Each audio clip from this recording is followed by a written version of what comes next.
seconds to reach move 40. 20 seconds for Ding Liren. You see he's confused. He doesn't know if he can capture that pawn on g5. He is super nervous. He has to make a move. I mean, he just has to. And he picks up his rook, and what's he going to do? He hasn't moved. He's freezing.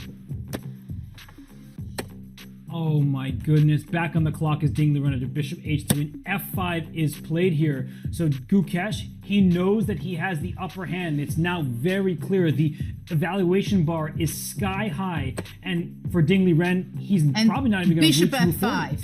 Look at that, bishop f5. Wow, what a find. Game over. Gukesh Damaraju equals the match. 1F, 1F. I think we can hear some applause in the background, in the playing arena in Singapore. But Judith, wow, what a quick finish to that game.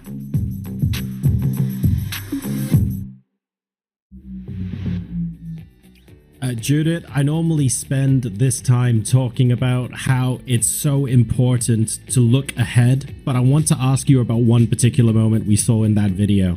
Ding had 70 seconds left and used the majority of his time to play rook takes g5. What was going through his mind in that 1 minute period? Because that was such a critical point of that game that led to that white win that you see on your screen right now. Well, that was a moment for him where basically everything went wrong. The time is a problem, but the position is the bigger problem. And that's why he was spending that much time, because he understood whatever he's going to be playing, he's in trouble. But okay, then let's take the pawn. But after that, it was very clear that within 2 moves, it was already over. So it's 1.5 apiece at the moment. Robert, I thought you put this really well, really succinctly yesterday when you said, look, a loss for Ding obviously is not on anybody's scorecard as a great thing to happen to him. But at the end of the day, the scores are level and he's had 2 games with the black pieces. Objectively, he's still in a pretty good position as far as the World Championship is concerned. It's so easy to forget that because we're dealing with emotional players on a massive stage. But for Ding Liren, if he was able to truly rest, take a breath, he would look at this match as a whole and say, 2 black games down, I have won one of them, lost another. That is a good result, overall picture in a World Championship match. But now it's all about rebounding and recovering because he's against a very confident Gukesh. So before we start with round number 4, we're going to head live into the fan zone this time with a fun master Mike. It's Mike Klein. Take it away, Mike. What have you got for us today? We are here inside the fan zone before round 4. And as you can see inside this plexiglass case, the trophy that's normally housed in here is missing. But you know what's not missing? All of the Indian vibes. As you know, Gukesh got his first win in round 3. And in doing so, all of the online Indian streaming platforms experienced record viewership. But that was far from all. We also had Grandmaster Fide announce his engagement during one of the rounds. And the Singapore Open starts today. More than 40 Grandmasters are planning to compete, and that is led by an Indian. Grandmaster Ronak Sadhwani is the top seed. And if that's not all, we had a young boy win the World Under-8 Cadet Championship, also from India. And because it was American Thanksgiving, I even went to an Indian curry house in solidarity. I got the fish head curry from Sammy's Curry House, showed a picture to Vishy this morning. He approved of my choice. And you know what? Vishy's even making the first move today. So apologize to Ding. We didn't mention your name once. It's all India all the time. The mainland has little India. Sentosa Island might as well be big India. Can Gukesh keep it going? We're going to find out shortly. Definitely a lot going on and a lot of news and hype from Camp India at the moment. When you have a match like India versus China, the moment anything happens, there's going to be an absolutely huge amount of chatter about it. Over 2 billion people, of course, supporting from the home countries of both of these contestants. Judith, I don't think we've ever had this many fans directly supporting a World Championship match. And we've had some pretty big ones in the past, but this is huge. Absolutely. And I was just on the way sitting on the plane, I was thinking that basically if Magnus was playing a World Championship match, it was always known that the whole world is watching, right? But now we are seeing Magnus being out of the World Championship match and still the world is watching. Everybody's so excited. Who is going to be the world champion? Are we going to see a youngest world champion ever being Gukesh there? Or Ding will be able to defend his title. So it is a lot of excitement, fantastic location in Singapore. There are great vibes everywhere, as we see in different broadcasts as well. So it is really heating up, and it started out already with a great heat, and everybody was so excited about it. And so far, they gave a great show also about this game of chess. And I want to latch onto that as well. If Gukesh wins the world championship, Robert, I know it's way too early to be talking about that, but he would be not only the 18th world champion, but the youngest ever world champion as well. We're ushering chess into a brand new generation of players and people who are watching who have never followed the game before. This is a really exciting time to be involved in chess in general. Couldn't be any more exciting. I'm just actually shocked that I heard the words "great vibes" from Judith a moment ago. Like, I never thought I would hear the legendary Judith Polgar say "great vibes," but I'm here for it, and I think the players both, they're back and ready. So Judith, thank you. That was music to my ears. Love it. Chatting with you guys before the show as well, guys. It's not broadcast, but these folks are absolutely fantastic. I cannot wait for this to get underway. All three results are possible, not just in the World Championship, but of course in the game today as well. And it's not just us that are going to be trying to figure out what the result's going to be on the board. You guys can get in on the action as well via Vote Chess. All you have to do is go to the chess.com event page. And once you click in there and you spot the current game from the World Championship, which is today's one, of course, you'll then be able to click into that, and on the top right of your screen, possibly underneath a TV screen, if we're live at the time, you should be able to see social. That's where you can vote for the result of the game today. You can vote for a white win, a black win, or a draw, of course. And if you get your prediction correct, you can be one of 20 people who will be winning some pretty delicious prizes heading into the rest of today. The top prize is $400 worth of Chessable course vouchers, so an awful lot on the line, and all you have to do is go ahead and use the vote chess function on chess.com. We can see the votes already coming in. Draw is currently winning the vote, but Gukesh winning is not too far behind, so we'll see if Ding can mount a comeback on the vote front as we move into the games soon rather than later. You can see just over 5 minutes now until the first move is played. Wow, I've just noticed how dark the playing hall looks from outside the plexiglass, and then as soon as you go to the camera inside, it's so well lit. That's not the playing hall, right? But that is absolutely beautiful where everyone is sat. Robert, your thoughts on the atmosphere live in Singapore? Well, I see Ding looming large right there. We have a nice shot of the image of him, but I think the atmosphere, it's buzzing. That's a good word for it. I've been talking to people who are there on the ground, and they seem to be really excited about what's already happened, but more importantly, what's yet to come, because we have a tied match. It's not a player running away with it. Ding's previous match was also neck and neck with Jan Nepomniachtchi, so there's a lot of excitement. As you asked the question, here he is, Gukesh. He could become the youngest world champion in history. That couldn't be any more exciting. And for Ding Liren, there are a lot of people who are just wishing the best for him. They want to see that comeback. And it's funny because you say comeback. He hasn't lost the world championship title, but yet the last year and a half for him, it seemed quite negative. So we'll see if he can come back in a positive headspace, considering he just lost right before the rest day.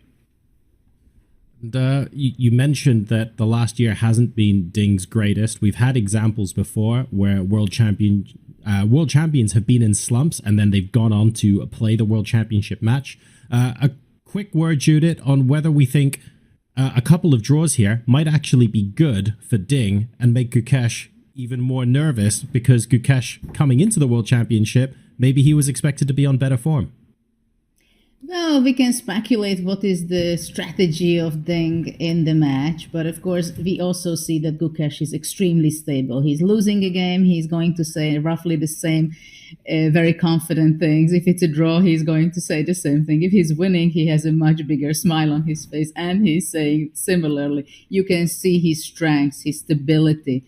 So going back to Ding, I think it's a very big question what he has prepared for the next game here, because we also see that the opening does matter. Even if for non-professionals, it seems like it's nothing special. A pawn move here, g4, a pawn move there, h3. The other one is a5, which we've seen some of the critical moves in game 1, 2, and 3. But it does make the opponent think, and they think a lot. And in that case, they can get in time trouble and time issues, as we've seen for Deng. It was part of this match very seriously. So I'm very curious what his strategy in the opening right now, and also in his mindset, whether is he Ladies okay and to gentlemen, go for a draw or not. welcome.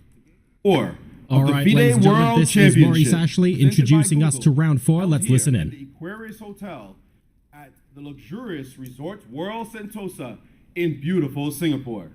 I am Maurice Ashley, and it is my distinct pleasure and special privilege to introduce the two gladiators who will be competing for title of World Chess Champion. First, the challenger from India, Gukesh Domaraju.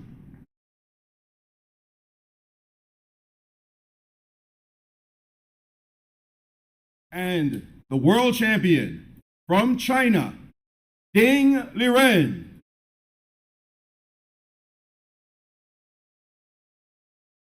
The match is currently tied at 1.5, 1.5. The players have played fantastic fighting chess, regaling fans, millions of fans around the world with their fighting spirit, with their determination. And this match, this much anticipated match, has truly lived up to its billing. We have had a treat so far. And we have a special treat today.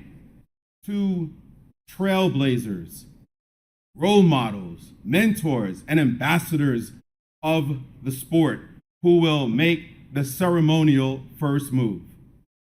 First, she made history in 1993 when she became the first woman from Asia to gain the title of grandmaster. She is currently a Fide vice president and the president of the Chinese Chess Association. In 2019, she was inducted into the World Chess Hall of Fame. She is a 4-time women's world champion from China, Grandmaster Xie Xun.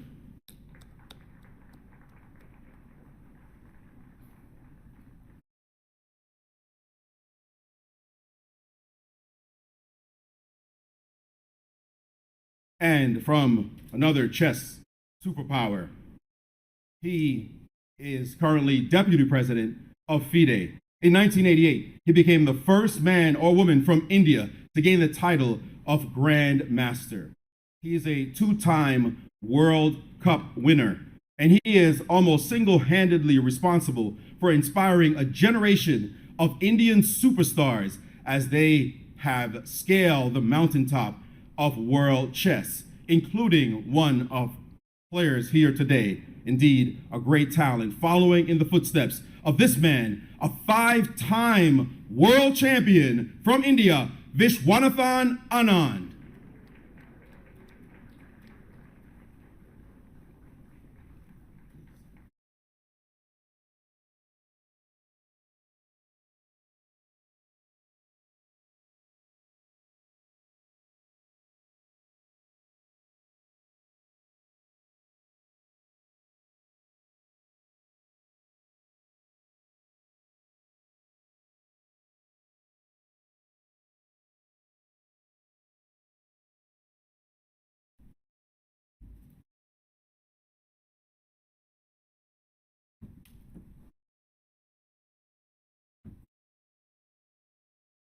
With that, let the game begin.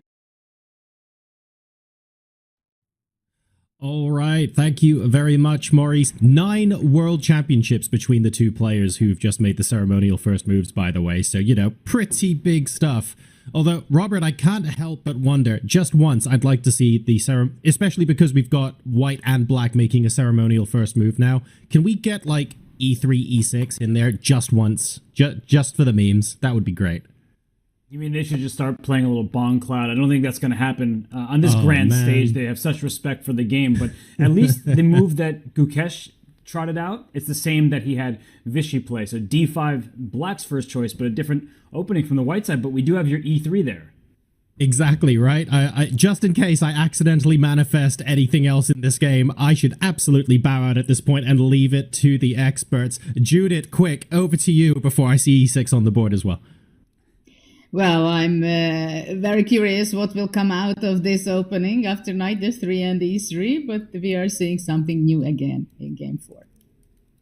We definitely are, Judith. We have a different opening this time around, and it's Gukesh who's on the clock. In game 3, Gukesh with the white pieces, he played a sharp line that got Ding Liren's bishop trapped later on, and Ding, he was the one uncertain. It's not like this is some kind of sharp opening, right, Judith? At this early turn, it's just the second move of the game. What Gukesh is really doing is just thinking, what does Ding Liren want from me? Yes, of course. We all know who are or were professionals that before the game we tend to think about and prepare about all kind of different kind of openings. And when we go to the board, then suddenly we are going to have to deal with only one problem, one challenge. And in a World Championship match, it is escalated to a much different level. The same thing that, of course, Gukesh was preparing against e4, how to fix the little issues and problems and the things he was facing in game 2. But of course, expecting something different, that Ding will be changing his strategy, and instead of e4 goes for knight f3, he goes for Catalan or he goes for something else. So it is something that you have to switch your mind right now. So the first 10 minutes or so, first few moves, it's about adjusting themselves to that mindset, that what is actually happening on the board, and then forget everything what they were worried or prepared before the game.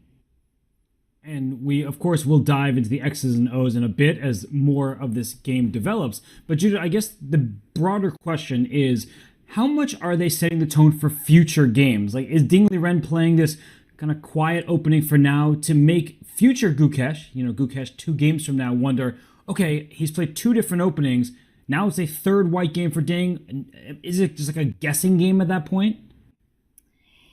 Well, it is a very difficult thing to say, I believe, because as we talked before, match itself is a different kind of mental game than a tournament itself. And it is something new to Gukesh. I'm sure he was preparing and talking a lot about players like Anand, who is very experienced in match play. How does it work? What is the strategy? What is the mindset? What is the psychology of a match and the World Championship match? And of course, it's always different.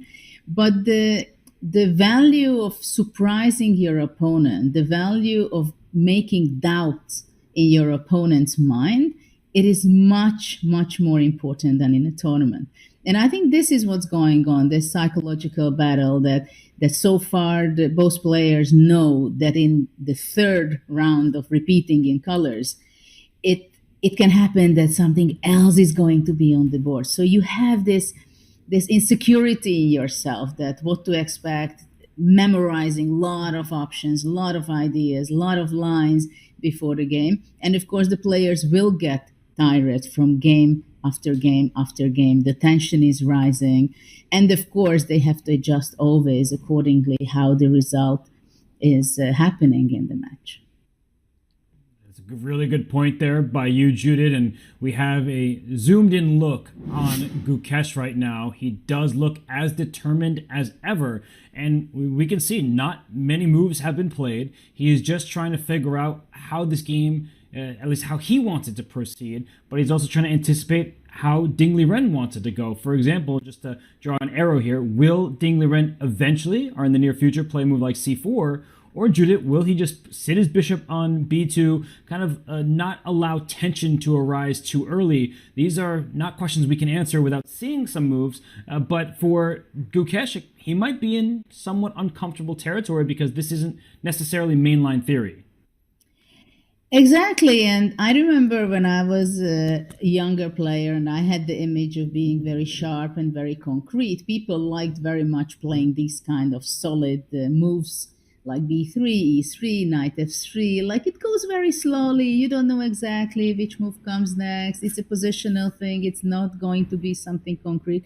And I think this is what it's important in Ding's strategy now, that he does not want to go into sharp things. He does not want to go into very concrete things, because that would be a much more comfortable territory for Gukesh, I believe. So Gukesh is now thinking, okay, should I be playing c5? What setup to choose? Of course, the game, it shows that it's going to be a long game. It's going to be a battle, a real battle. But of course, he has to figure out how he sets up his pieces, his pawn structure right now. And it shows the mindset for me of Ding that he just wants to play a long game and look for a more solid, so far slow game, so-called. I'm completely with you there, Judith. And one big question that Gukesh will have to answer is, where does this light square bishop belong? Because in an innocuous looking position, sometimes you just put your bishop on one square and you think, oh, why didn't I go elsewhere? For example, bishop f5 or bishop to g4. It's not really a risk to play either of those moves, but I would say that in some positions, especially with bishop to g4, you may be giving your opponent the bishop pair later on. And so for Gukesh, he's trying to think, what are Ding Liren's strengths? There are many of them, but do I mind giving my opponent a potential bishop pair later on, or should I play something like you said, Judah, with c5 and play perhaps more ambitiously in the center? If your opponent is playing on the flank, oftentimes they allow you to take the center with your pawns, but this is not exactly scary because it's just the early stages. So Judith, these are difficult questions even for the World Championship challenger to answer. And Gukesh, he is spending time, and we know that time can be very precious in this match because they do not get increment, no bonus time added with every move until they reach the second time control on move 40. Yes, time, we always talk about it, how important it is, as we've seen in game 3, that Ding Liren had not only a bad position, but also stepped over time, which is not very often in a World Championship match. Time is a very, very important part of chess, and people tend to neglect it or underestimate it. When the changes were in the chess world with the time change, that after every move people were receiving bonus time. And there was a long time when almost every tournament was played like this. And the World Championship now, and I think already the last one, they changed it that only from move 41 they are going to be receiving after every move 30 seconds. But it means that the players has to be much more trained and prepared to make a good time management, which is not easy, as we've seen in this match also with Ding, that he really has a big problem and he can go until having a heavy time trouble. So this is one of the most important thing, and this is one of the most important sign of Ding. When he's going into time trouble, it means that he can have some big challenges there. Whoa, look at this move. I mean, we're only getting on the camera now, but bishop a3, Judith. So this already is getting interesting in the opening. So if we can bring up an analysis board for the first time today, I just want to cover the last move that Black played and the reason why for everyone at home. This move h6, it may seem a bit careless. Like, why are you pushing this pawn? There was no pin or anything. But for everyone wondering, that e6 would have been met by knight h4, and this is what I was highlighting it a little bit ago, that the white gets to take the bishop pair, and at the highest level, they often value the bishop pairs, though Vishwanathan Anand, he still is known, because he still plays great chess, he loves his knights, but this would have secured the bishop pair for white, still early stages. It's not like it's a risky decision from the black side, but still, Judith, they would have secured the bishop pair. So in the game, h6 was played to give that bishop a retreating square. But Judith, have you ever seen bishop a3 before in this position? No, I'm also kind of surprised. The first thing comes to mind that probably it's Ding's second idea. Rapport is famous for all kind of non-expected moves like this. So I have a feeling that the Richard's hand is in this preparation as well. Very unusual. So the idea is, I guess, that first of all, Black cannot play c5 to start with.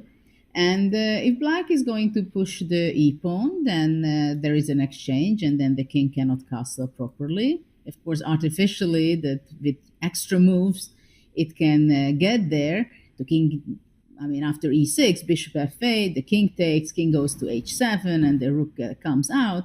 But we are already seeing something original, something little unusual, and we are just in move 5, right? So this is what chess is about these days, that how can you surprise your opponent, not necessarily that you're going to get a great advantage, but you make a surprise, you analyze at home, you know the ideas, you just change a little bit, but it means that your opponent will spend a lot of time on that because it has to be taken care of, right? Black has to take decision. Should he go maybe even g5 and go bishop g7? Of course, he will not play g6 with having the bishop on f5. Or is he really going to go e6 and then no big deal, but okay, then he's going to spend extra 10 pieces for castling? Or should he go knight bd7 and try to play c5? But after c5, usually the knight wants to be on c6. So there are small details about it, and in every move you can spend 5-10 minutes, and it can eat up your time. And Judith, you just discussed a number of different variations, and that is exactly what is going through Gukesh's mind. Is this the line I should play, or is that? He has not seen this before. I strongly believe that, as you mentioned, Richard Report, the second for Ding Liren, he came up, he cooked this up at home, and now he's like, look at Gukesh, looking away from the board, trying to understand what his opponent and his team of seconds want out of this position. And you mentioned g5, and what Gukesh said after the first game is g4 when he was white is not a move you play without preparation. You disagreed with that because you're known for throwing your pawns forward and being ambitious. But g5, maybe it's a viable option, but perhaps by Gukesh's earlier statements, it's not a move that he would want to play without being thoroughly prepared. Yes, of course, I mentioned it because as an alternative, and if you're at home preparing, obviously you may look at this kind of move, especially in preparation using the engines these days. It can be a very natural and a move that you consider. But playing game 4, being the match leveled just in previous game, you probably not so wise if you choose g5, or you show that you're ready to fight again and you don't mind if it's going to be a very, very sharp, very concrete game. But I can't say that necessarily it's good. So the thing is that at this point with g5, whether it's good or not so good, you're not sure that you're going to be choosing this direction at such an early stage of the game. So this is the dilemma for Gukesh right now, that which direction to go in. Probably in the middle game, he may be choosing such a move in a much more comfortable and more confidence. But now he has to think that, well, probably it's better if I play more solid with black, game 4. But I'm very curious how he's going to be continuing the game right now. And I just want to put a few things on the analysis board because for Gukesh, some difficult decisions lie ahead. The first thing that Judith pointed out for all of us is that if black tries to play e6, this was the point of bishop a3, you capture on f8, and no matter how black captures back, you lose the right to castle. So king takes f8, sure, the king seems safe enough for now, but it takes some time to get the rook on h8 back in the game. You can see the evaluation bar saying just ever so slightly better for white, but it's far more comfortable, at least psychologically speaking. So e6, not what you want. And Judith, the other main idea that you mentioned, knight d7, trying to go for c5, I think that white could even consider striking with c4, and then black has this annoying problem again. You want to play e6, but then bishop takes bishop on f8, and castling won't be the most natural or easiest. And if you play c6, well, didn't you want to just play c5? So you can't really accomplish both at the same time. So it's not the biggest deal in the world, at least not at this individual moment, Judith, but these decisions, they really take time to figure out for Gukesh. And we see Ding Liren, he's back there eating, he's snacking, and he's making sure that he is fully energized for the battle ahead. Yes, it's kind of a good sign for him that he feels comfortable. He knows exactly what's going on. He's under control so far in the position. And probably he's kind of happy to surprise at such an early stage his opponent by playing bishop a3. I was just wondering, that after bishop a3, is it possible to play c5 anyway? Ooh. Just Okay, to so say, I'm just gonna bite. okay, you take I'm it. gonna do it. What else? You know, right? I'm gonna take it. I want you to show me, what ambitious play you have in store. I had in mind just simply to play queen c7, attacking the bishop, and then later on push it with b6, so the c2 pawn can be under attack. Going right. See, I am scared about the c2 square with the bishop because in game 3 that was Ding Liren's downfall. So what if I move back? You're just going to take on c2 with, I guess you walk into a pin if you take with the bishop. Queen c1. Well, probably it's overestimating my options here with playing c5, because I do get back the pawn, but white will have a very nice position after queen c2. Probably just capturing and then playing knight c3, and white has a beautiful position. With knight b5 ideas, and if you leave that bishop there too long, jokes aside, that bishop will get trapped with d3, and it's not getting out from the c2 square. Okay, so this was a morning joke. Only the knight bd7 play, supporting the idea of c5.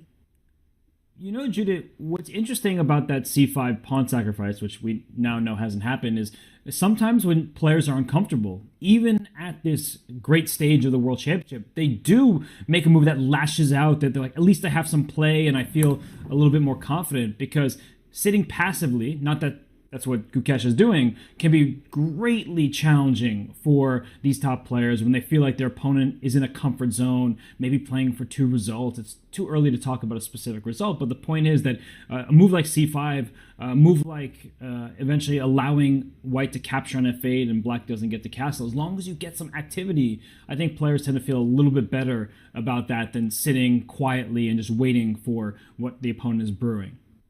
Well, activity is very important. The higher level you go, the more the players will give for having an active play. Most of the players or top players, they would give even a pawn for that, to have activity with their pieces, right? To have their great location, winning time. And of course, it means if you can have your pieces very active, as in most of the games you will see in Gukesh's games, it can serve you well. That's clear. I also always loved when my pieces are very active, and I was ready to give sacrifices for that. And but for now, of course, things are going very slowly. I was wondering that probably d4 can be the next move. What do you think? Stopping black from playing e5? Taking away e and c5. And before I respond to that question, I'm sorry to do this to you, I'm going to throw one back to you. Are you surprised that Ding hasn't moved yet? I mean, knight d7 is a very logical reply to bishop a3, so why do you think that Ding Liren has paused at this moment? I mean, he must have studied this exact position at home. Well, maybe there are several options which he considered that he can play. d4 is possible, c4 is possible immediately as well. And it gives a little different game, I believe. For now, of course, Ding has a lot of time and he can think. I think if he would be playing immediately, it would be more of importance of psychologically, that he shows to his opponent that I know what's going on, I'm prepared, I know what I'm doing. But maybe he's just going to take 1 or 2 minutes and then he's going to be deciding and making his move. Of course, you're absolutely right. Knight bd7 cannot come as a surprise at this point, because it's the most natural move to continue black's play, because he keeps the option for c5 and d5 as well, which both are very tempting. Yeah, well, we're getting word that Arturs Nixons, the popular commentator, grandmaster from Latvia and coach of Gotham Chess, Levi Rosman, he has had this position from the black side, slightly different with pawn h7 rather than h6, but still many of the same principles apply. And in this game, we are waiting for Ding Liren after castling to decide which pawn to push. But Judith, I mean, he hasn't decided c4 or d4, and sometimes that's more uncomfortable for the opponent, because when you commit to a certain pawn push, at least now we know what territory we're in. But because Ding has yet to play d4, a move that you mentioned, or c4, a very natural reply as well. Perhaps it's just going to cause Gukesh to spend that little bit extra time right now trying to process what's going on. Well, so far, Gukesh was not spending incredibly lot of time, but at least it's a good start for Ding to show that I know what I'm doing. I have my preparation. I surprised you again. And we can say that this is out of the 4 game, 4 times we've seen surprises. So all the players who are playing with the white color, they do make the surprises towards to their opponent, which is already a small gain in the beginning of the game. And we'll see whether it will be further little psychological gains for Ding, but this is definitely a good start. It was the same story in game 2, where he posed little problems and inconvenience position for Gukesh. The only thing is that Gukesh solved it very well, how to handle it. But so far, they are well prepared and they know somehow how to surprise the opponent, which is very important. It is critical in this kind of match environment. And Judith, I know it's early for you, at least in terms of the time zone, but you're always a fighter. I know that. So I'm going to ask a question in your style. The knight went to d7. Is c5 a move that we actually want to play? Or is Ding Liren goading Gukesh, saying, come on, make that move. Knight d7, step 1, c5, step 2. Let's bring up an analysis board because I do want to ask, c5 seems to be on the agenda, but as you pointed out, the black knight on d7 would prefer to be behind that pawn on c6 to challenge more for the center. But is there an immediate drawback that you see for black playing the move c5? We see e6 on the board. Gukesh played that. I don't see a problem, really. I think probably white would be going c4 and then only later to play d4. And then white says that the a3 bishop can be useful because eventually with some good circumstances, white can exchange the pawns on d5 and on c5. But we see that Gukesh went very solid with e6. Yeah, just to quickly make that point, I guess if c4 and black just plays e6, in a position like this, maybe white can even take on d5 and play for an isolated queen pawn after d4, just trying to challenge black's setup while the king remains in the center. So I agree with you there. I think Gukesh also foresaw that possibility. He plays e6, black takes back after the capture on f8 with the knight, and now c4. So at least black retains the right to castle, but white strikes relatively quickly while the black king remains in the center of the board. There isn't going to be a checkmating attack. To my eyes, dude, I don't quite see it yet. Like sometimes you see a pawn go forward and there are possibilities beyond that, but the position, it's very tame at the moment. So all that's been traded are the dark square bishops. And what do you believe Ding is really aiming for at this stage? Because what's the exact plan? Indeed, it seems like a very solid position that now we exchanged the black square bishops already. It became very different, I believe. I would think that there are several ideas for white. It could be, first of all, the question is where black is going to be moving his knight from f8. Is he going to move forward to g6 and keep it there and castle? Or which I would think it's more logical to go back to d7 where it came from, because somehow it will be better placed, supporting c5 and stuff like that. At the same time, I'm thinking whether white will play d4 or not, because I would vision white would be playing knight c3, let's say. Also, he might be bringing his queen to b2, possibly. Of course, time will be an important part, how white's setup will be, because even I can visualize if, let's say, knight d7 is on the board. So to play knight c3 and playing b4 at some point with white, maybe it's crazy. After c takes d5, and white can place his knight to d4, pushing away the white square bishop. But maybe white will just play with d4, playing knight c3, bringing the queen to d2, b2, and little space advantage, and that's how he wants to play. But there is very little so far. So in the next 5 moves, we should be seeing how much or if any advantage or pleasant position will be for Ding. I enjoyed the ideas that you were sharing there. This queen may go to c1 and up to b2, just to try to fight for the center, sort of fiend ketto the queen. Knight c3 followed by pawn to b4 to get that queen off of the d1 square and develop it on that diagonal that would be opened up by that b pawn push. But it feels quite like little at the moment. He's playing for small pluses, is Ding, and I do like this knight d7 move, right? Knight g6 would feel more ambitious, but if I'm going to just hover the knight to g6, that bishop on f5 loses retreating squares, and maybe then that's what Ding would have tried to go after that bishop with your knight d4 idea in the near future. So a knight d7, it feels more stable. The knights, they're protecting one another, not that they really need it. Every single piece that could be attacked, at least in the immediate future, is safe and sound from Gukesh's perspective. So I like your b4 idea. That's what sticks out to me the most. Maybe taking on d5 first would be appealing to me, because at least I change the pawn structure. I don't just want this symmetrical game where it feels like I'm not going to get all that much, but taking on d5 first, if we can quickly bring up an analysis board just to show the change in pawn structure, that if c takes d5, e takes d5, and then b4, I feel maybe I'll get a little bit something. A pawn minority attack in the future, this queen coming out to b3, knight to c3, rook to c1.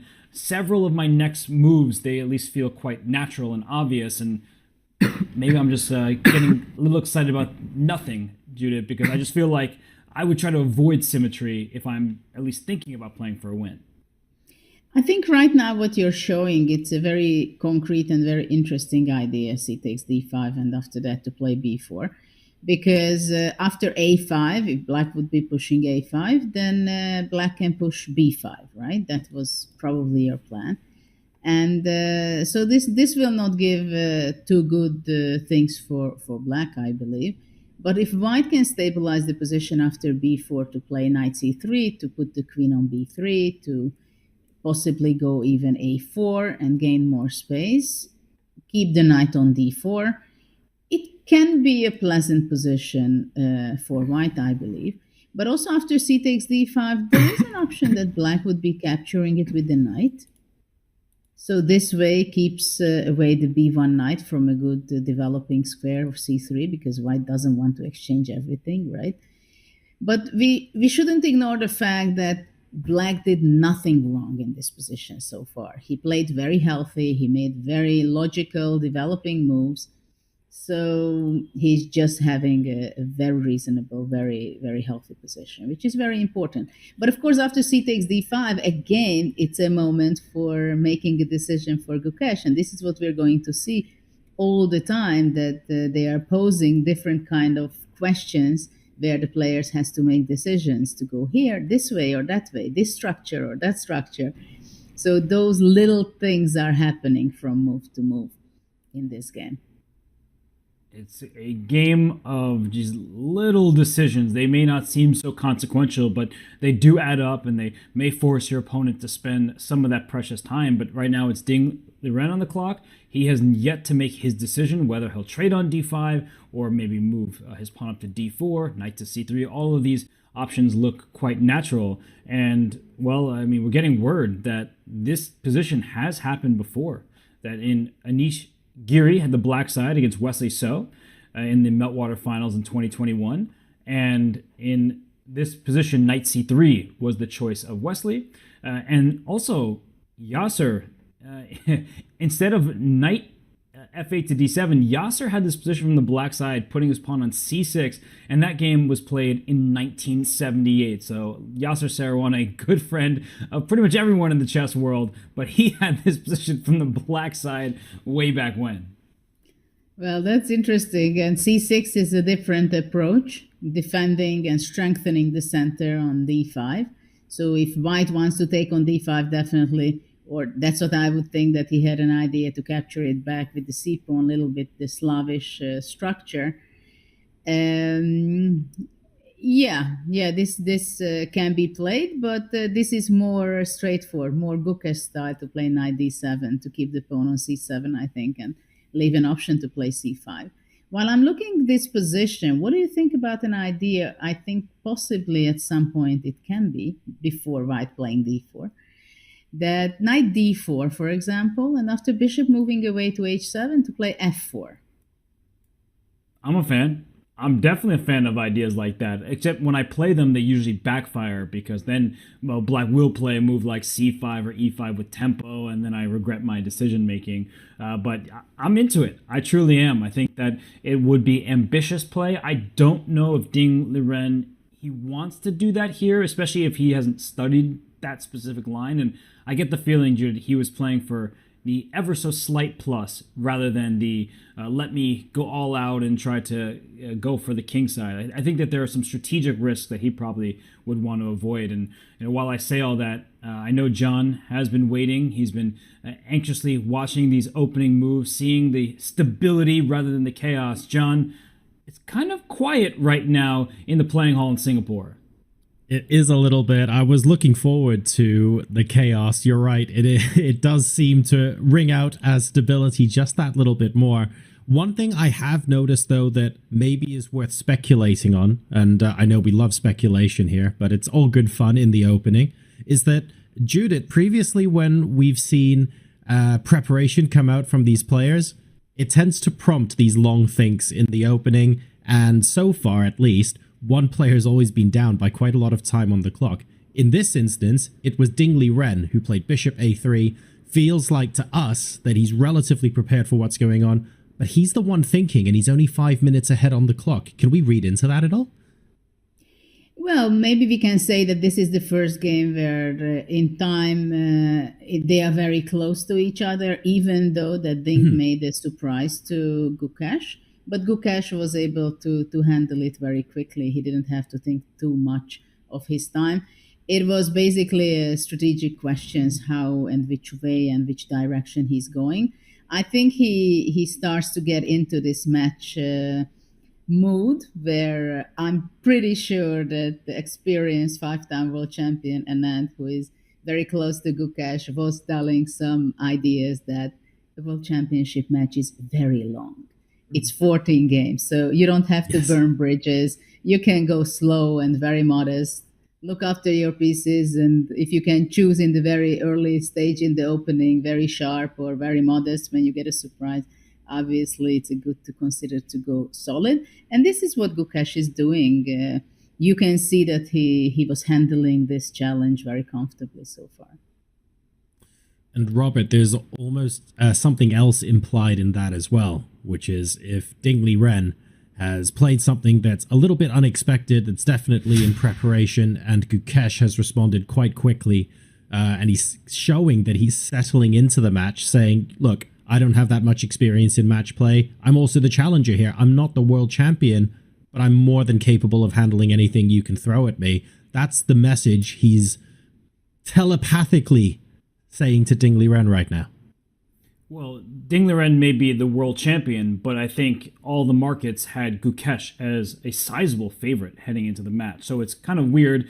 You typically think that the reigning champion should be the favorite, especially if they are relatively young and nothing too much has changed, but a lot has changed for Ding. And so he came into the 2023 match against Jan Nepomniachtchi as an equal. Right? These two, they were about level, I mean, by rating, and it went down to the wire. It was a hectic match indeed. They were trading wins and sufferings in some key moments.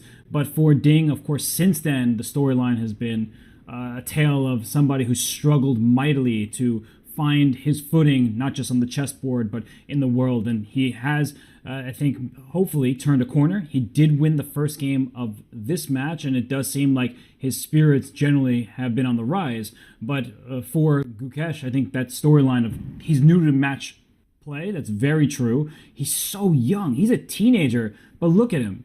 He's not just sitting there napping. He's sitting there getting into the mindset of what does Ding want from me? How am I going to fight back against this move or that one? And I feel like he is just, I mean, his age belies his maturity. Gukesh is somebody who is stoic. He is super strong, and he may just be 18, but I believe he is truly ready to win a world championship title. Not that he necessarily will, but I think he has it within himself to know that this could very well be his time.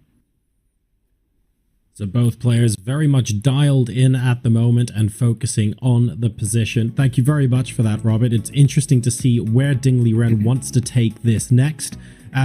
We are going to go to a brief break, our first of the broadcast. But before we do, just as a reminder to you guys, if you didn't see it pre-show, we are really excited to be supporting the launch of Chess Up 2, which is the revolutionary smart chessboard that will change how you learn and play the game. You've got touch-sensitive pieces that light up the board, optional AI assistance as well, but Chess Up 2 meets you at your skill level and supports training and growth. It even lets you play chess.com bots on the board. And the Black Friday savings week is here with $70 off your Chess Up 2. So head over to go.chess.com/chessup2 or use !chessup in the chat to unlock this offer and take your game to the next level. We'll be back in a couple of minutes as we continue in the opening phase of game number 4 of the Fide World Championship. See you in a sec.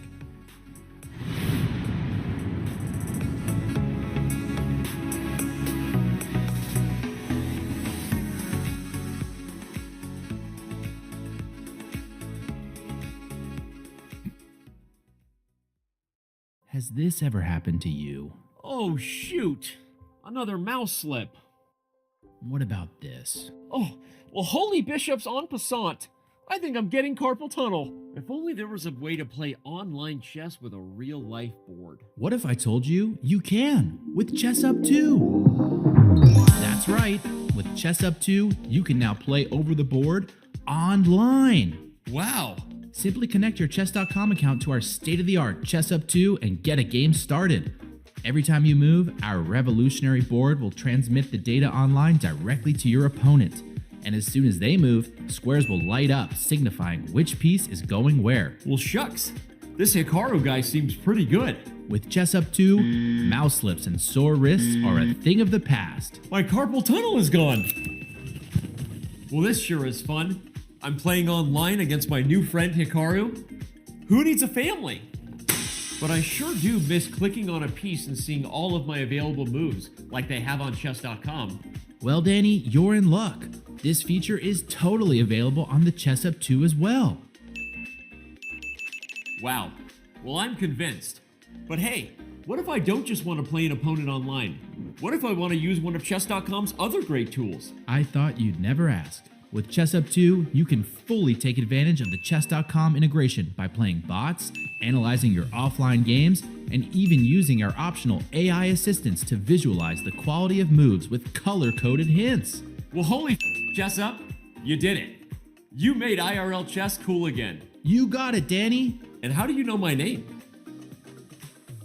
Play chess today on the board of tomorrow. This is the Google Pixel 9 with Gemini. And this is Dan, suggesting some places to meet up and watch the game tonight. But you know what's better than a list of places? Knowing how close those places are. Which is why you're just going to ask Gemini to put these places on a map. Whoa, how's that for teamwork?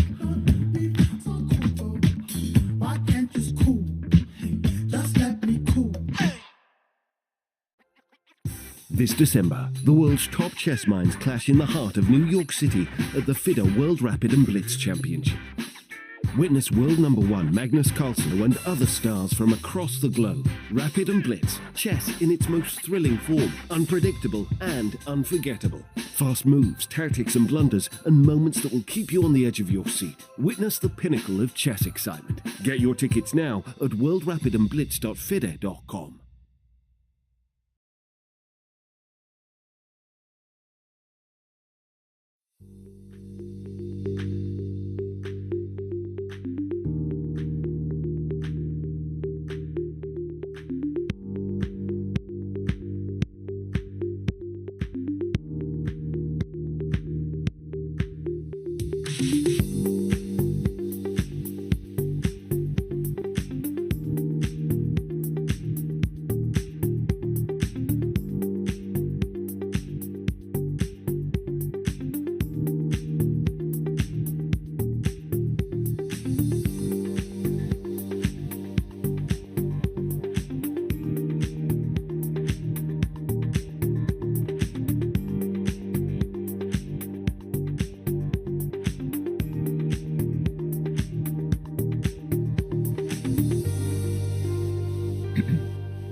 Welcome back to the Fide World Championship live from Singapore. We are in the opening phase of game number 4 right now, and Robert, this is an interesting position to be in. Ding Liren may be showing a little bit of preparation here against Gukesh, but it's Ding who's settling in for a longer think at this point, and he's actually down on the clock now. That's worth discussing.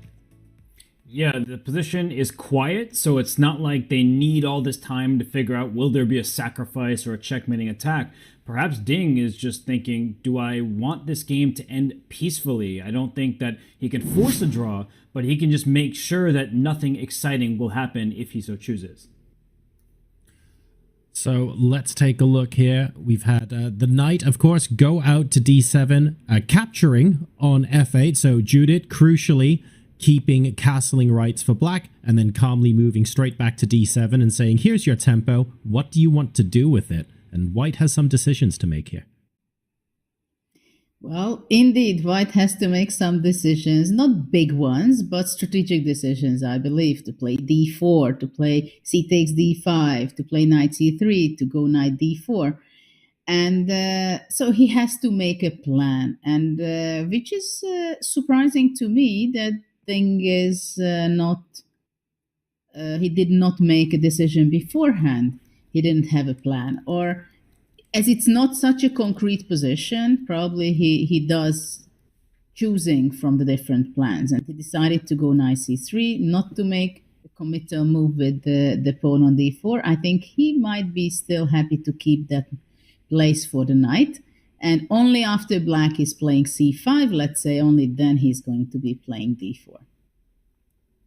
That makes perfect sense to me, and I think that the one downside of starting with knight c3 rather than capturing right away, while we're often taught to keep tension until it favors us to release the tension, that after c6, that we may enter a position where we could just have a symmetrical pawn structure. And when there's symmetry, it means that you're fighting for the same files. It doesn't mean that you can just play and try to get some kind of ambitious ideas going. Oftentimes in a symmetrical position, it's just a quiet maneuvering affair. So for you, Judith, from your perspective, do you think that Gukesh is just going to play a move like c6 and be ultra solid, or will he say castle first? I don't see tremendous risk in these decisions, but white may be preparing to take on d5, because as you mentioned, that if the knight were still on b1, black would just take back with the knight on d5 and keep that white knight at bay. Now that the knight is already out on c3, your ideas with b4 and queen b3, they definitely are at the forefront of my mind. Yes, there are decisions to be made by Gukesh, but it's not such a huge ones, right? So, for example, even queen e7 is possible, just a little bit stopping white from thinking about moves like b4 in the near future. c5, it gives a completely different structure. I'm not sure how much Gukesh is so comfortable there. I think this is what Ding is aiming for, that after c5 he can capture on d5 and then to play d4 and hoping for an isolated pawn kind of position.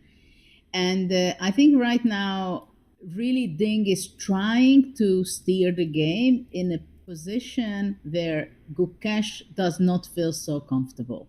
This is the main goal of Ding. It's not to get a great position, great advantage. No. That would be too optimistic. And that's not the point. The point is that somewhere he can play and maneuver a long game and try to provoke his challenger a little bit and steer the game in a position where he just feels very good. I mean, this position, what we have on the analyzing board, I think it would be like a fantastic achievement for white.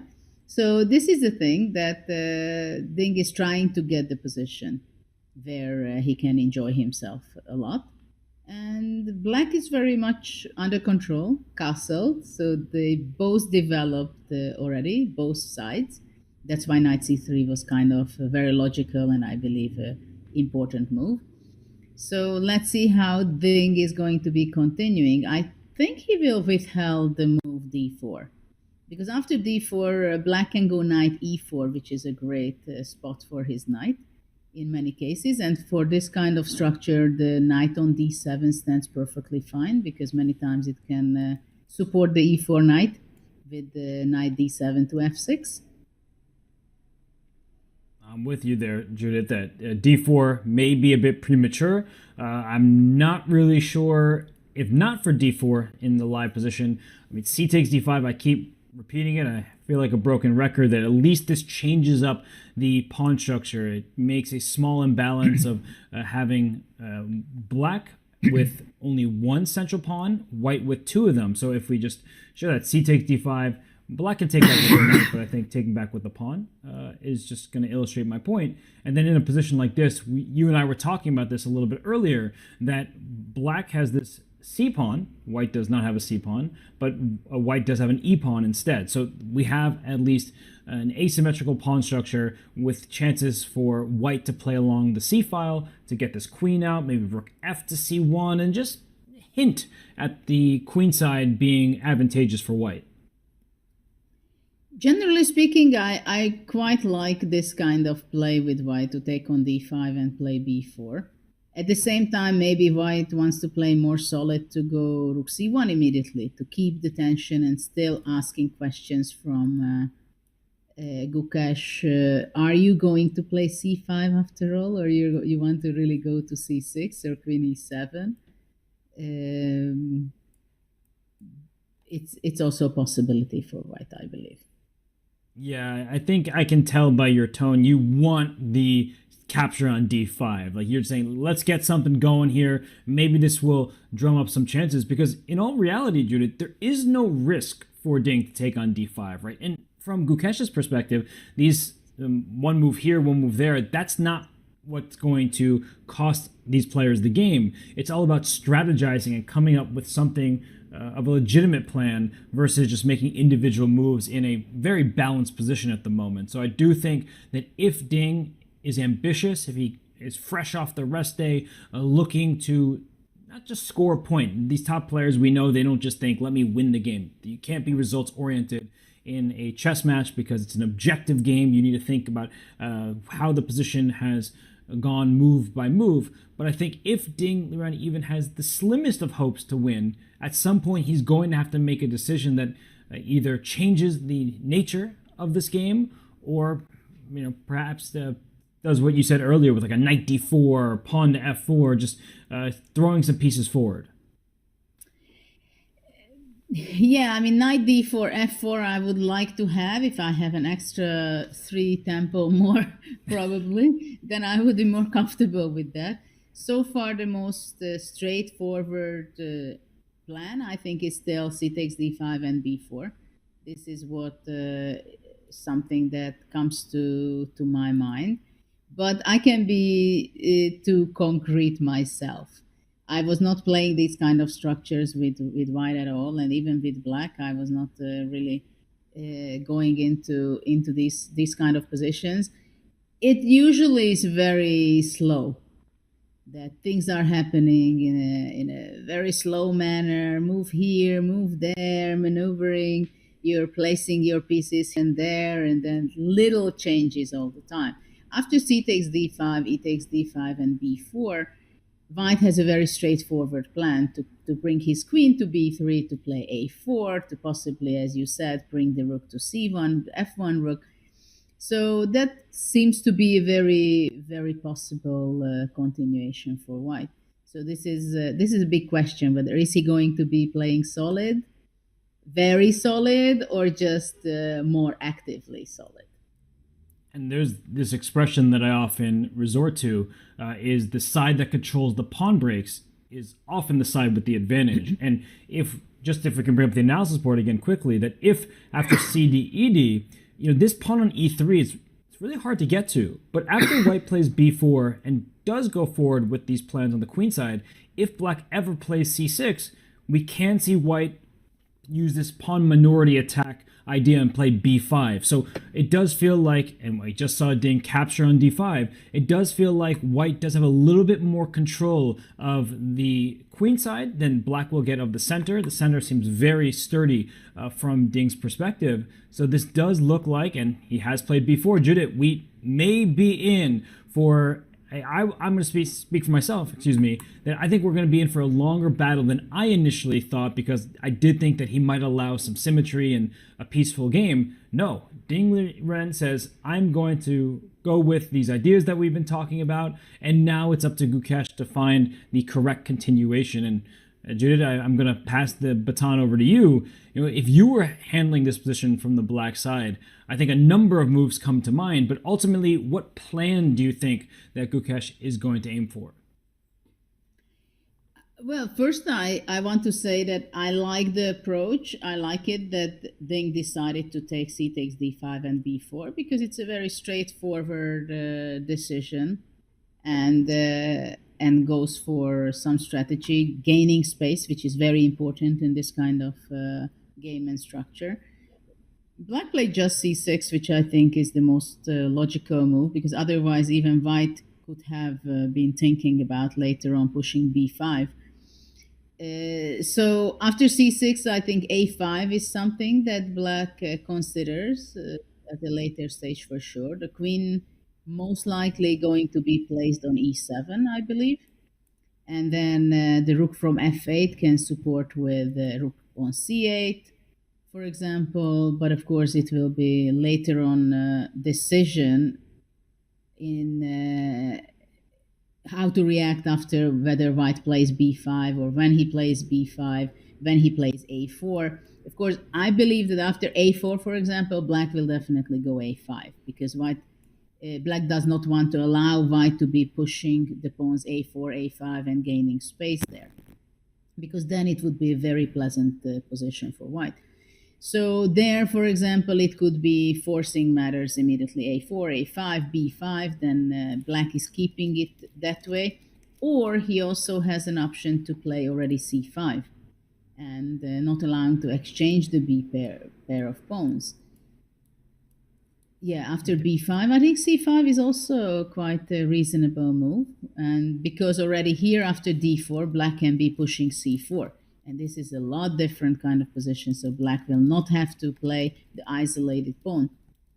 So this is why I believe white is not going to be playing a4, but most likely he's going to be developing with his queen to b3 and rook c1. And of course, after b4, white is time to time will consider to play knight d4, because it cannot be pushed away by playing c5.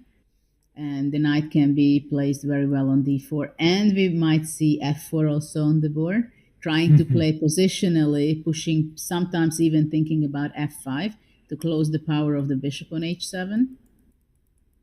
I'm just going to make a few moves, Judah, just to sort of emphasize that, because it's a really instructive thing that you're mentioning, that bishop h7, f4, it's an objectively good move. And at some point, f5 shuts down that bishop and just completely puts it out of the game. Yeah, so it can be going to this direction, but and slowly white can get a very pleasant position if black is not paying attention and not reacting in time on things. So this is the big question for me, that after c6, how black will be playing fast enough and to react exactly the way he should, to not to allow everything for white to improve his position. I think your point, though, about a4, a5, it's so essential in these positions, because if you just sit and do nothing, and let's say I make a different move, like a very bad move, like a6, this is a huge strategic mistake, because whether I play a5 or throw in knight d4 first, I'm not sure it matters so much, but the point is that you mentioned this, Judith, a5 is like a clamp. Now white has all the space over there on the queen side, and even though the objective evaluation is slightly better for white, nothing too major, it's super unpleasant for black to play, because I was mentioning pawn breaks. You're not wanting to play c5, because after the capture, the b file opens up and b7 is a backwards pawn. You're not going to play b6, even if it didn't hang a pawn right away, because it loosens your control over both a6 and c6. So this would be an uncomfortable position. So black would strike back immediately in the event of a4 with Judith's a5. You don't want to allow black to capture on b4 and leave white with an isolated pawn, but b5 doesn't exactly prove satisfactory because c5, and now black is the one with control of a very important pawn break in the center. And if white goes for this move, then black pushes forward, I believe, with c4, and this clearly is good for black, Judith. So I think that whatever ambitions Ding may want, it's not going to be easy for him to make progress, and it's going to take some time. So while he is thinking, while he is trying to figure out in this live position what to do, why don't we take a look at how chess has evolved in his home country of China, because we know that there are so many stars from there.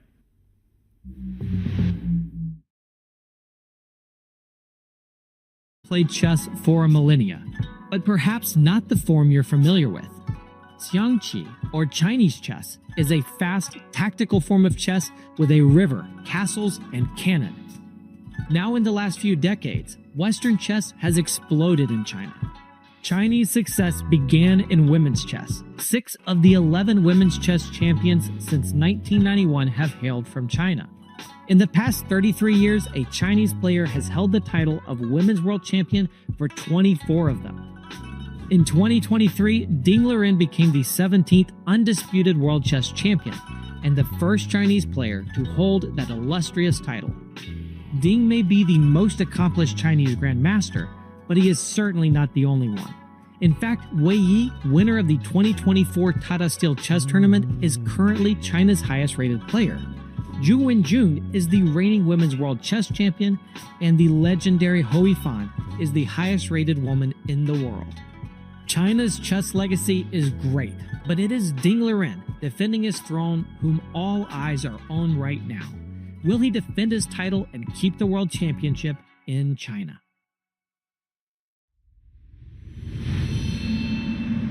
There are so many superstars on the chessboard from China. Ding Liren, the world champion, he, of course, is chief amongst them. And Judith, there was a mention of Xiangqi, or Chinese chess. I really enjoy that game. I've actually played against Rustam Kazimjanov and some others over the years, just for fun. I don't pretend to be any kind of expert. Have you ever dabbled with Xiangqi? I've seen it, people playing when I was visiting China for educational chess purposes, but unfortunately I never tried to play it. It seems to be more complicated to me, maybe because I'm not playing it and I don't know exactly how it's done. But I know that in China it is very popular, and of course I was even in a small club or restaurant where everybody was playing, so it was very authentic. It was very nice. But I hope I can try it one day just to experience it. What is the magic in that game?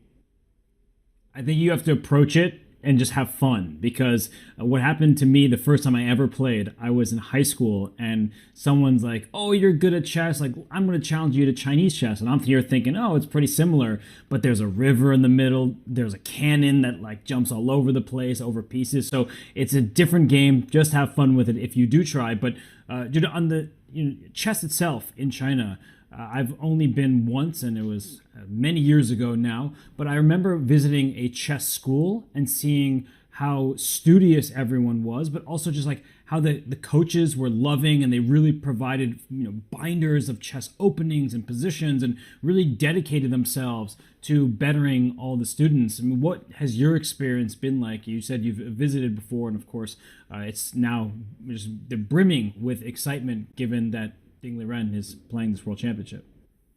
Well, the first time I visited China, it was quite a shocking experience from chess point of view, and it was like 20 years ago, more than 20 years ago. I was in a tour in different cities and giving simultaneous exhibitions and giving motivational talks and stuff like that, chatting with people, and I was treating these simultaneous exhibitions like if I would be in Europe or anywhere. And I was quite shocked because the interest was huge. There was like, they were asking, instead of 20 boards, maybe can we do 30 boards or 35 or 40? I said, okay. At that time, I didn't understand how strong they can be. Only small kids and so on. So I was sweating crazily, I have to admit, and I never forget this very little girl playing against me with this ponytail, long hair, very seriously. and flashing out, the Caracan main line until move 19 if I would be playing against Bariev. And already then, 20 years ago, I understood that something special will happen in the future in the chess from China. And I also see ever since I was there a couple of times, and it's very clear that it's very systematically built up. So when the people find some talents, they can go to the next level, and it is very organized how they can move forward and discover talents and also nurturing them. Yeah, that story is one that I think many chess players have had the fortune or misfortune, not sure, of experiencing when they're playing someone. Oh, it's just, a kid. They seem so innocent and, cute. And then they just immediately throw out all this theory and you're like, okay, what is your rating? Because it should be much higher than what it is on paper. So that's a lovely experience. Thank you for sharing that with us, Judith. And, well, we're speaking chess. We're speaking China. Ding Ren, the world champion, the first world champion, open champion from China, and he plays knight to d4. So it's an idea that we had discussed earlier. He brings his knight to attack this bishop on f5. That's the direct threat. I guess the question is now for Gukesh, do you go all the way back, which is my first instinct in these positions, just get to safety, not in the line of fire from any of the other pieces. And even more important to me than where does black put the bishop is white going to play f4, Judith? Do you think that Ding is going to push this golden pawn 2 squares forward to f4, or is he just bringing his knight closer to the queen side? I don't know how golden is that pawn, but it will be pushed to f4, I believe.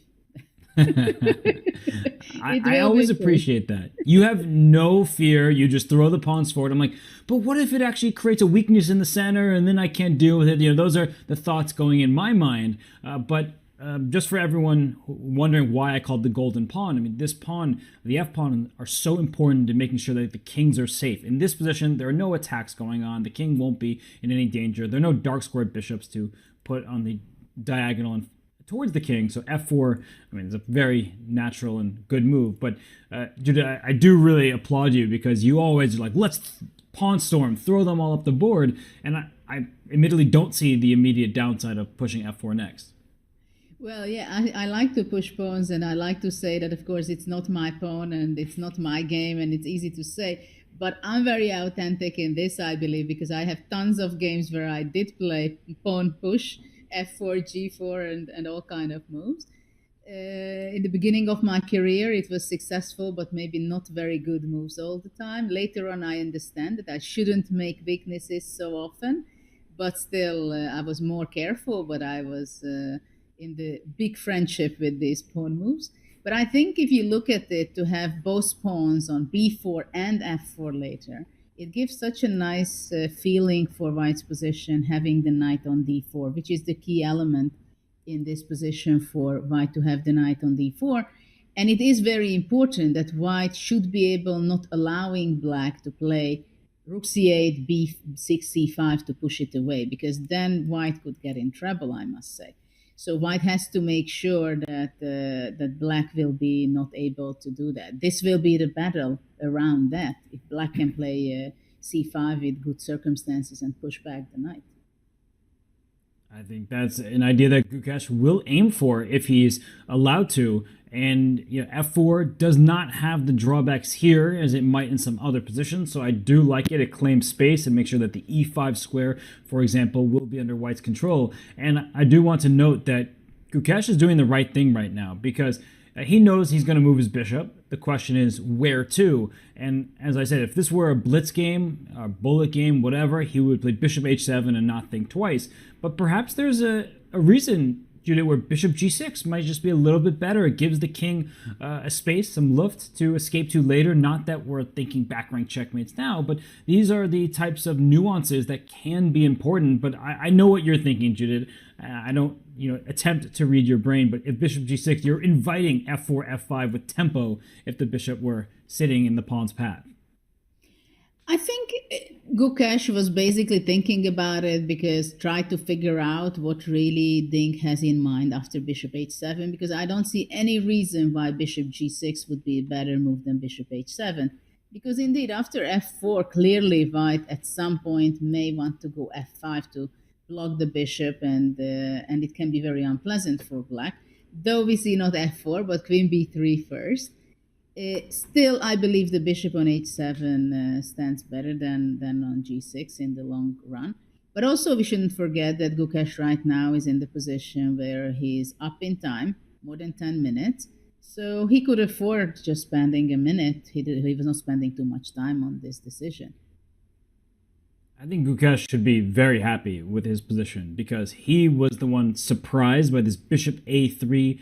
Instead of fianchettoing the bishop, Ding brought it all the way out on the diagonal, and it just caused a little bit of confusion. But Gukesh, the strong player that he is, said, all right, I'll just calm myself down, calculate a little bit, and he has worked his way out of it. So queen b3, this hints that white is going to press forward on the queen side. Makes perfect sense. Later, rook f to c1, and then a4 will be an option, but don't push a4 too soon. I think this is really the key in this position because a4 will often be met by a5, and if black plays a5 right now, Judith, I think a3 will be the response. So at least you can protect your pawn with another because this b4 pawn does cover this very important c5 square.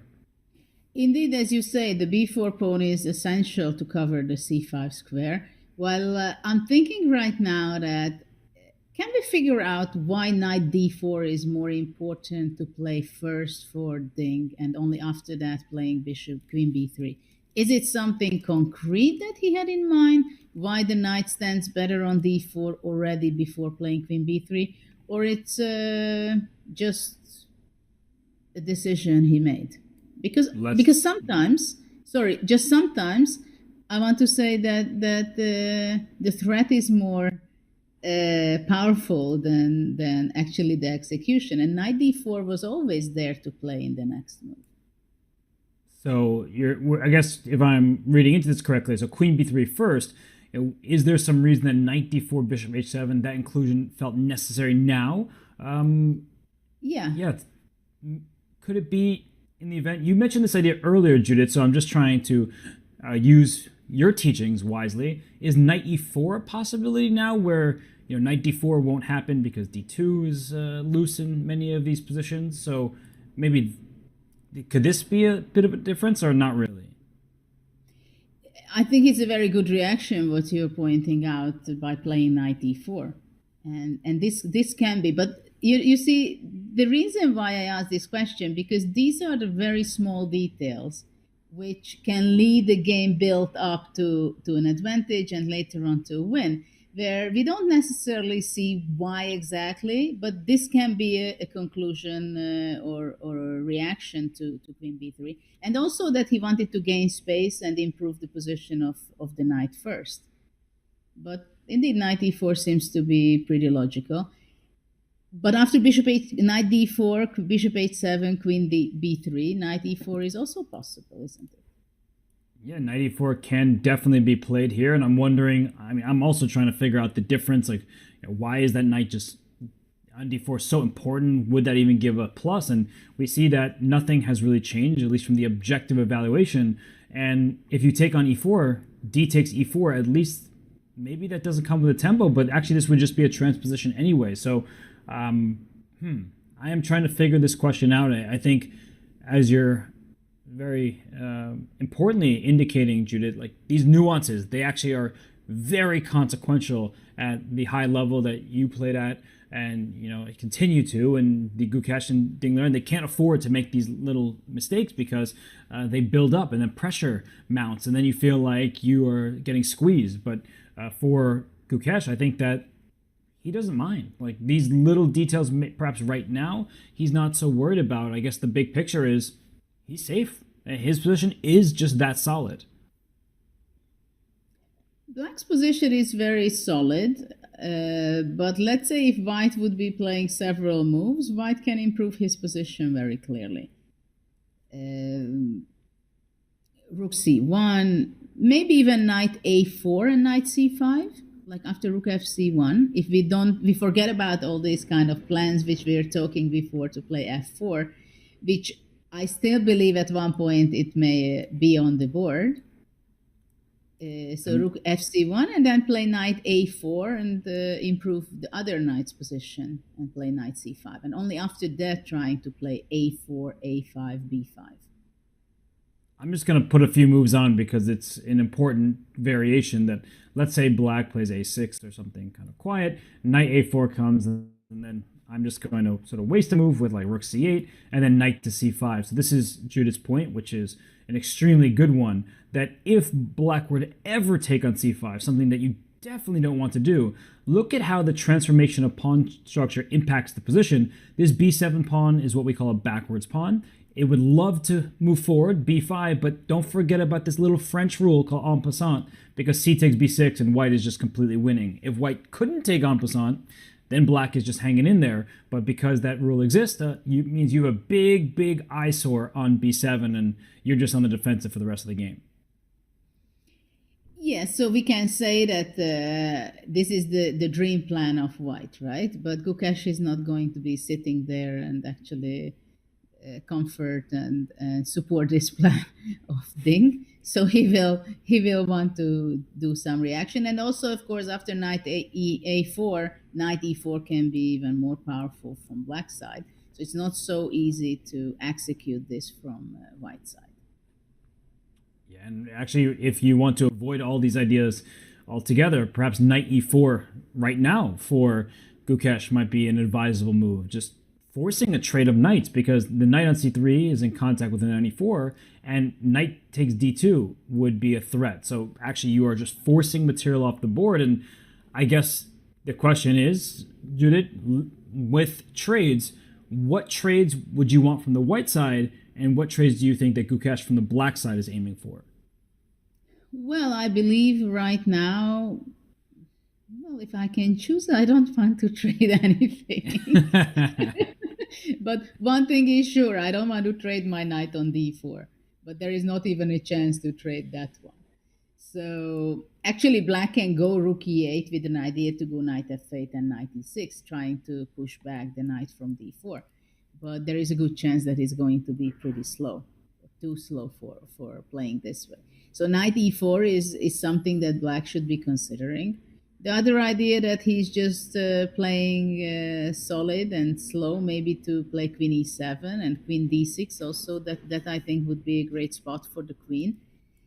And knight e4 is always something that black should be considering.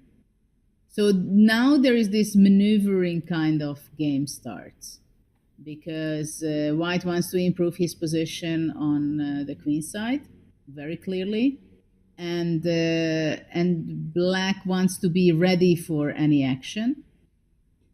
I don't know if, let's say, we would take off the white square bishop, what it would give for white and black. And in one hand, the f5 square would be a weak one, but for now, I don't see that white can really do too much with that. And I think it would be possibly more important for black to go knight g4 options.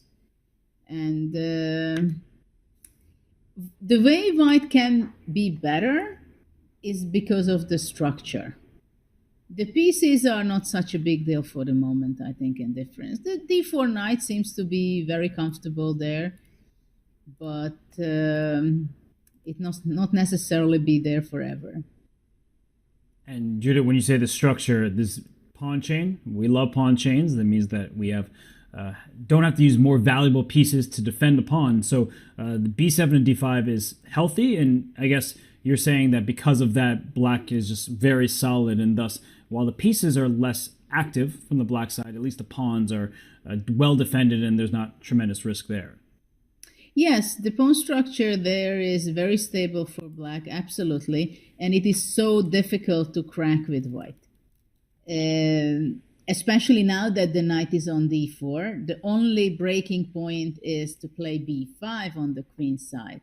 And for now, when the knight is on d4, that cannot be the plan of white, because after c5 comes with the tempo, black is just doing very fine, very important tempo, which is gaining by black. So there are some maneuvering and piece improvement has to be done for white. But somehow I feel that f4 will have to come. It's the only thing that queen b3 was more of a priority for Ding. I'm also curious, of course, where white is going to bring his rook. But right now, actually, that we are talking about this, maybe a4 is can be a threat. What do you think? Because if black plays a5, because that should be the good reaction for black, on a4, a5, maybe white can capture b takes a5, and the b7 pawn is hanging.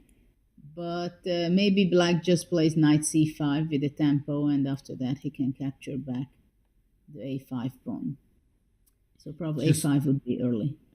Yeah, it's frustrating. It feels like that's an idea you'd want to go forward with, but as long as black can meet a4 with a5, as you've astutely pointed out many times, then black is the one who's happy about those pawn pushes. So we'll try to see if that can be worked out. Gukesh is deep in thought, and I guess, Judith, quickly, I want to ask you, as Gukesh continues to ponder his decision before we head to break, do you feel like this position is more up one player's alley than the other, or do you think both are comfortable in this kind of dynamic? I don't know how comfortable Gukesh about his position and what kind of experience he has in this structure and this kind of position, but I think he's quite okay. But he does have to understand the position, the ins and out of it, that he can play it well. Because there are a lot of plans, like, do I have to keep my knight on d7 to be able to jump to e5 if it's needed? Do I have to keep my queen on d8, or should I be replacing it to d6 when there is action? That's where it stands the best. Should I be playing knight e4, exchanging those knights, or in what circumstances? Capturing back with the pawn from d5, or bringing my bishop? So there are a lot of questions to be asked by himself of Gukesh. So he can spend a lot of time, and it can cause mistakes also to be played. Okay, you heard it from Judith herself here, that there's so many questions with every single move. So these players, they are trying to work through the complications as best they can. There are many fans on site in Singapore watching this action unfold. And well, if you couldn't make it out to Singapore, I understand. I'm not there either, but I'm so happy to be covering this event. You can make it to another chess event in person. Don't miss your chance to attend the Champions Chess Tour Finals live and in person. 8 of chess's greatest titans, including Magnus Carlsen, Alireza Firouzja, and Maxime Vachier-Lagrave, will gather in Oslo, Norway from December 17th to 21st, and you are invited into the room. Along with high stakes and high caliber action, tickets also include perks like hand and brain, simuls, photo ops with players, and more. Use the command CCT Finals in chat or visit go.chess.com/CCTfinals24 to secure your tickets now. We are going to head to a quick break, but when we return, it is more from Singapore. This is the 2024 Fide World Championship.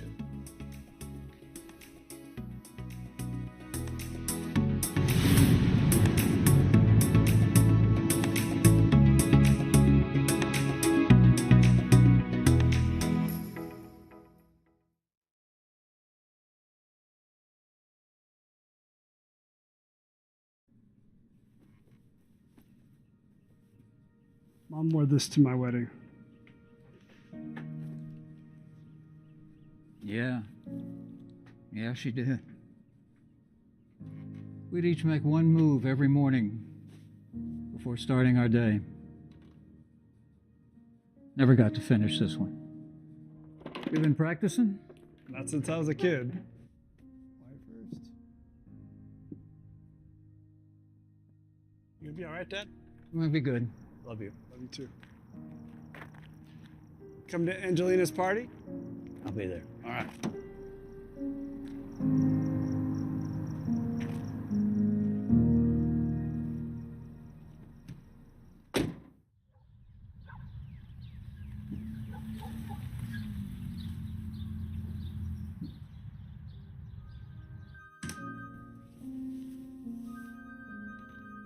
Hello?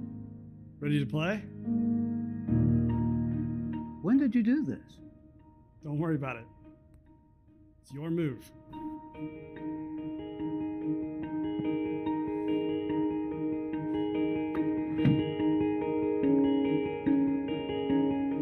grandpa. Really? Yeah.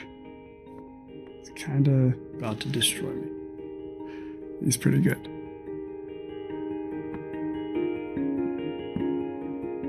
Nice one, Dad.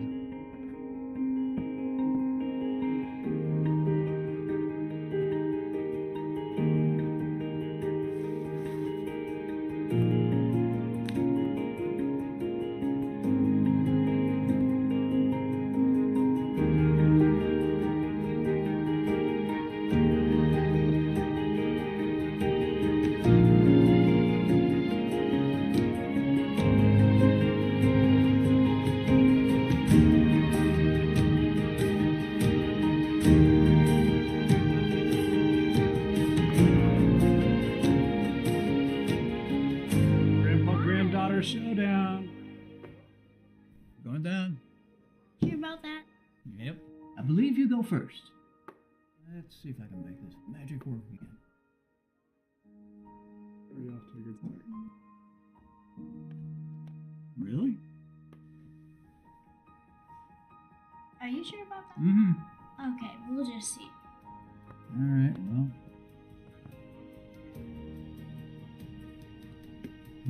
Gotcha. Oh. Smart kid. How did she do that? That's incredible. Nice going. You underestimated her, Grandpa.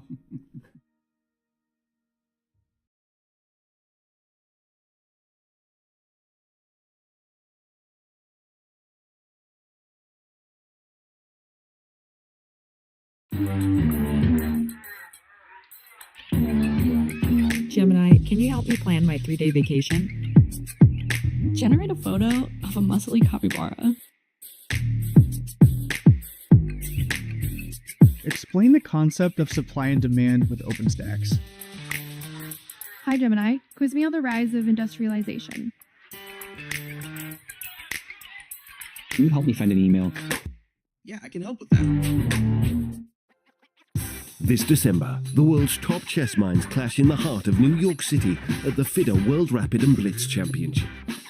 Witness world number one Magnus Carlsen and other stars from across the globe. Rapid and Blitz, chess in its most thrilling form, unpredictable and unforgettable. Fast moves, tactics and blunders, and moments that will keep you on the edge of your seat. Witness the pinnacle of chess excitement. Get your tickets now at worldrapidandblitz.fide.com.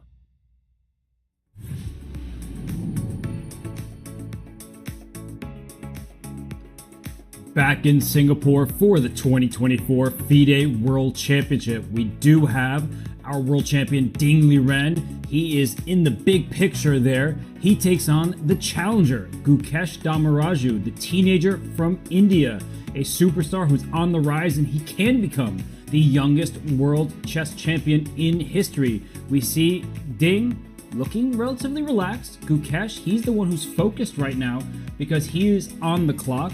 And for Ding Liren, suffered defeat before the rest day just 2 days ago. So Gukesh even up this match and is looking to continue his good form.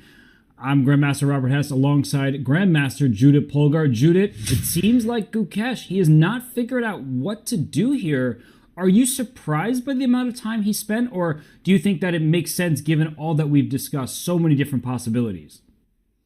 I think it makes a lot of sense what he's doing now, because I think we can say that it's a critical moment, the first real critical moment of the game, because now we see what structure we have.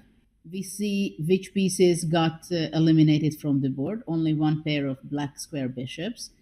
And now it's time to make up his mind what plan he's going to be doing. And this is one of the most difficult things in chess, that you end up in a middle game and you have to make your planning. And if something goes wrong, you have to replan yourself, right? So here, before the break, we were already discussing that there are quite a few alternatives for black to choose from. And yeah, it also depends on the player's style, which direction he wants to go. But of course, there is objectivity as well to it. And when people start to learn openings, I always tell them, which is not very new, but that's how I was raised, and I studied my openings, which was very different in those times, how to learn openings. But I think one thing is very important. No matter what opening you're playing, you have to understand the middle game structures and the ins and outs and the ideas. Where to put your rook, to e8 or c8, or leave it on a8. Where do you put your queen, d6 or e7? Where does it serve you better in the long run? Where do you keep your knights? Do you regroup it if you have the opportunity to e6? Or you keep it on d7 and go to knight e5 because there is a weak square on c4. So those things you have to understand in the middle game position. And I think this is what those big guys these days are playing for, that I understand the position better than you do. It's not that I have a big advantage.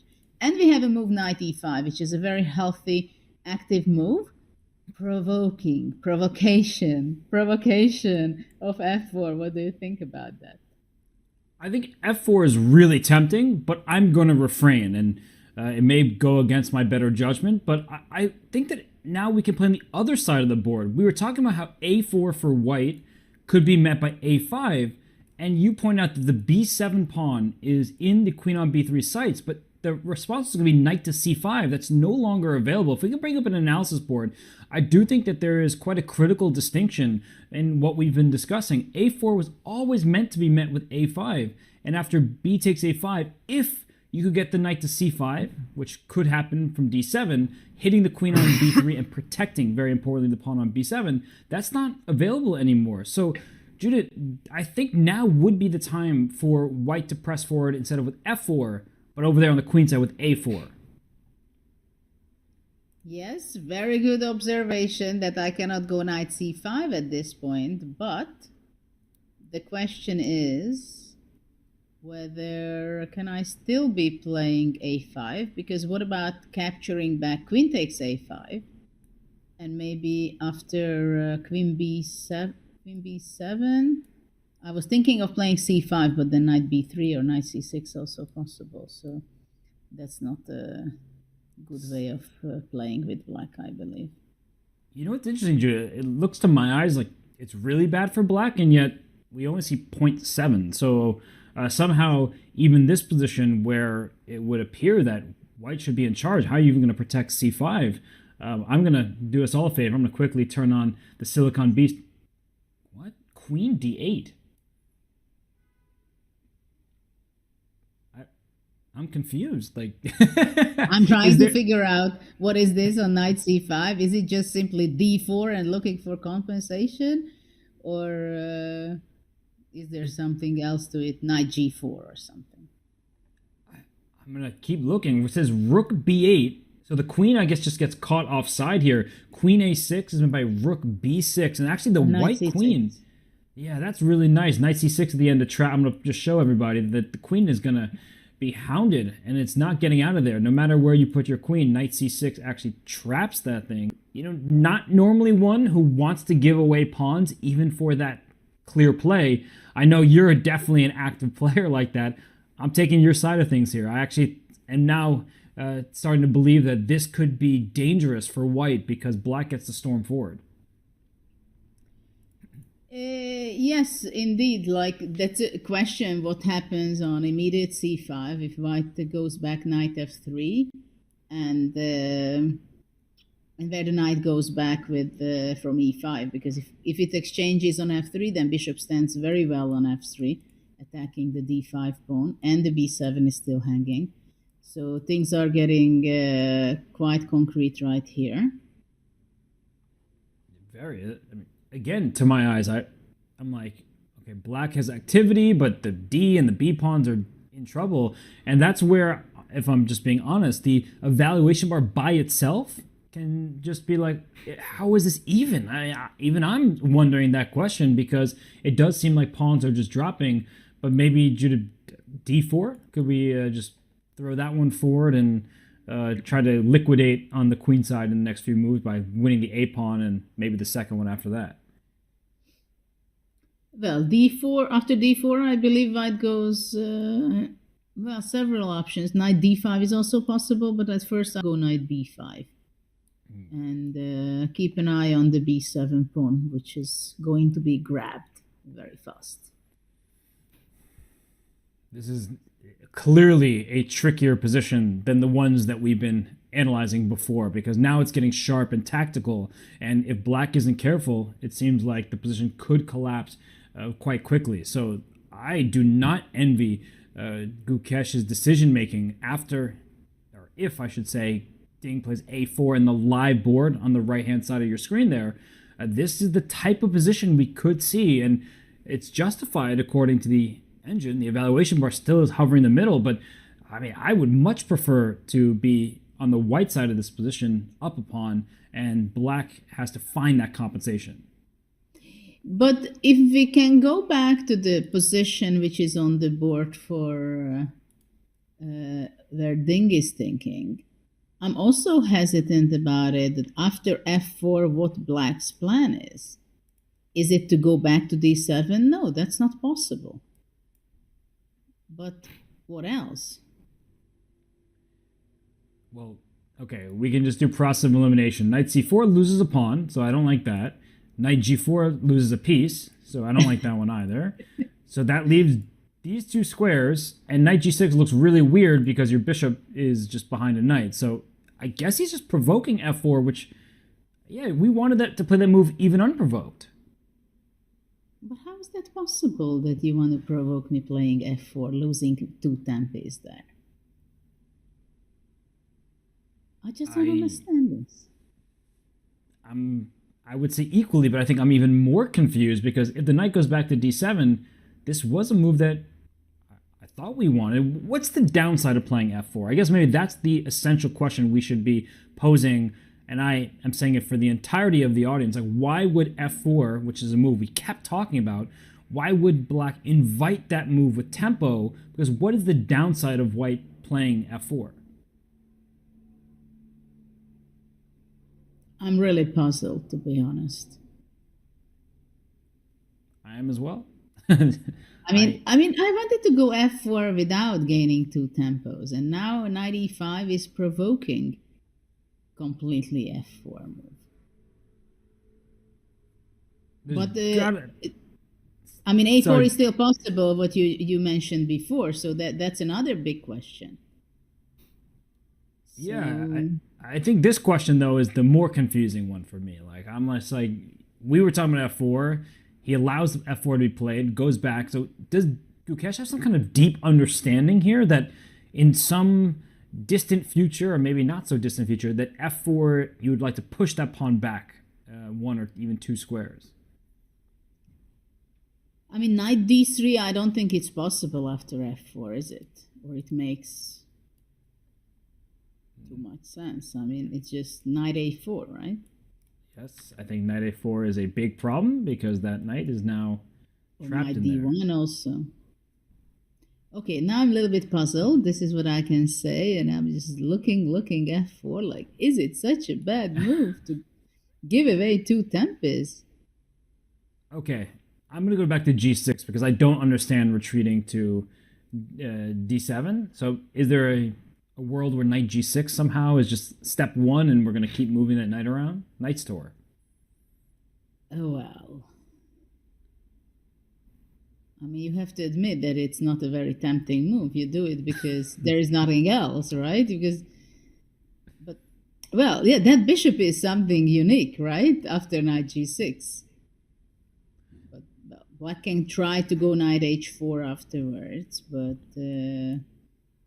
somehow it seems a strange regrouping and maneuvering for the knight to g6. Well, of course, if black... Sorry. No, go ahead, Judith.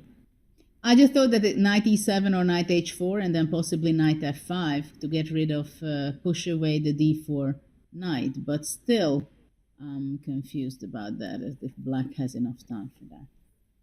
I guess that is the claim, that the knight on d4 is so strong that you're willing to invite f4 with tempo, move your knight all around the board as if we're doing the knight's tour, and all that said, just to get rid of this knight on d4, which actually makes a lot of sense. Like, now that you mentioned it, and now that we're here, I'm just going to make a couple turns. Let's say I play a4 and knight e7, and we go forward with one of the other plans we talked about. Once we get here with knight f5, if these knights get traded, black does have this big idea with pawn to d4, and now we see the drawback of f4, because if that pawn were on f2, white would play d4 in such a position. But you're not playing d4 with this e3 pawn becoming an immediate target. So I'm trying to justify, at least retrospectively, the decision making from Gukash. The evaluation bar still is relatively towards the middle, so we know it wasn't some kind of big mistake, anything of the sort. But Judith, is this the deep plan? Just to trade the knight from d4 and then try to play d4 yourself? Well, this seems to be pretty nice for black, because d4 is threatening, and obviously once you play f4, you will not play d4 in this game with the white pieces. So you have to be watching very much after d4. But I think white would not have to allow this for black to go knight f5, because after a4, as you pointed out, knight h4. What about white playing f5? Can I do that? Or after knight e7? Maybe now. Oh, so a4 is probably a bad move from white, but I think it's because of these a5 and c5 ideas. So I will not make that incorrect move with a4, and I don't know, what else can we do instead? Maybe bring a... Well, there's a question to ask, what about bishop d3 to exchange the white square bishop, and then come back with the queen to c2 if it's necessary to control those white squares. Or the other question is whether, if black goes knight e7, I think f5 actually it's not very possible, because black can go b6 and with the plan of c5, and it's very hard to stop it with the white side. Okay, but now we're talking, Judith, because a few moves ago, I was looking at this position. It's, just sort of heading towards that equal path where there might be a small pull here or there, but this is exciting. Like, this is the type of chess that we want to see, where white has pressed forward on the king side, putting a pawn on f5, and black is going to counter on the queen side, and black's pawn structure, which we were praising, becomes much looser the second you push the pawn to b6. So the intentions are very clear. c5, and of course you would like c4, winning a piece, but you're trying to kick some of white's pieces out of their perches in the center. But Judith, this becomes much more of a dynamic battle if we are to see these kind of f4, f5 pushes. Absolutely. It's a very committal move and idea by Ding if he's going to go, especially f5 is very tricky. Because, for example, after queen d6, knight g4 possibilities are also there, especially if I move away my bishop to d3. So at this point, white has to be careful a lot also. So maybe this is too much to be playing this direction. But if we go back to the position which is standing on the board, very interesting idea to play knight e5. Still, it's kind of strange in some ways. I feel, Judith, that our initial reaction is just one of hesitation, because it does feel like it allows white to proceed with f4 and also a4. And both options, they look promising to some extent for Ding. But this knight e5 move has also caused Ding to spend time. He's investing in this current position, because f4 is not a move you can take back. a4, of course, you also can't take back. When you push a pawn, that one is not going to be able to return. So both of these decisions, a4 may allow a5, and then it can become tactical on the queen side. f4, if you do play f5 later, you open up some pathways for black's pieces as well. So big moment here. You were saying it's a critical moment first for Gukash, and now he throws that right back to Ding, saying, what are you going to do? Which pawn are you going to push? Yeah, knight e5, again we see that basically Gukash played the most active move in the position. He played the most active move, like knight e5, straightforward, provoking white to play f4. If white is not playing f4, then why not to have the knight on e5? Also at some point, black wants to get ready to play b6 and c5. But it is a very unexpected plan for me, right here in this position, that provoking f4, and then possibly really black goes back to g6 and regrouping his knight to e7 very it supports this very much this b6 c5 idea, because white's key piece is the d4 knight right now, which cannot be kicked out in the next few moves for sure, and c5 is the only way to kick it out, or to try to exchange it with the knight maneuver. a4.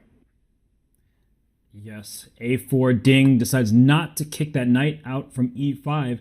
And Judith, your idea with queen d6 is also one that we should continue to mention, because that knight was in the way of the queen stepping forward. But maybe queen d6 not threatening here, because the bishop remains on e2, covering that g4 square, and white can continue pressing forward on the queen side with a5. That's the space grab that frustrates players from the black side of all sorts of I was going to say Maratzi bind, because I'm just thinking too much of Carlsbad structures. When you have a Carlsbad structure like this and black has this lovely pawn chain, white can either try to break the chain with b5, but we keep talking about how black wants to play c5, so b5 not available here, but a5 can threaten to shorten that change with a6, and if after a5, a6, give me all of these dark squares with knight to a4 coming very shortly. So, I mean, Judith, so many possibilities here, such a rich position, and I'm starting to feel like both players, they're settling into this game, which was once quiet.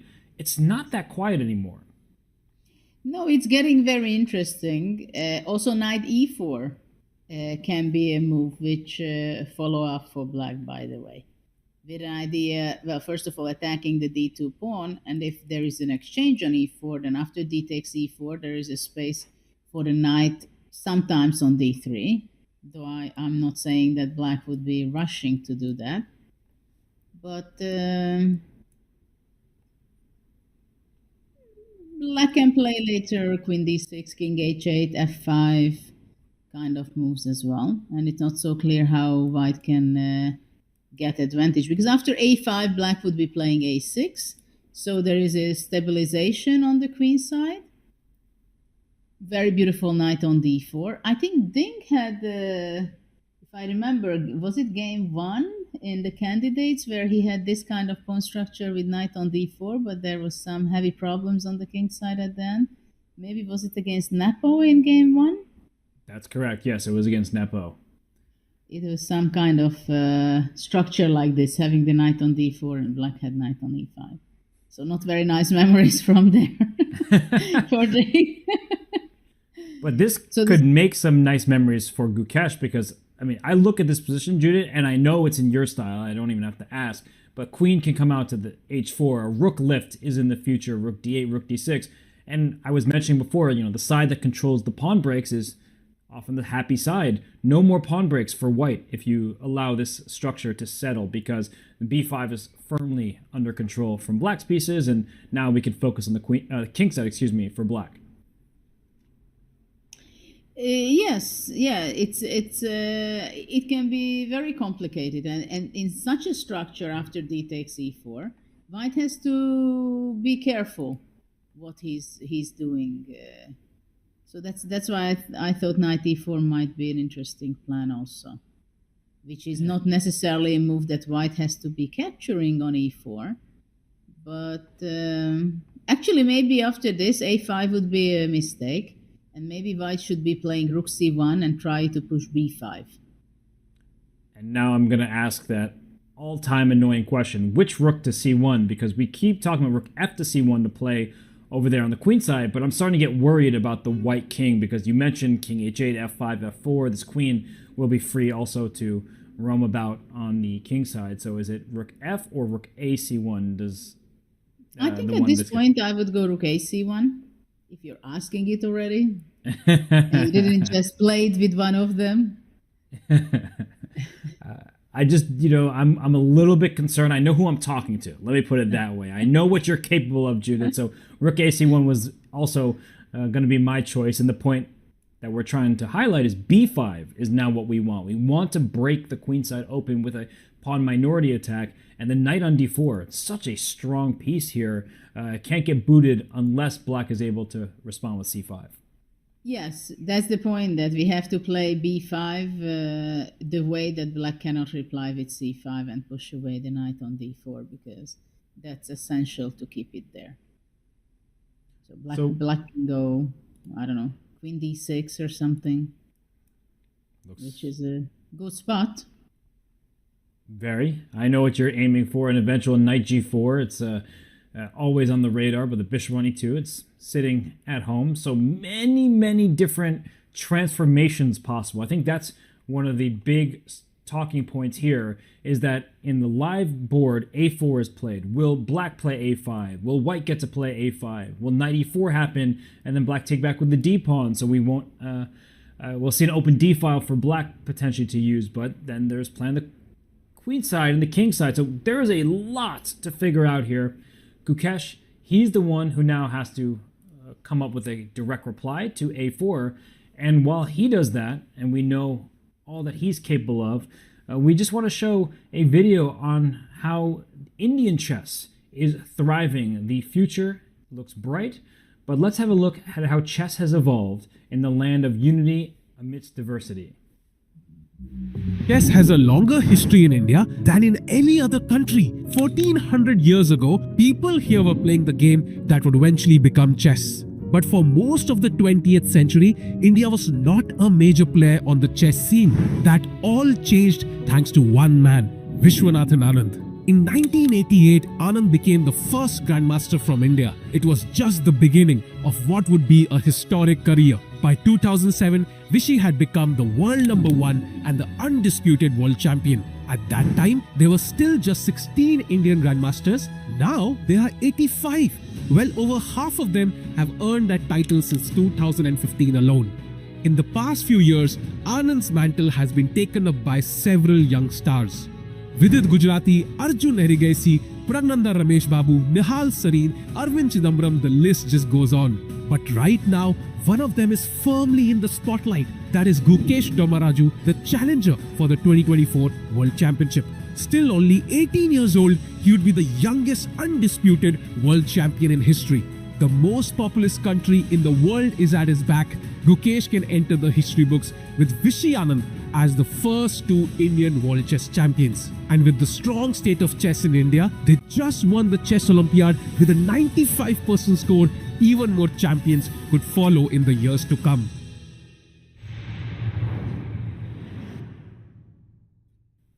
Gukesh Dommaraju. We heard so many names, some of the luminaries of chess mentioned in that clip, and we see Gukesh. He not just has added his name to the list of amazing players from India, he may become the second world champion if he is able to defeat Ding Liren, the current world champion, in this match. And wow, that's a great shot, Judith. This aerial view is quite cool, and you see both players, they are locked in and focused.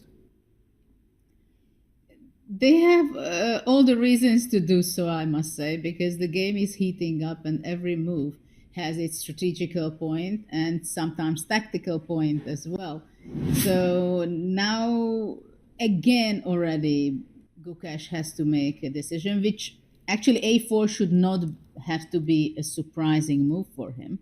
Because after knight e5, there was 2 options, right? a4, which you said immediately, instantly, and we are talking about it, and f4, which would be the very move which was kind of knight e5 was played to provoke f4. And now after a4, there are questions, of course, because first question is whether does white really want to play a5 to allow a6 and stabilize there in the queen side? So this is question number 1. The other question is, if we say yes, then of course black has to react. Can he play a5 in this position? Because that seems to be the most natural move to be playing. And then we go already, this is strategical questions, and then we go on to the tactical manners, tactical questions that after a5, b takes a5. And we see rook c8. So a5 is not something Gukesh is worried about. And Gukesh is showing some serious restraint in this game because a5, it's a move to try to claim some space of your own. But he plays rook c8, and is c5 on the agenda? Definitely not in the... If the pawn remains on b4, you do not want to allow white to take back and aim towards that b7 pawn. So, Judith, Funny note, the B pawn for black still has yet to move in this entire match, but I feel like that trend is going to end very shortly. At some point, that B pawn, it simply has to be pushed, or maybe there's going to be a capture, right? Well, actually, after a5, I think black would not go for a6. Black's plan is to play b6. So he really wants to push away that d4 stable, powerful knight from the center. So actually, his next move wants to be b6, very straightforward. I want to go b6, c5, and ask this beautiful knight on d4, where are you going to be moving? And if it has to be moving away, then black can take over in this game. So this is the big question. How can white stop that? Stop black from playing b6 and c5? This is the big question right now. And that means that Ding will have to answer that question, and he knows what's coming. Rook c8 is not a move you play just to be on a different square than a8. I mean, b6, c5. I think that Gukesh is finding his flow in this game, and looking at him right now, he does seem like a pretty confident and poised individual. But for Ding, now it's a big question once more. Is it f4? Do you kick that knight away right now? Do you actually hold that move back? Speaking of restraint, instead of just attacking a knight when you can, maybe bringing a rook to c1, an idea that we keep discussing. And rook f to c1 definitely would be the preferred rook at the moment, because if black is indeed going to push some of these queenside pawns, you want more of your rooks on that side of the board. And for Gukesh, the follow-up, is it going to be knight e4? Is it going to be queen d6? We keep asking similar questions, Judith, but I think it just goes to show that with every single turn played, the position changes bit by bit, and you have to account for all of these nuances. Absolutely. Small details is all about in this game, I must say, but it became very concrete. It is very interesting that how Gukesh can find all these ideas even in a very quiet position, where one might think that it's all about maneuvering, it's about planning, and I'm planning this kind of plan in the next 8 moves or 10 moves. The other one is regrouping the pieces, optimizing the pieces, maneuvering, putting on the optimal squares the different pieces. No, but with Gukesh, we always see something very straightforward, very clear plan. So he went knight e5 in order to play b6, c5. a4, I don't care, I go rook c8, I want to go b6. So a5 is played, and I would be surprised if b6 would not come very fast. Or at least that's the move which is the obvious one. Question, Judith, because b6, while it's clear you want c5 next, I was wondering what happens if white replies with, okay, first trading. Let's bring up an analysis board just so we can sort of show everybody the questions that I'm about to ask. b6 makes so much sense to me, but I'm wondering if we do get a trade, I'm not sure if I need to include it, and we get f4 going, if you retreat your knight somewhere, I will play b5, and then I have a c6 square at my disposal. So what is the idea here from your perspective for black?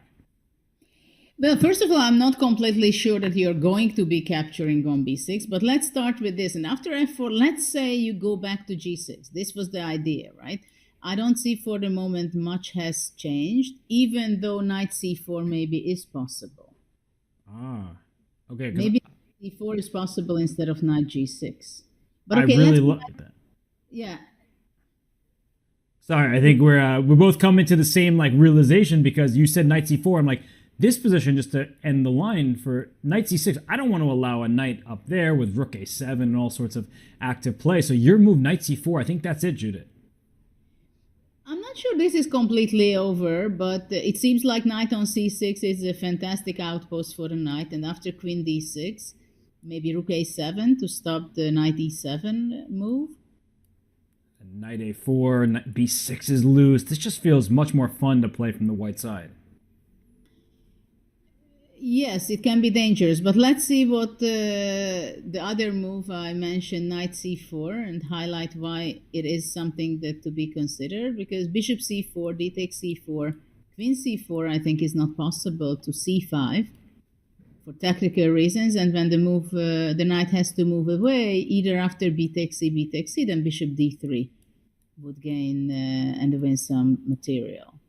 Really nice find by you. And I think this is one of those tactics that's, I mean, for me at least, easy to miss from a distance. But then when you said knight c4, I'm like, of course, the d3 square is so vulnerable. You've prepared with b6 and c5, so you can give up a pawn for now to win even more material. That's a really good spot by you, because I think it's one of those moments where you might say, I can't do this, I'm going to be a little bit passive. But no, actually, you can press forward. And this would, of course, be good for Gukesh. But there are very interesting ideas and tactics around the game, because, for example, while I was thinking that after b6 takes, let's say black or white cannot wait until black plays f5. But let's say if I go b5 and only after c5 I go f4. Is this very crazy, or it's possible to consider it? So c takes d, f takes e. We're getting all sorts of knights captured by pawns. Takes, captures here. And now the question is this pawn somehow valuable? Can I throw it forward? But I know you're going to take on g7 and open up the black king. I mean, now we're talking about spicy chess. I mean, maybe you go d4. I don't know. It's just getting crazy. d4, not even on my radar there, but just throwing more pawns forward. And crazy is an understatement. fg7, king g7. And we have b6 on the board. Look at that. It's getting sharp. I like these variations because we can see the evaluation bar, which, by the way, is still in the middle in this exact line. But for the players, they have to assess this kind of position properly. So if you are a ding, you're like, okay, this c3 pawn looks too scary for me. I don't want to allow a pawn all the way this far, getting closer and closer to the other side. And if you're Gukesh, you're like, well, my king is exposed. That's pretty open. I don't want to deal with that. And then it becomes a matter of style and preference, and also proper evaluation, which is exceedingly difficult. So as we see in the live board, b6 has been played. I see you, John. I know you've been just watching all these moves unfold. But John, I mean, we have turned this game, well, the players have, from a quiet affair, and now they're about to start throwing some punches. It certainly seems that way, doesn't it? From an emotional point of view, as a viewer, I'm drawing some parallels to game number 2, which ended in a draw, sure, but a very quiet position. Suddenly, everywhere you look, there are sharp lines everywhere if you're not deviating from a straight and narrow path, and it feels like this is sort of the direction the game is continuing to go in. But Robert, if we were to compare this game to the draw in round number 2, it feels, I don't know, I just get the impression that it feels like we're pushing a little bit more for a decisive result now. There's a bit more tension here. Definitely more pieces on the board. The queens are still on, so both sides will have their chances. And I just really want to give Jude another shout out, because some of the ideas that she's showing here, knight c4 being a critical idea for black. I mean, it goes to show that Gukesh, he's in some really good form at the moment, because he is finding his way through what was, at least temporarily, a very challenging passive position. He played knight e5 when we were like, how would you allow f4 with tempo? Then he went rook c8 calmly, and now b6. I'm really enjoying the flow of the game, at least from the last few moves. So f4, potentially very committal, but it looks like it's not on the board just yet. Plenty of stuff to talk about here as we get ready to hop into our next break here at the Fide World Championship. But why not use this break to take advantage of today being Black Friday? Because this Black Friday, we are hooking everybody up, that's all of you who are watching, with 50% off premium memberships after a 7-day free trial. So that's half off unlimited game reviews, unlimited puzzles, ad-free gameplay, and a whole lot more. Head over to go.chess.com/Black Friday 24 or use ! Black Friday in chat to cash in. So folks, the b7 pawn after 4 rounds has finally made its way off its starting square. He is just that chill guy. What can we say? We will be back with more from the Fide World Championship right after this break.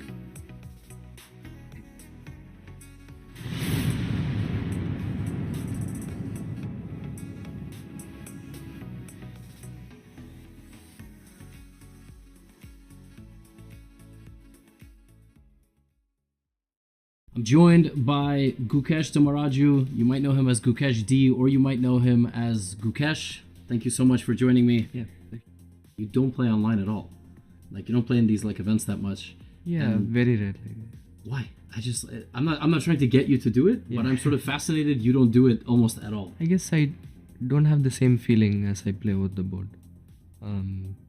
Not saying it's bad or anything. I mean, I'm sure a lot of people like it and it's perfectly fine. But for me personally, it's just not as enjoyable and not as intense as board the board chess. Is it kind of interesting for you that it's when you play the team events and you're sort of coming up together, it's like the squad, but all these events are individual events ultimately. The most important events are individual. Is it a little bit hard to strike that balance, or for you it's just your friends off the board and when you play it's... I wouldn't say we are like really close friends off the board, but okay, we have good relations, pretty much everyone, and apart from the time we play chess, we sometimes even hang out, and we have a very normal relationship. But yeah, when it comes to chess, it's fully competitive. There's no friendship on the board. So At the elite tennis level, the top 20 are all the same level in tennis. They can all beat each other. Yeah. It's all mental. Yeah. And do you feel like chess is the same? I'm sure mentality plays a huge role. But I wouldn't say it's all mentality. I mean, I guess there are different styles, and also it depends on, certain styles suit better against certain opponents and stuff like that. But surely, mentality plays a huge role. I really focus on physical fitness. I do something, either sports or some workout, yoga every day. But what is something that you do in your life that you love but you're very bad at? I love tennis. Okay. But I would say I'm quite bad at it. Okay. Me too.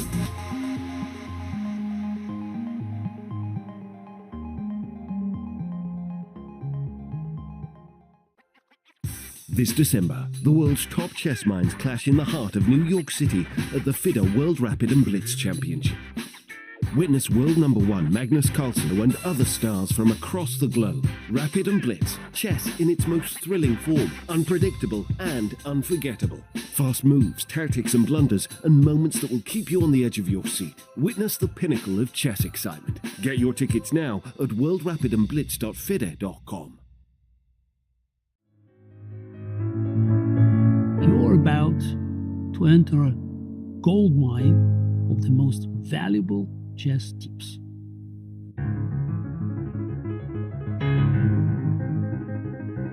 To apply the ideas that we learned by studying these games into our games.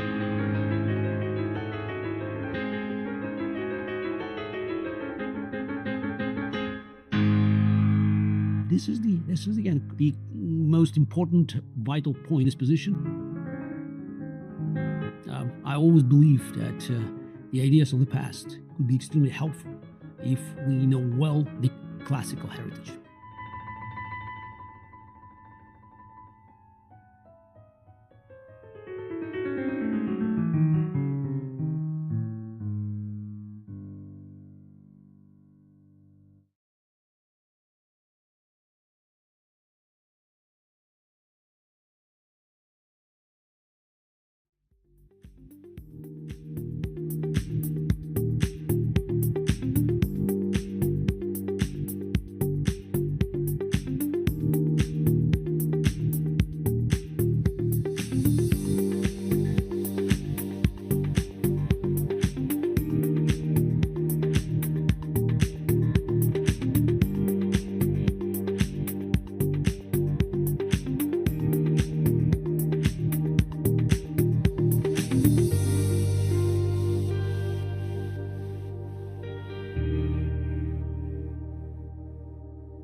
with world champion grandmaster Vishy Anand, and what we really want to know, we've all seen the video of Gukesh in Prague standing up when you stood up, but if Gukesh wins the world championship, are you going to have to stand up when he stands up?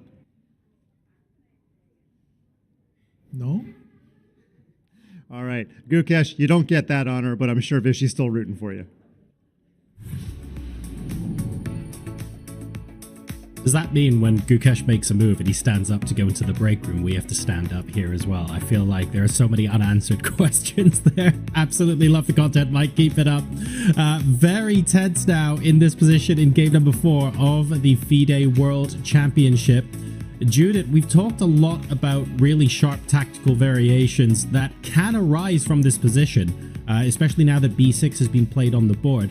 But I think especially for myself and other club level players, when we look at this position and we're asking ourselves, where do we want our pieces to be as white or black? Are there certain themes that you can pick out in this position for what white and black's long-term plans are here? Well, right now I believe that white not necessarily going to be thinking about long-term plan. It becomes very concrete plans what he should be doing, because there is a very concrete threat white has to deal with and react on that, because once the black pawn is pushing c5, white has to understand what are the dangers. But it is getting very tactical right now. So there are big questions for Ding. Okay, so imminent c5 coming in on the board and having to calculate what we want to be doing off the back of that is probably what is sending him into this think right now. Pretty similar times on the clock, 59 minutes, basically an hour, place 52 as things currently stand. It is Dingley Ren to move on move 16 of round number 4. Robert, Judith, I pass it back over to you. Thanks so much, John. I mean, setting the tone for the rest of this game. And Judith, during the break, we're just spitballing different ideas back and forth. So I feel like we didn't even look at it on the board. We were just doing the analysis in our heads. Maybe we should kind of dive into some details here, because this is a critical moment for Ding Liren. He needs to find an active plan, because Gukesh is bringing the heat, at least on the queen side. So if we can bring up an analysis board and dive in a bit, we can discuss certain themes here on the queen side that are going to be a bit more ambitious. So the move I had suggested at least was bishop a6, pestering this rook on c8. So I guess, Judith, we can just maybe go for rook c7. And here I wanted to play f4, and this is where I think the questions only begin. Exactly. I was kind of surprised on your move bishop a6, but definitely this is one of the moves which has to be considered by Ding.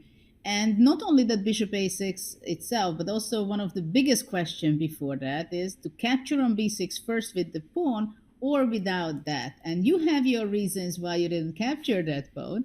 Exactly. So after f4, yeah, the question is whether is black going to be moving anyway to c4 with the knight. So maybe we can point out what was your real idea behind f4 after bishop a6 is to take, and after queen takes, after c5, you have an intermediate great move knight c3 to b5, right? This was your plan. Exactly, and I think I've been inspired by you this whole time. And oh wow, I mean, Ding just made a retreating move, knight to f3, so he's not actually pressing forward on the queen side, but these were the types of variations that you and I were talking about, where you leave a knight hanging on d4 because the rook on c7 is loose, and there's all sorts of tactics here. And it also seems good for white, suddenly, because if black goes back to c8, then your point comes alive that you didn't want to exchange the pawns on b6. So knight a7, and white is gaining material, because after capturing c takes d4, you take everything on c8, a takes b6, and there are too many passed pawns for white. Yeah, black is toast at this point because of the passed pawns and the rook versus the minor piece dynamic. It's not the biggest storyline when there's a pawn just 2 squares away from promotion. But Judith, that's neither here nor there, because all of these lines that you and I were talking about in the few minutes of the break, knight f3 played instead by Ding. He just backs that knight up. So I guess at your first instinct, do you approve of this decision from Ding? Do you think it's a too quiet of an approach? What do you make of his decision just to back that knight up and offer a trade? Well, that knight was afraid of c5. This is what I can tell you. And it's a kind of a prophylactic move that before black is playing pushing c5 and after that d4 with great energy, he wants to eliminate a very active knight which was put there just 2 moves ago into the center, this knight on e5. So now black is asked, what are you going to be doing with your knight? Are you going to be exchanging on f3 and play a solid line where on the queen side it can be still better for white, the situation, especially if white can keep the tension there. But we have to check that. The other question is, what if knight c4 anyway? That can be also a question because still white cannot capture it twice because bishop d3 is still there. I will show At the that same again. time, Always important to keep our eyes in the d3 square. Sorry, go ahead, Judith. yes, and after knight c4, white can breathe for a moment. He can also play, for example, d3 and pushing back the knight to d6. There maybe suddenly white can be happy in this position because knight on d3, d6 is kind of interestingly placed. White cannot go e4, b5 also not so easy, but actually maybe b5 is possible. Let's say maybe ab happens and then b5, but maybe also white doesn't not have to rush. But I would try it first. Let's say b5. I don't know if I can go there. And the only reason I wanted to check this because if c5, that would be a very logical reply, but then d5 is hanging. And this is one of these positions, Judah, where even if the engine says things are okay, it just doesn't look that great. I guess the b5 pawn is also a bit loose, but yeah, this is clearly better for white. And I think just to show one more point, that I think you were saying you might not have to rush. Even a move like rook a6, that there's a clear advantage for white. You can take over the open file. There's immediate pressure on black's pawn, so this would be a bit of a nightmare for Gukesh. Not a losing position by any stretch, but one that's just white can play for a win without too much risk. So in the game, it looks like we saw a capture on f3 rather than the knight rotating about. And after bishop takes f3, Judah, the big question is, can white get in this b5 type of push to break down the pawns? And will black say, I'm going to beat you to the punch and I'm going to play d4 and just try to get rid of potential weaknesses? Well, d4 seems at first comes to mind, but after d4, the good move, I think, knight e2 with white. Oh, we know about good knight e2 moves in this match, don't we? That was Gukesh in game 3 with the lovely knight e2 retreating. And what's the ultimate idea here from your point of view, Jude? So knight e2 just challenges this pawn, of course, but what transformation do you see benefiting, I guess, either white or black? Well, for black, it's a question right now whether does he have to take on e3, exchange the pawns, and after e3, white has a more pleasant position, bringing his rook to d1 and knight to d4 back probably, or rook c1 and put pressure on the c file. So this would be something I think Ding would be happy with. Not that he has such a huge advantage, but I think it's more pleasant. But and we have d4 on the board. He wanted to simplify. Yeah, the position we have in the analysis board, knight e2 played. So if d takes e3 and it's captured back, then we will get this position we're analyzing. So, I mean, Judith, small pluses here for white, and the knight coming back to d4 looks very good. One of my questions, though, is it's something I ask often: what trades are beneficial? If black just puts that bishop on e4 and says, let's keep trading pieces, does white have legitimate chances here, or do you think the liquidation should allow black to fully equalize? I like bishop e4 very much at this point for black. I think it's a very powerful exchange, simplification from black side. And we are seeing the game unfold into this direction after d takes e3. And yeah, bishop e4 to get rid of the powerful f3 bishop, which is attacking the c6. And this h7 bishop is not doing much in this position. It is a very smart way of simplifying, I believe. I think that Gukesh has played a really nice game.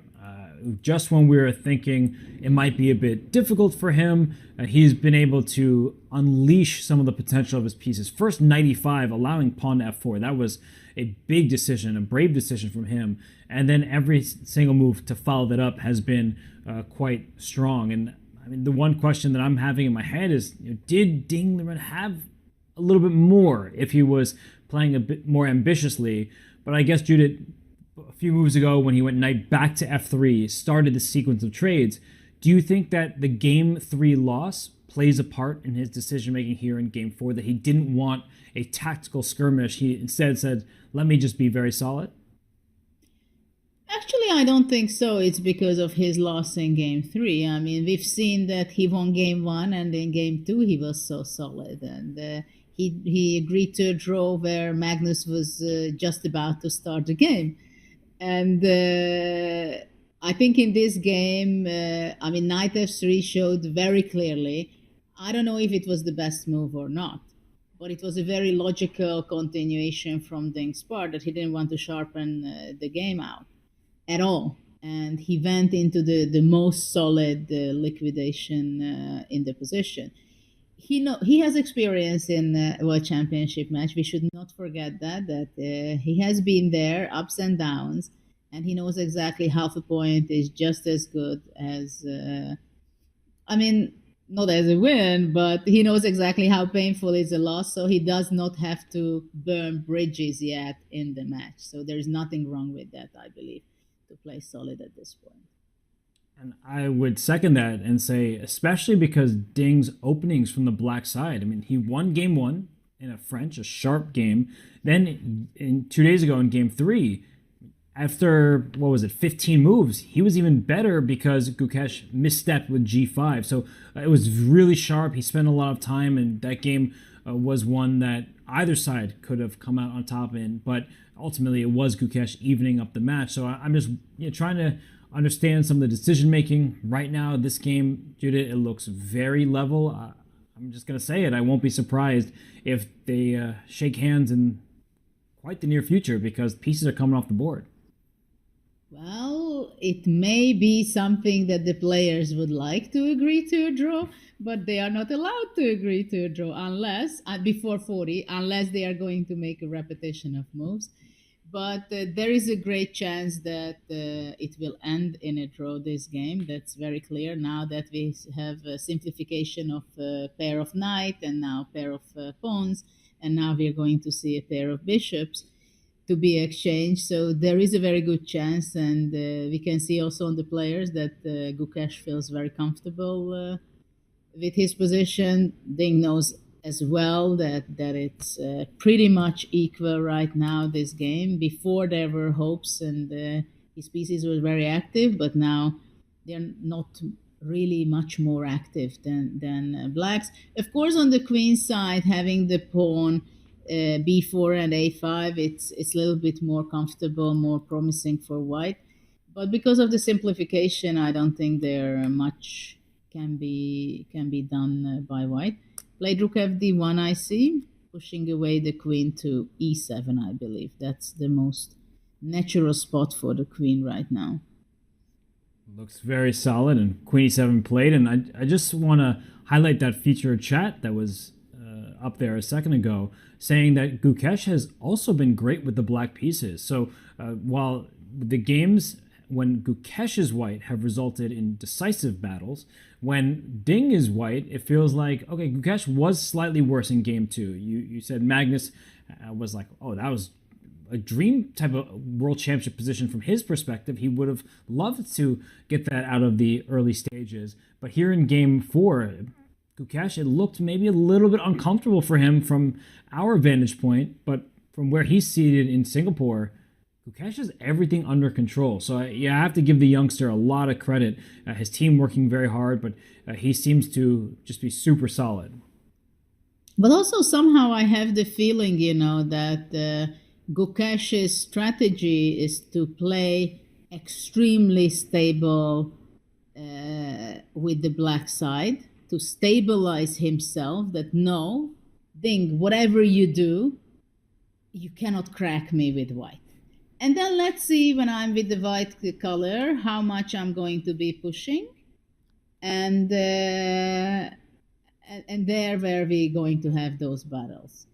And it would be a smart idea, of course, and of course it's not such an easy strategy to execute, but it seems so far that it is something that will work for him. And when Gukesh is white, he surprises Ding with G4 ideas.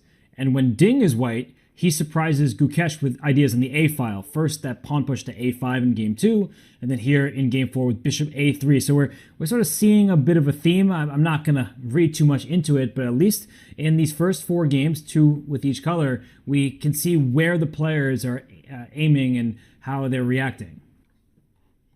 Yes, yeah. I mean, we see that the games where Ding is playing with the white pieces, so far it is steered to a very solid, very positional way, while when Ding is playing with the black color, somehow it sharpens out whatever happens. So solid play is the name of the game for Ding Liren when he has the white pieces. And for Gukesh, I don't think he's going to complain, because in the candidates, how Gukesh even got here, he was just outplaying people. He didn't take too many risks, with the exception being a game against Abbasov, where he brought his knight back to h7, and it was maybe a bit of a dubious opening, but one that he knew very well. There was, I don't call it dubious, that actually feels a little bit too extreme, but it was not some kind of mainline theory that he was trotting out. But the point overall, I would say, is that Gukesh just typically plays very principled chess, and he doesn't seem to fear anybody. And that's a great characteristic from a youngster, because sometimes you face off against the Ding Lirens, the Magnus Carlsens, and you think about how much success they've had throughout the years. But I don't think Gukesh cares. I mean, we've seen him in the Olympia 2 in a row. That's like the biggest stage, where in 2022 in Chennai, and then this recent one that was in your native Hungary, he played with great success, and in this case led India to a gold medal. So I really just believe that he fears nobody, and he is a confident youngster who knows that he can compete on equal terms with pretty much any top player. Yes, indeed. You can see his self-confidence and understanding about what is the situation. If he was able to win the candidates, he could make this fantastic performance and play in Budapest at the Olympiad. He understands that if he has a good preparation, if he has a good opening choice, if he is going to be playing very well, the maximum of his potential, then he is capable of winning the match. And this is what he said also in the press conference, that in that case, he has all the chances to win, whether, no matter what kind of Ding, what form he is in. So he has a very healthy self-confidence. And it is very important to point out that it is for the public also. It's known that he's working very much on his mental attitude and strength, that he can stay in the reality, in the presence, and control himself not to get overexcited on a victory or too much disappointment on a loss. And maybe this is the most important in a World Championship match, that whatever happens, you go with it, and you stay under control whatever happens, and you don't break in any moment. And even though he's very young, he's a very young player, he can show this stability. Though I have to say that in some points in game 1, it was clear that he made some fast moves, some time management. At some point, it's not so good when things were shifting around. And also, yes, in game 3, it was very interesting for me when he was already winning and Ding had less than a minute, and it was very clear that he's winning, but he had I don't know, I think 6-7 minutes or something. He had quite a lot of time, and when he played bishop f4, I had this feeling that he got so excited that he couldn't control himself, playing the bishop f4 move, last move of his in the game, basically so fast that it showed that he's so excited. But generally speaking, I think he can control his emotions and himself very well and stay very much in the game, which I think he can actually reach to this point also, because we see him meditating or closing his eyes and put himself very much into focus. I think this must help him also. Yeah, no, he is so mature, Gukesh, just the way he plays. And I was just thinking while you were speaking about a recent loss of his that I remember against Andreken in the European Club Cup. And Gukesh does not lose frequently, but he did lose that game. And I remember the opening was just a bit uncomfortable for him. He was taking some time, and then his pawn structure was ruined on the king side. He ended up dropping a pawn, and the game just got out of hand for him eventually. But I think that Ding does need to pose some challenges that are static for Gukesh. Like, give him double pawns at some point. Try to outplay him in those kind of end games, because the way that this game has gone today, I've been very impressed with how Gukesh has been able to handle the pressure. And I think more of what happened in game 2, that's really, I think, where Ding can shine, because when he gets these small pluses, of course, Gukesh is phenomenal, and he is not just going to lose a game because his opponent is slightly better. But I think that for Ding, that's the type of style that I believe he's best suited for. And for Gukesh, I mean, to press the youngster, it's such a big stage, Judith. I feel like he's settling in very nicely, but the World Championship is new to him, and there could be a moment where he just feels that discomfort, and then suddenly that's when Ding can pounce. So I think Ding needs to show some ambition with his white games, but of course, I trust his team more than I trust my own words. Well, it's easier said than done that he has to press. I think it is very clear that this was his idea, that in his first white game in game 2, he came with a very interesting novelty with this A5 idea, provoking Gukesh, that, okay, come and take my pawn and let's see how it works out. I have my prep. And there also Gukesh was going into the direction that, okay, maybe I'm going to have a little worse position, I have to defend, whatever, but I go in that path. And today's game, it's exactly the same, I think, what Ding had. He had a very similar strategy, that I want to play not very tactical, very concrete position. I want to be more positional, and maybe you're too young or very young, you want to be very active, you will make a choice when there is a decision to be solid or to go on an interesting idea. Maybe you will do that, and then that's where I'm going to have my chances. And Gukesh did not fall into these provocations, and he played very healthy, he played very active this game. Especially, I like very much knight e5 move, which was at the point where he could go many other different kind of more passive plan. He chose this one, and he plays very calmly. And as far as I see now that knight c3 was played, it seems like these knight last time from c3 it went to e2, and that's when I said that it's a draw for by Ding. Now I'm saying that from e2 to c3 the knight move goes. And it's kind of a draw for, I believe. And this game for sure is going to end with a split point. And part of the reason why Jude and I have been talking and not analyzing so much is because of moves like this. Knight c3, the knights get traded, some rooks may get traded, and there's just not enough material remaining. It's equal material. It's not pawns on the same lines. We see black has an extra pawn here on the queen side, the c-pawn, and white has a nice extra pawn in the center, but we will see mass liquidation, and as you said, no draw offers allowed, at least not directly, but you can repeat moves. So I think that's what the players are thinking about right now. How do we actually head towards that draw if they are trying to make it before the 40th turn?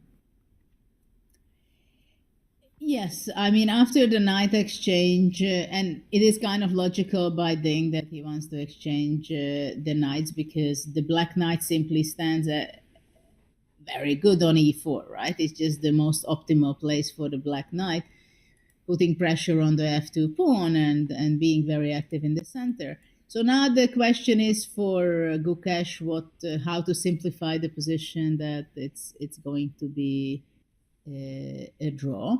At the same time, you can also say that he cannot just play without paying attention, because you still have to make the best move, not to spend, let's say, needless energy to spend if there would be a simplification. Let's say everything goes very badly for black and the 2 black pawns will be exchanged for the only 1 white pawn. And even that position is without queens and only 1 rooks on the board. It's still a draw, right? But that's not somehow that he wants to make a simplification. I'm just saying that there is very, very little chance for white to really get anything out of it and to win the game. I don't think even that's part of Ding's dream in this game anymore. But still, it's better to play well. So the question can be for Gukesh, should I be playing rook fd8 immediately, or I can also take on c3 takes and play c5? That I think also makes quite a lot of sense. It's about choosing which way to head towards the result of a draw, because what you said is a very good point, that there is not really any risk. There is a ton of room for error in the sense that if Gukesh makes some mistake and loses a pawn on the queen side, but those pawns come off the board, the 4-on-3 that are all on the king side, that would still be a theoretically drawn position. So no matter what kind of mistake you can try to draw up here, it still is going to result in a level position. So I just want to commend Gukesh. I mean, he hasn't really been in serious danger in this game. Knight e5 was a really nice find from him that was not on my radar. And now that we're at this point, I mean, it's just about how do I ensure the draw will be reached. You don't want to assume. You definitely do not want to make a quick move and just say, no matter what I do, nothing can go wrong. That's how you lose games, not at this level, but for those of you watching at home. So both these players know that this game is going to be a draw. They're not pretending otherwise. It's just about how do we get there as safely as possible. I'm still a little bit sorry that we got this simplification and not the bishop a6, what you mentioned, or after knight e5 instead of a4 to go f4 and pushing the knight back to g6, because those positions were extremely interesting and could sharpen out very easily.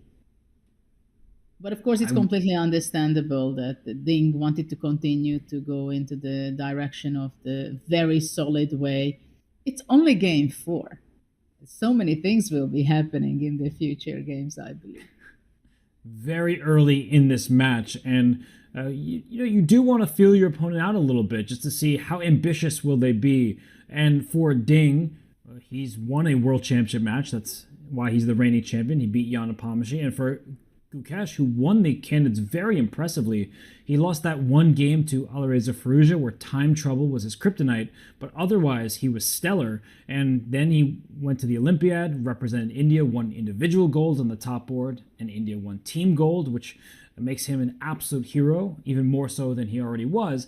But this is just such a different environment. I mean, both in terms of it's a match against a world champion, but you're also in this this box. Everyone is staring at you. You have to tune out the rest of the world and the fans, and it's just a totally different zone to be in. But we see the quick moves happening. Here is the arena in Singapore. But Judith, I think that for all the fans that have stayed put, watched this game with enthusiasm, I think they won't be watching all that much longer.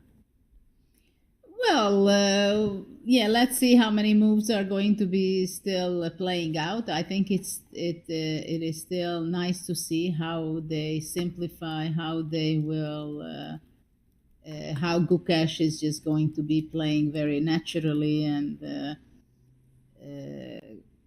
with great self-confidence, equalizing the game.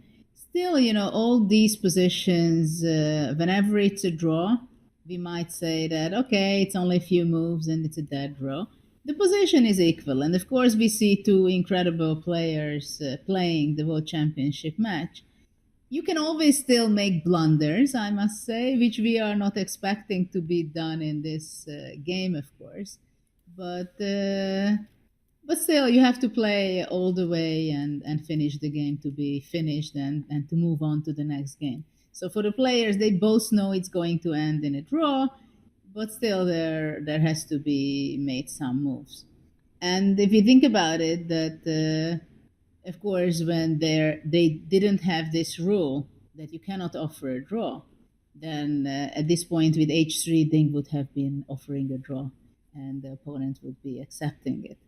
So these rules are making the game interesting most of the time. But at this point, we might say that it's not necessarily that they would have to play it out. At the same time, I'm still happy to see it's played out, even though their energy is going for this, which is,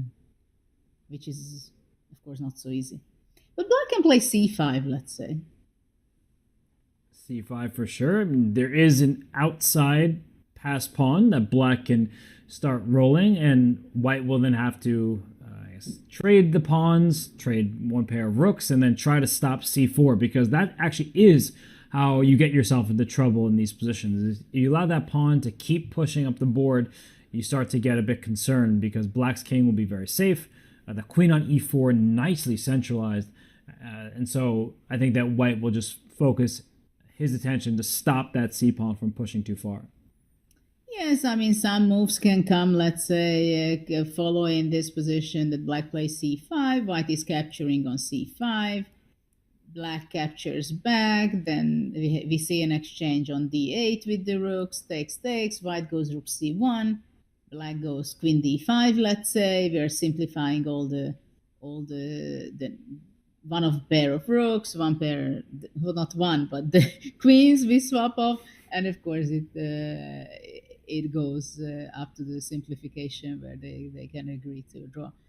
So this is the most likely what we are going to be seeing in this game, of course. But then the queen on e4 is just so superb standing there. The queen is in the center, is just so beautiful, putting pressure on the b4 pawn, controlling some very important squares, c4, c2, protecting the c6 pawn. The d5 square can be sometimes also important. So it's nice to see that queen on e4 for black. That's for sure.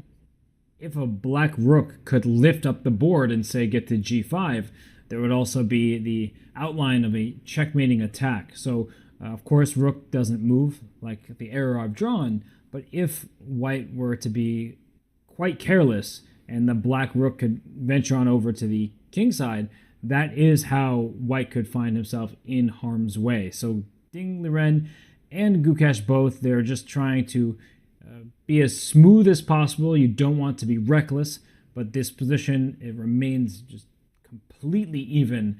And for Ding Liren, I wonder if in the press conference he will express some disappointment, or if he'll just say, my opponent played well. There really wasn't much to it other than that. But as we talked about, Jude, there were some moments where Ding could have played more ambitiously, but also it would have been more risky. Press conference is always fun to listen, how they react, but not only what they say, but the way they body language many times tells it all. And even though Gukesh is many times not... I mean, he's saying similar things, and he just shows his stability. Even then, of course, you understand when he wins, when he loses, when he feels good about himself, about his play. And but still, of course, a chess player shows by the body language what they were playing on the board. And I think the big question for Ding, for example, that how much he can get into the mindset of having a healthy self-confidence and play the game like he played in game one. But of course, game one was very special because Gukesh was risking quite a lot. I mean, he made some very straightforward strategy in that game. So I do believe that opening choices will take a very important role. So for those risks that you mentioned, I mean, we'll see if they will continue in future games. Just so far, I feel like you're looking at a player here in Ding Liren who, he wants to find stability, and the topsy-turvy nature of a match is something that's not unfamiliar to him, because in the 2023 match, and you just saw him look over at Gukesh. I think that they're doing that quiet offer where they're like, okay, do you want that draw? Can we make that draw? Because this position is even. So, John, I know that you've been sitting here watching all this unfold. I mean, this is very clearly an equal game. But, John, I mean, we'll see 2 games with white, 2 games with black. So they're going to be on completely even footing when you take colors into account as well. Absolutely. This I actually wanted to ask you that question next, Robert, where we were going into this game saying, you know what, Ding Liren has had 2 games with the black pieces. Things have been equal. He's got an opportunity to press with white, but that's sort of been negated now. 2 games with white, 2 games with black on both sides, and it's beginning to look like this is a relatively relaxed ending for both players. I guess my question for Judith here would be, when Ding Liren played knight f3 on move 16, was that almost like a psychological admission that this is where I stop pressing for a win as white here, or do you think that was somewhere else? No, I think that that's a very good point, that knight f3 was where the simplification started, and that was a silent draw for kind of. Basically, Ding decided that after Gukesh played his previous 3 very good moves, knight e5, rook c8, b6, straightforward going to c5, he didn't see anything very, very good for him in the complications, and then he decided that I go knight f3, we simplify the position, game 4, still 10 to go. Fair enough. And psychologically, Robert, I guess the game... the chairs are playing each other at the moment, but it is worth asking the question, to what extent is this a missed opportunity by Team Ding to capitalize on the extra game as white? Do we feel like giving up equality basically out of the opening was a misstep from him? Do we feel like do we feel negative about that at all, or is this relatively expected? How should we be reading into this? I think that Team Ding, if anything, should just feel respectful of Gukesh, because they came up with an idea that he was not familiar with, and Gukesh responded accurately. And then there were moments where Ding could have pressed for more, and as we just see empty chairs, I just want to point out, it's funny to me, the difference in size. Like, one chair looks absolutely ginormous and the other looks incredibly small. So it's just amusing that the players have their preferences in that way. But it's all about the gaming chair. I think that Gukesh would agree with that, but I don't think that Ding can be too unhappy. He didn't press for more. He didn't want to take that risk, and I think I trust him. He's the world champion. He's played a match before, and if he wants to save those risky moments for later in the match, who am I to blame him?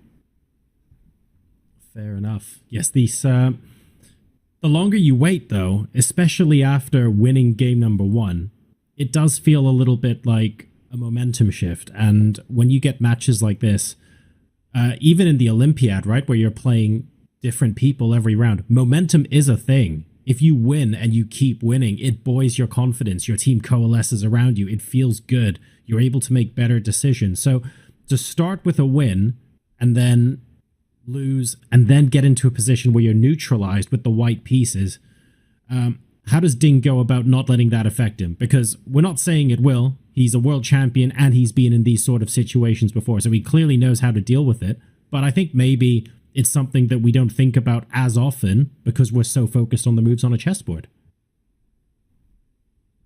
It's really one of those questions, and when we talk about Ding Liren, is he the same Ding that he was in the past? And he, by his own admission, has not always been. I mean, we've seen him struggle, and we've seen moments where he just criticizes himself. he was upset with some of the play in the Olympiad, for example, where he was not able to just nurse his advantages into full points, but he actually praised his own play. So there's the criticism, there's the admission that things are not going the way that he would like, but then there's also praise for his own play where he says, actually, I think my level has been high.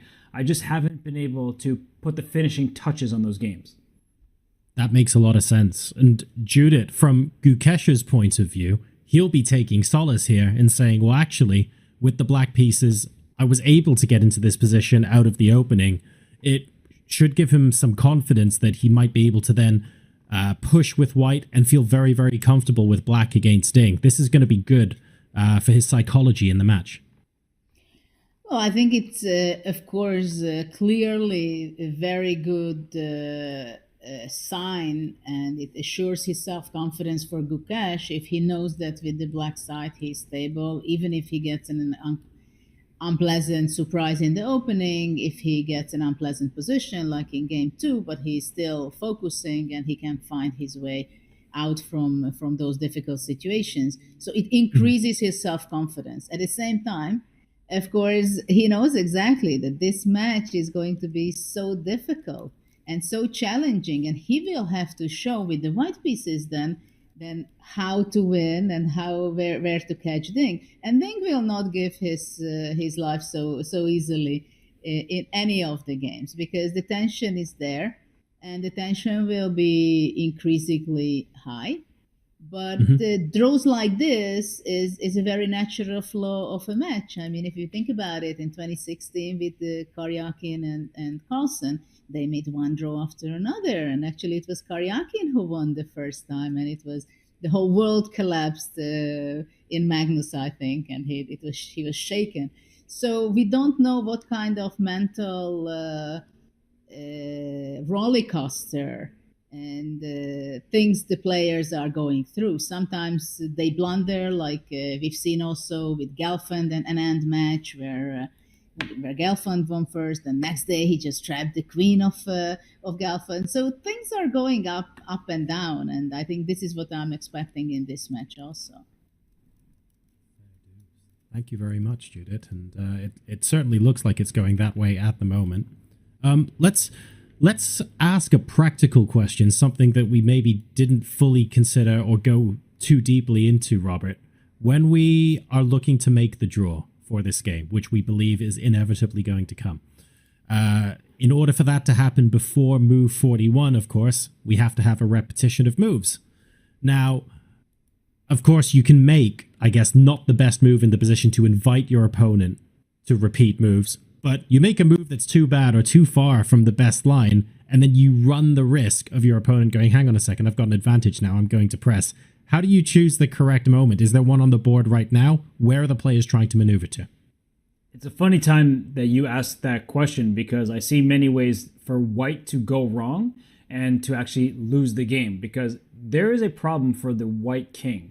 Its escape square is in the line of sight of this black queen. So even if it were white's turn, the c5 pawn is not actually hanging, because if you take that pawn on c5, I'll just draw this with arrows. If you take this pawn on c5, rook d1 check is going to be played. It's a deflection tactic. The white king can't escape. As I mentioned, the queen covers the h2 square, and so that if white were on the turn and took, the rook would have to take, and then you deflect that rook, and the queen would be lost on c5. I can put these moves on the board very quickly. It's not going to happen. But if you're not careful, if you just assume that everything is fine, even here, like queen c3, let's trade queens, because if the queens trade, it would be a draw.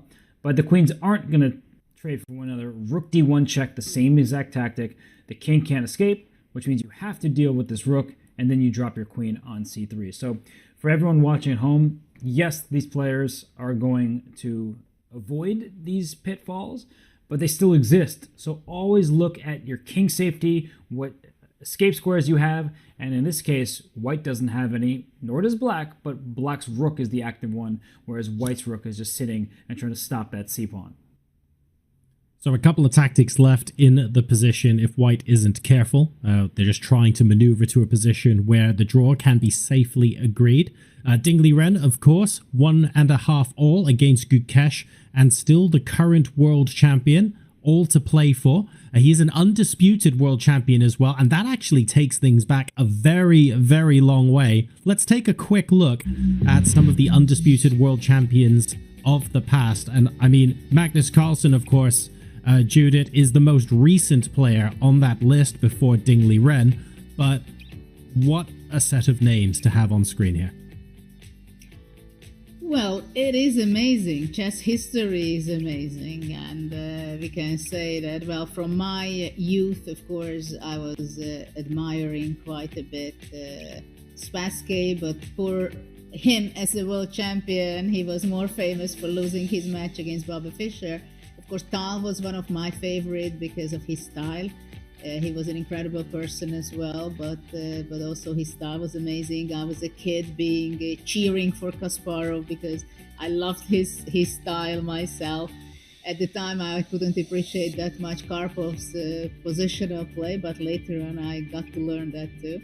And of course, later on with Kramnik and Anand and Magnus, they were very much in the time when I was competing with them.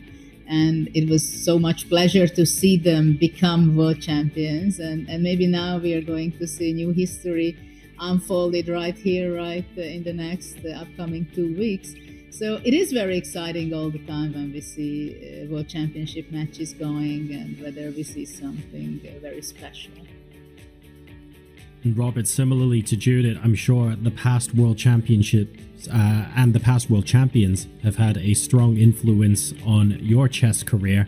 Are there any players in particular that you would like to highlight that you would say you draw particular inspiration from? Well, I think, would be remiss not to draw inspiration from all of them because they have all contributed to the game in innumerable ways. But if I had to pick one world champion of the past, Capablanca, I always loved looking at his games, and you're looking at them and you're like, he won this position? Like, you know that he's going to win somehow, but the how is the big question, and you're like, this looks like it just should be equal. He would just outplay people in end games, and I think that his technique was superb. So I remember when I was younger and my coach would work through these positions with me, and we'd sit there and play them out, and I would lose because my coach was stronger than me. And then you look at these games between Capablanca and all the best players of his era, and I just really loved the way that he was able to handle positions that looked quite level, and he would still be able to come out on top. So the position here is fairly level. I suspect I'm going to ask a question that's going to elicit a very short answer here, Judith. There are a couple of ways for white to go wrong in this position. You do have to be tread a little bit carefully. Are there any ways for black to go wrong here? Like, what should Gukesh be watching out for? Basically, I mean, the worst thing right now can happen to black is that somehow he forgets to defend the c5 pawn, and it is possible to be taken. Even then, the position will be a draw, but that would be very frustrating to allow that, because then they are going to be sitting here not until move 40, but they're going to be sitting until move 60 or 70, even though it's a draw. But in a world championship match, you like to press your opponent just to show who is the boss. But this will not happen, because right now Gukesh is thinking, should I defend already right now in this move, the c5, which is actually not threatened to be taken because of the tactics. But minutes ago, Robert was showing that rook d1, and actually white would be losing a queen. So his question is whether should I be protecting my pawn from the back, from c8, or from the side, or should I be playing, let's say, h5, a move which cannot hurt my position, and only after that to defend it. He has the time for it. He can do whatever he wants, and there is no chance to win for either side unless there is a huge blunder some of the player will make. So At the same time, I think they are. I mean, Gukesh is enjoying the moment that he had a good game. There is not too much to think about in this position, but still, they have to go all the way until move 40. Maybe he can also think about it that what is the move that we can make repetitions. But indeed, the position itself, it doesn't give all the need to spend too much time on it. Robert, I'm going to ask you to put coach's hat on just for a second. Let's imagine that the players decide that torture is the name of the game and we are going to go to move 60 or 70, even though it looks like this is going to end in a draw. Let's say the queens come off. We have an end game where white has one extra pawn on the king side, but black has a pass pawn, admittedly an isolated pass pawn on the opposite side. Both sides with rooks on the board. Again, theoretical draw, but it is fairly technical and there are more things that can go wrong. Yeah, it's a very good question. And when you think about trading pieces, you should always try to visualize what happens when those pieces are removed. So in the early stages of the game, we often like having pawns in the center, and white has this e3 pawn and black does not. Black has an outside pawn, the c pawn, and early stages, it means you don't control as many central squares, but in the later stages of the game, like we're in now, it means that you can sort of distract your opponent's pieces. If the queens and the rooks came off the board, then the white king would have to come over to the c file to help out, and that pass c pawn could be used as a distraction, a decoy, saying, go on, go fight that pawn off. And the black king would try to venture forward and, okay, this is a long ways away, but try to then go play on the king side. Even that would still be a draw, but you still would then consider some options for black. I mean, trading all the heavy pieces, that would be a good thing from black's perspective. Not going to happen because Ding knows exactly what I was just speaking of. So I think that the more pieces that remain on the board, the less likely it is for black to have any chance of winning this game. So I think that for Ding, he will only trade when the time is right. Both players still sat at the board in a fairly deep think. I'd like to cast our mind back just a little bit, Judith, to what Dania said, GM Daniel Naroditsky, a couple of days ago on this broadcast, where he was giving us a wonderful tale about how you sit there with a draw for 15 minutes and then you realize, oh, hang on a second, I was just thinking about how to beat my opponent the next day. Is that what Gukesh and Ding are thinking about right now? What their openings are going to be for tomorrow? No, I don't think they go too far as that. It's not a stressful moment for them to sit there and think. And the thing is that they have to. They cannot offer a draw to each other. So it's illegal. It's against the rules. So this is very important. And I think what he's thinking right here is to go rook c8 or rook d5, from which side he wants to be defending the pawn, or can he force a perpetuate check in some way, giving up the pawn. Okay. But of course they will have a press conference. Maybe they say, okay, what was the crucial moment? Why he played, Ding played knight f3. So when things are starting to sharpen out, then immediately Ding pulls the brake. So this is something he will be thinking, of course, later on. And of course, we didn't talk about the coaches, the second so far. And we shouldn't forget that it's not only these two guys are playing there.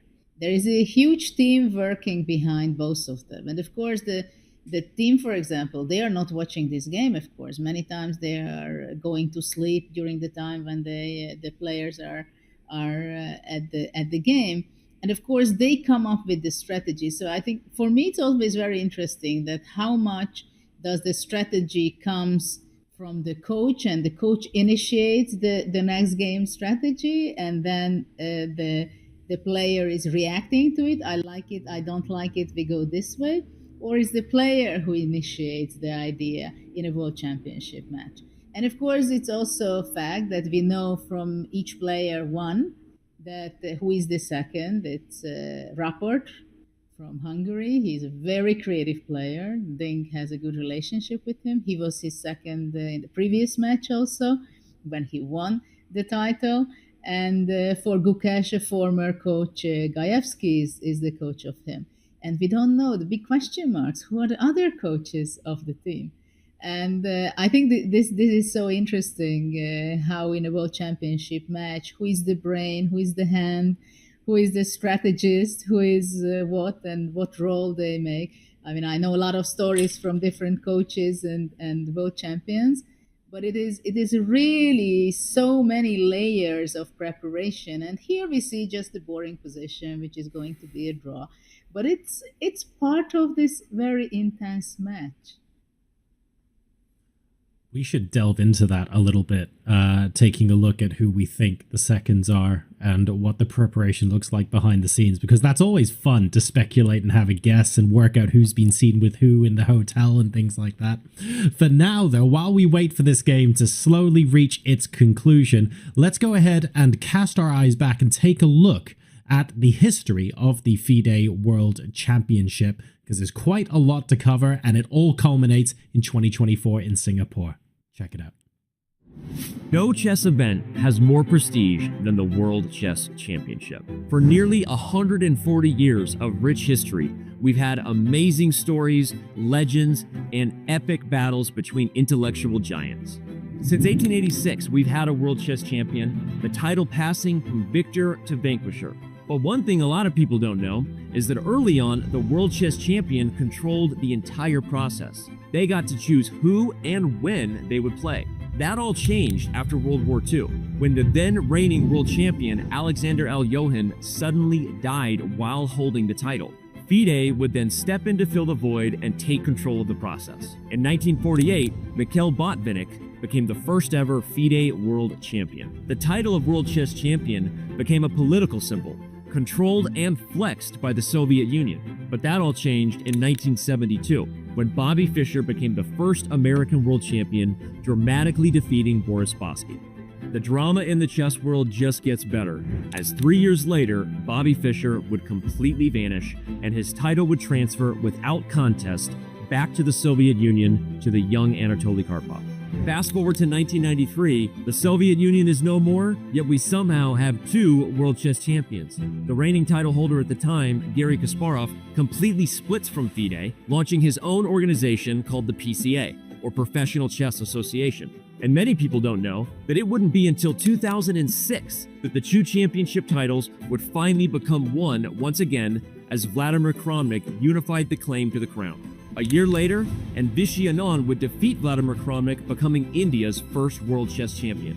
In 2013, Magnus Carlsen would take the title from Viswanathan Anand, becoming Norway's first world champ. Magnus would hold on to the title for 10 years until he chose to abdicate his throne and walk away. Now, the world is once again watching every move.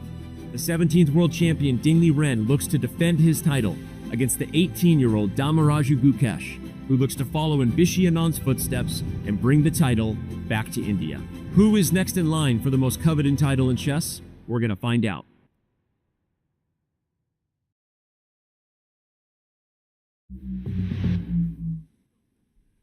So a very interesting history there of the Fide World Championship. There wasn't always one World Championship as well. Judith, plenty of history there, but ultimately everything's been unified since Vladimir Kramnik did that in the early 2000s, and now we're looking forward to either keeping the 17th world champion or crowning the 18th world champion. That's not going to be decided today. There's still a long road ahead, but the players themselves will know how much of a rich and steeped history this championship title holds. Oh yeah, every chess player's dream is to become a world champion, and for these two players it was, and Dingli Ren became world champion, even though he did not have a very straightforward path to it, because he got an opportunity to be playing in the candidates tournament for very fortunate for him reasons, though he belonged there completely. And as we see, he later on became the world champion. And of course, what an opportunity for Gukesh. I mean, his development is just so much straightforward. He has such a focus on the game, and he has such a support from his parents and everyone. and he was one of that kid who was visiting the Chennai World Championship match between Anand and Carlsen, which must have been an incredible occasion for him to see where he really wants to be. And for India, it was a very sad moment because Vichy lost the crown, but we gained a new world champion who made a lot of great shift in chess, I believe.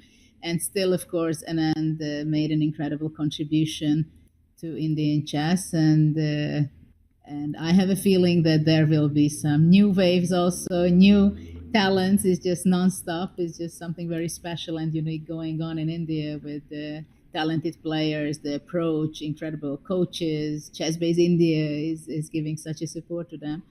And right now we are seeing a position where Gukesh style played f5, which actually I have to tell you I'm quite surprised at, because I was expecting that he's going to be moving g6, let's say, and immediately offering this opportunity to Ding to play e4, pushing away the rook, and then there is an exchange of pawns so they can really just move back and forth with any of their pieces.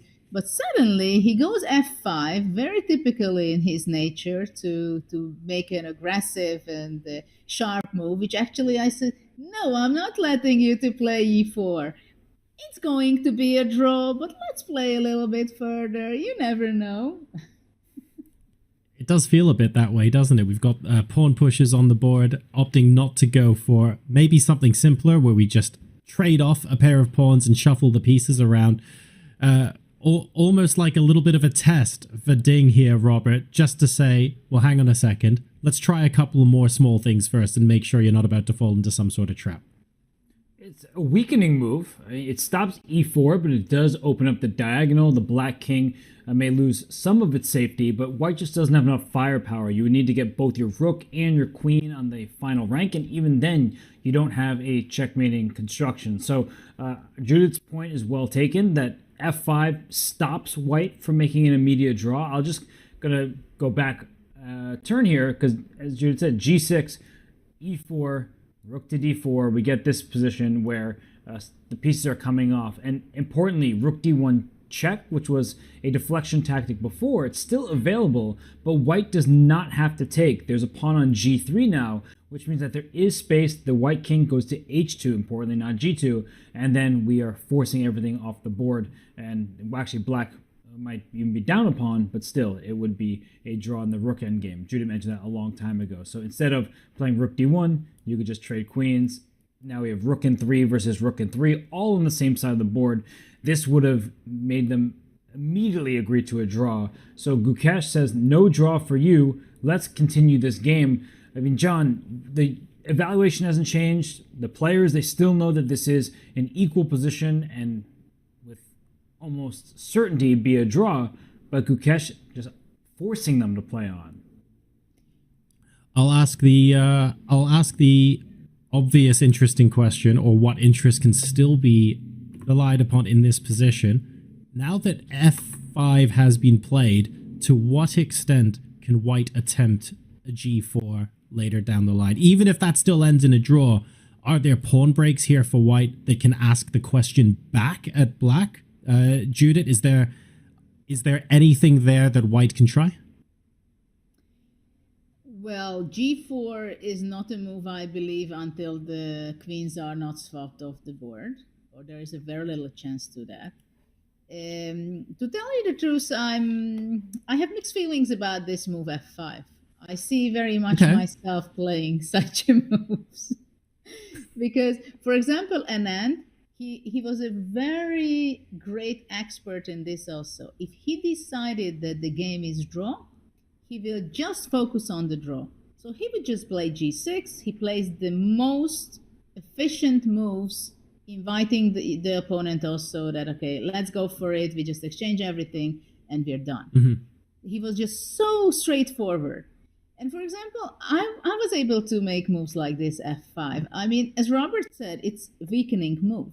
I mean, it's not so much of a great active move. It's a weakening move. And you will not have real chances to win this game. It's just, you you're 18 and you say, okay, maybe I don't allow you to play e4, okay? So I don't think there will be anything wrong with that, but it seems like both players know that it's going to be a draw, but still they are kind of teasing each other.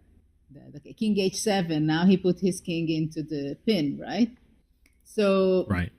Inviting him to play g4, let's say, but he's not playing g4. He's playing king queen c4. He's going to be playing with his rook c2, rook a2, and then just moving around with his rook. So actually, I'm getting curious how it's unfolding this game. Because now Gukesh is 18. F5, We've got time.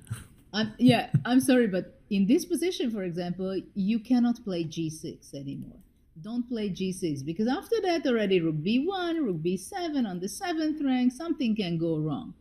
So sometimes it's better to just sit and wait or to be very solid. So from this point of view, f5 was something that I would really like to pose the question to Wishy. You know, what do you think about f5?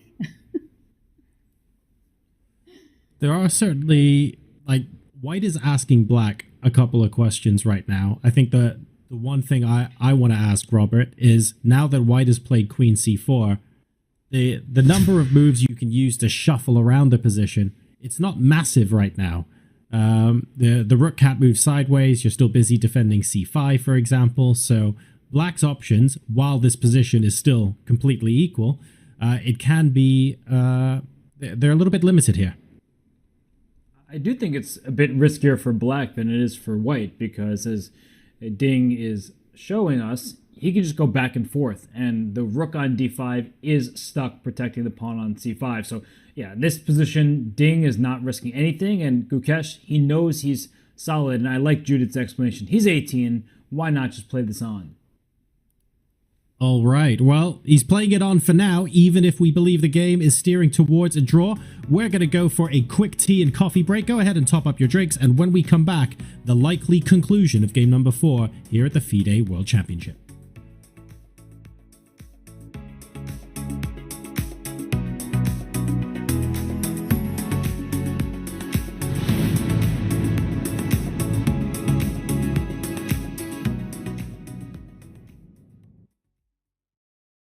This is the Google Pixel 9 with Gemini. And this is Dan, suggesting some places to meet up and watch the game tonight. But you know what's better than a list of places? Knowing how close those places are. Which is why you're just going to ask Gemini to put these places on a map. Whoa, how's that for teamwork?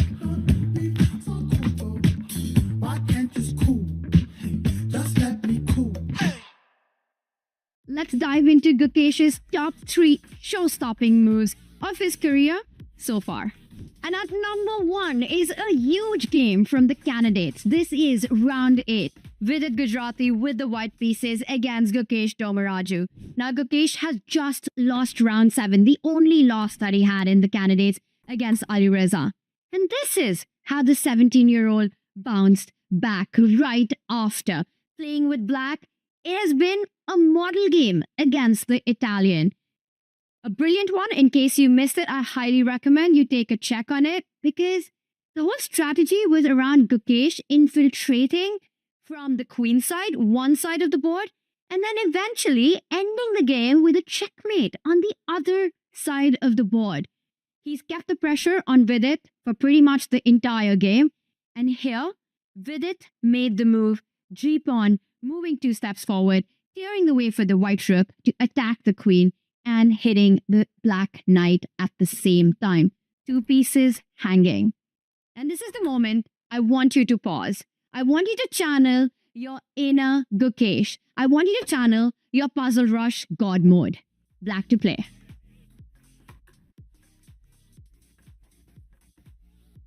One of the wackiest positions from the candidates, and one of the most beautiful moves of the candidate.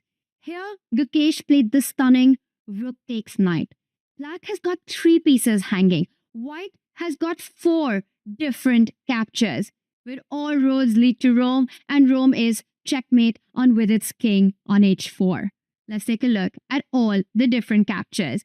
If white picks up the knight at the edge of the board, rook takes pawn is game over. Instead, if you capture the rook with the g-pawn, queen to g3 is checkmate. And after rook takes knight, my favorite, the most beautiful, if you capture the black queen, who needs a queen when you can get to the king, g5, a small pawn move with big effects, that's checkmate on the board. Take a look at this. Let this position just sink in. Absolutely crazy stuff. g5 would have been game over. Nothing can be picked up. Instead, after rook takes knight, with it captured the rook with the e-pawn, this only delays the inevitable. A check on the board, the king forced to move forward, and now after the knight retreats to h7 giving another check, Vidit resigns as the only move is picking up the knight, and queen takes pawn would have been checkmate.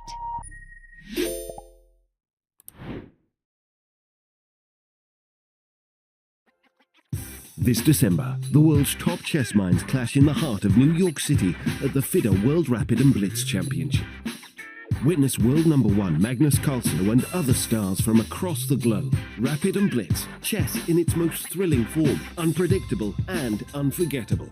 Fast moves, tactics and blunders, and moments that will keep you on the edge of your seat. Witness the pinnacle of chess excitement. Get your tickets now at worldrapidandblitz.fide.com. No more fancy openings, no swashbuckling middle games, no attacks. We're here to tell you about what comes after that. I'm taking the time for prophylactic moves in this apparently pretty sharp position. Probably at this point the knight is better, but the game shows that it's possible to play around it.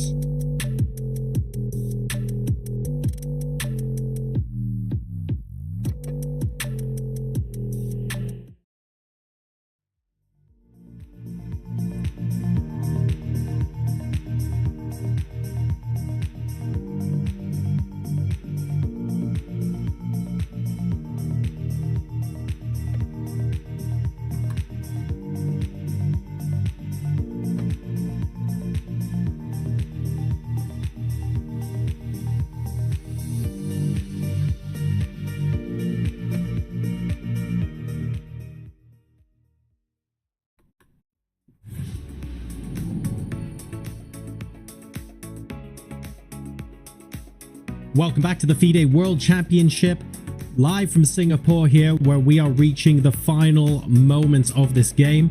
The queens are now off the board as well. We've got the king coming into the center. We're looking for an opportunity to repeat or similar, but this position is just constantly simplified. So Robert, Judith, looks like this one's ending pretty swiftly. Oh, it definitely is about to end. We have hit move 38. They cannot offer a draw until move 40. And I think, Judith, we always do this thing where we look to see where can the draw be made. Rook d4 check was just played by Gukesh. I think king e3, rook d5, king e4, that's going to be the draw of choice. I fully agree with you that white will be going back to e3. At the same time, king e5 could be an interesting try. But after that, black would be looking for counter chances and counterplay and starts attacking the white pawns from the side on rook d2.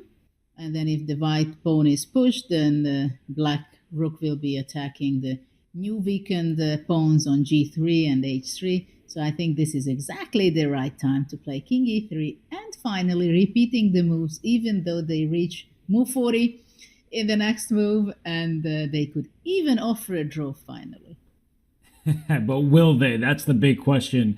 I feel like it's become more and more popular to play the game out until stalemate. For example, if it's king and pawn versus king, instead of just agreeing to a draw, it's playing till the bitter end. And I don't think in this game that they will do that. I think they'll just repeat moves. But the fact that Ding is thinking here, Judah, is there a universe where he wants to play king e5 and is hoping that there would be, I can't even call it winning chances, because even if black loses the c5 pawn, it's still a theoretical draw. I can bet now on any money practically that he's going to be playing king e3. Maybe it's a very brave thing from me, but he was looking on the score sheet. He's looking back. He's just spending a few seconds, and and thinking, but he's not really thinking. He's just playing king e3 shortly. There is no reason. Sorry, there is no reason to play king e5 because after rook d2, it's nothing white can look for there. Oh, of course, and I was just going to say that sometimes players, they drag these games out because they want dinner to open, but it's already quite late in Singapore, so they don't need to wait for any restaurants or anything of the sort. I am curious, like, if they get asked this in the press conference, like, why did you not make this draw sooner? I'm just curious what the answer would be, but you can't fault the players. It's well within their rights to continue the game on as long as they want, and here we see the king move played. King, I think, back to e3 was the choice, and we're going to see this repetition. Of course. I didn't lose my money, you see. I made my bet on king e3, so this was an obvious repetition, and we have 2.5, yeah? Just one move away. Yes, we're going to get to that draw in game 4 here, and I think that was move 40, so they could have asked for a draw, but they will just force the draw. Everyone who may be unfamiliar with the rule, if a position repeats itself 3 times, the game concludes as a split point, and there it is. The handshake is in. The draw is agreed to. It is 2-2 after 4 games here in the 2024 Fide World Championship. Judith, you see the players, they're signing the score sheets. They're not even talking about the game. Do you feel that they don't think there's that much to discuss? We don't know what kind of atmosphere is in this fish tank. I mean, of course, it's a draw. Who knows? Hopefully we will figure out in the press conference who has what feelings about this game. But I think in this game there is not too much to talk about with each other, partly because the opening was interesting, and in the opening they don't want to talk about because in future games it can reveal some important secrets. So that's clear. And otherwise, yeah, it seems like the tension is huge, with good reason. And they both go to the press conference. They will tell their thoughts, but maybe it's not something that they want to do, that to talk to each other right now. At least I see that Ding just left the board immediately. And I think it's quite okay, this draw. Nothing really problematic happened to Ding at all. It's 2-2, so the tension is growing, and the match is staying extremely exciting. Certainly is exciting. 2-2. We have an even score after 4 games. John, the game finally came to a conclusion. Both players knew that the draw was going to be the result, probably pretty early on. But what do you make of what we just saw there at the end? The players finally acquiescing to the fact that, yes, there is not going to be a winner in today's action. Interesting that they were quite animated chatting about some of their previous games, but yeah, there was no conversation at all. Ding leaving straight away. Maybe they could have agreed the draw in time to get chili crab at the local hawker market. I don't know, but maybe that opportunity is past now. We're going to hear a little bit more from them in the press conference. I think the talking point from today's game is that we again had what looked like it could have been quite a quiet opening, but then before long, Judith, we started entering into a middle game where both players again were walking a little bit on a tightrope, where any deviations could have resulted in some really big explosions over the board. We didn't necessarily see that, but it was constantly being threatened for a number of hours. Yes, the opening was an interesting idea played with the bishop a3, so that the white can exchange the black square bishop. After that, when Ding centralized the knight to knight d4, and he played the push of b4, trying to get some space advantage in the game, that seemed to be that Ding is taking over and gives a little discomfort for Gukesh in the game.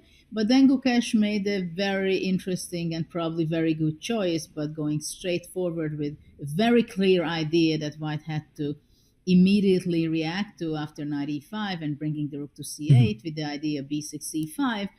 And at this point, basically, Ding said, okay, it's time to call a day off. It's simplify the position, and let's try it in another game. All right, so we've split the point here in game number 4. The players have come back after a rest day. They did make it to the time control at move 40, but a draw was essentially agreed a few moves before. For those of you who are maybe watching the broadcast fairly fresh or have come in during the latter stages going, well, hang on a second, why am I already at the end game?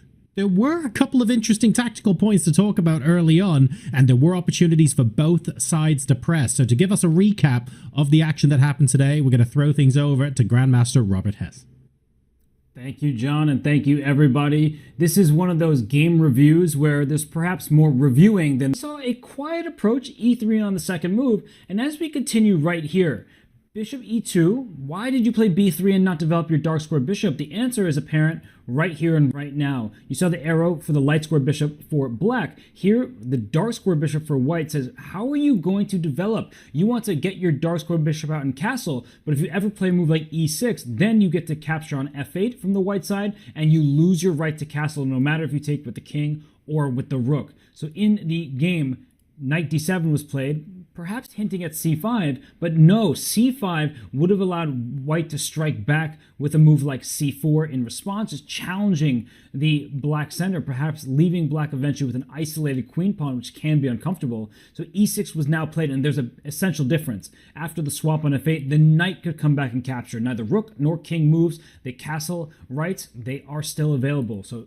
c4, you see an arrow, maybe the knight goes after the pawn, trying to put pressure on the black center. But in this game, knight to d7 back, getting ready to castle, and white did trot the knight out. Black decided to get the king to safety, and here is where we saw our first imbalance of the game. After the swap on d5, we saw pawn to b4, a space-grabbing move, vacating the b3 square so the white queen could enter. Then the rook on f1 can swing over to the queen side. We see the makings of a queenside initiative, potentially a pawn minority attack, if you can get that to work. And here is where things started heating up a bit. The bishop is kicked back, no, not to g6, but to h7, and f4. You saw that arrow there. It was not played right now. In first, the queen came out to b3, and after knight e5, there was a lot of talk about this knight on d4. You'd love to kick it out. The knight on e5, in fact, could be kicked out, but Gukesh is such a clever player. He welcomed f4 because this knight could go back to g6, and if white tries to keep going with some queenside pawn storms, for example, a4, this black knight gets back to e7. You're making many moves in a row with this knight.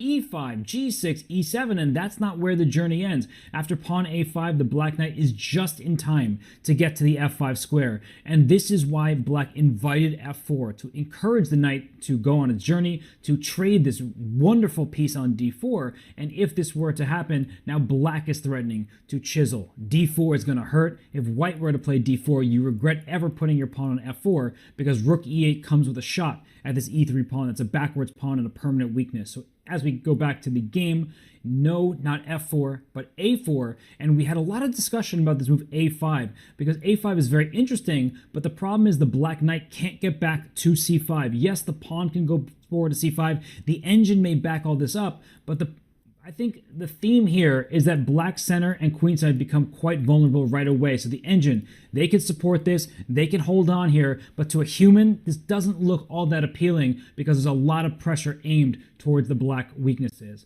So instead of all this, we saw rook c8, a great move, I would say, from Gukesh. We saw a5, and here b6. This was the plan, and I will say that this is probably the last moment the game actually could have had some fight in it.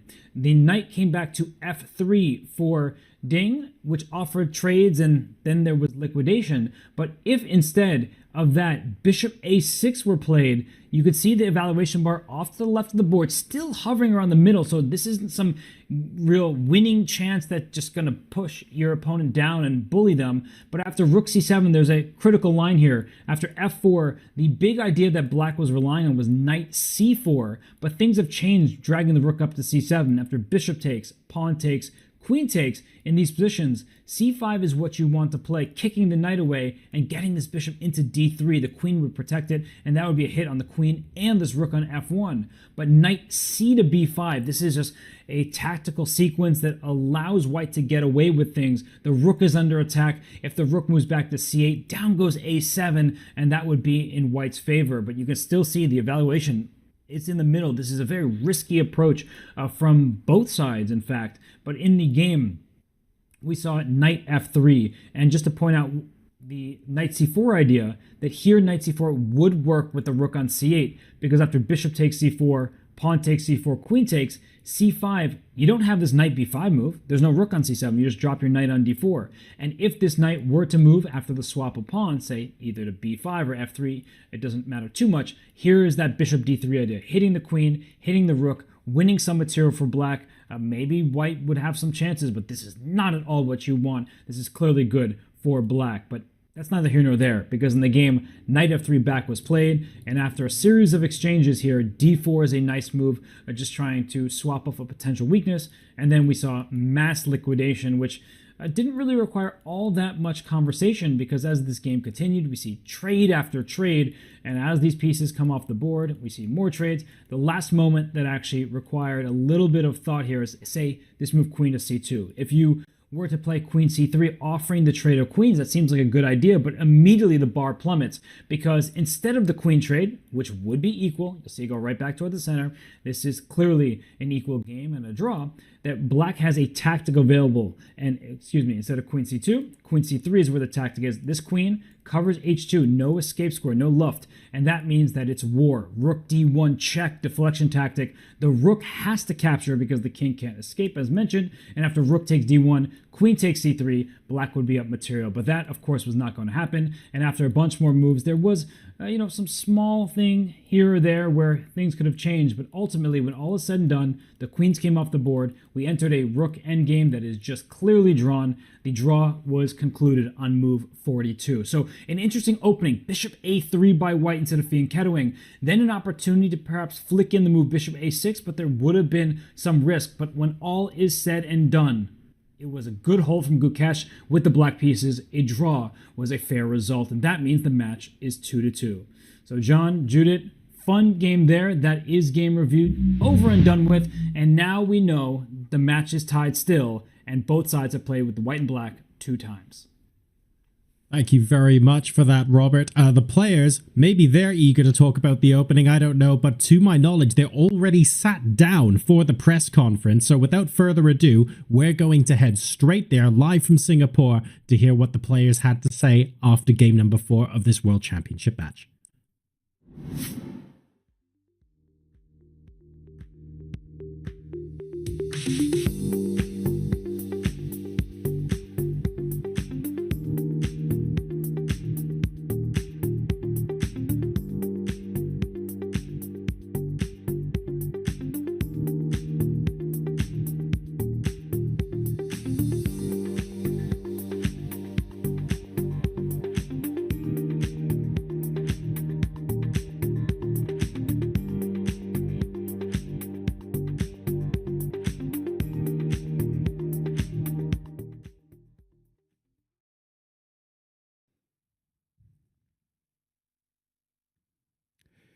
Hello, everyone. Welcome to the post-game press conference. I will ask the players a few questions, and then I will open up the floor to the press. The microphone is on my left. You may line up now if you choose to. Please restrict your questions to just one initially, but you may go back to have follow-up questions afterwards. My first question is to the world champion. How did you feel coming into today after having a difficult game 3? What was the strategy playing today with the white pieces? Well, since I have a rest day to recover from the tough lose, today I'm in a very good mood, and I choose this opening idea to try to surprise my opponents, and it worked well, not so bad, and by the position, by the advantage is very, very small, and it neutralized my initiative. So the draw is it's a very balanced game, and maybe a good played game. He mentioned he tried to surprise you. Were you surprised in this opening line? Yeah, I mean, it was not a completely new line for me. I had seen it before somewhere, but it was a bit of a surprise, and I was playing over the board from very early on. But I think I reacted well enough, and and yeah, at some point I felt like he had maybe some slight edge, but I quickly neutralized it and then was kind of pushing. But okay, it should never really be anything serious for either of us. Were there any critical moments in the game that you were looking at? Anything sharper, maybe anything risky, or did it just seem like it was just a solid game and he played very well? Well, after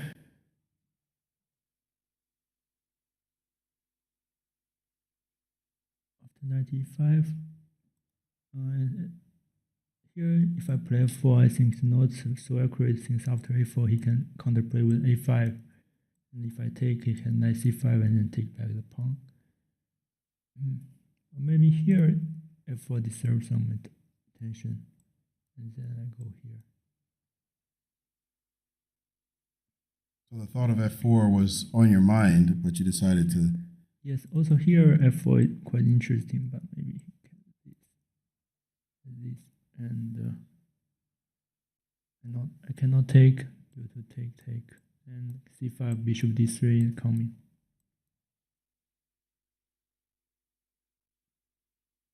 So it's mainly about f4. If I want to pressure, I have to play f4 at some point. Here I thought f4 is just not so good due to knight c4, so I try to play the c4. Did you see this idea of f4 as he pointed out? Was this the line you were prepared with knight c4?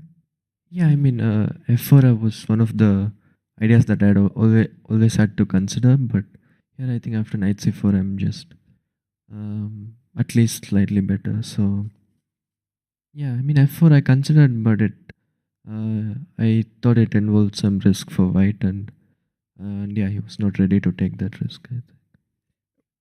The result today, usually in these kind of matches, a draw with black is a great result. Is that your feeling? Yeah, sure. I mean, it's a solid game with black, and I was even towards the end, I was maybe had some chances to press better. So with black, I mean, this all you can expect in a match.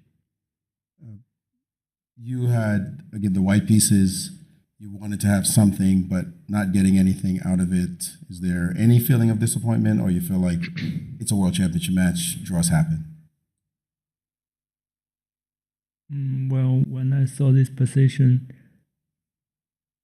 because I chose a somehow a little bit risky plan to play like this and not to play the usual d4. So actually, I'm not sure the evolution after that. And he surprised me with this knight e5, low in f4. And here, yes, I thought maybe it's time to settle for the draw. And I didn't see the way to first. Maybe the computer point out some great ideas with bishop a6 first, but I didn't see it. So I guess my question is, again, with the white pieces, usually you want to get a little bit more action. Didn't get it today. Is it no big deal? There's still 10 games left. Yeah, today with this line, I tried to play it safe. And it turns out I get a little bit advantage. But the score is still balanced, so there are more games to come. All right, we'll take the first question from the press. And you may line up to prepare for the next question. The media, and this is for Ding. So Ding, you had never played this setup in the past. At least I didn't notice any games with this setup for you. And it seems like you're hitting a brick wall against Gukesh with the white pieces. So following up on Maurice's question, will we be expecting this type of unconventional openings in the future, or will you be playing more mainline variations in the coming games? Without going into too much detail, I understand.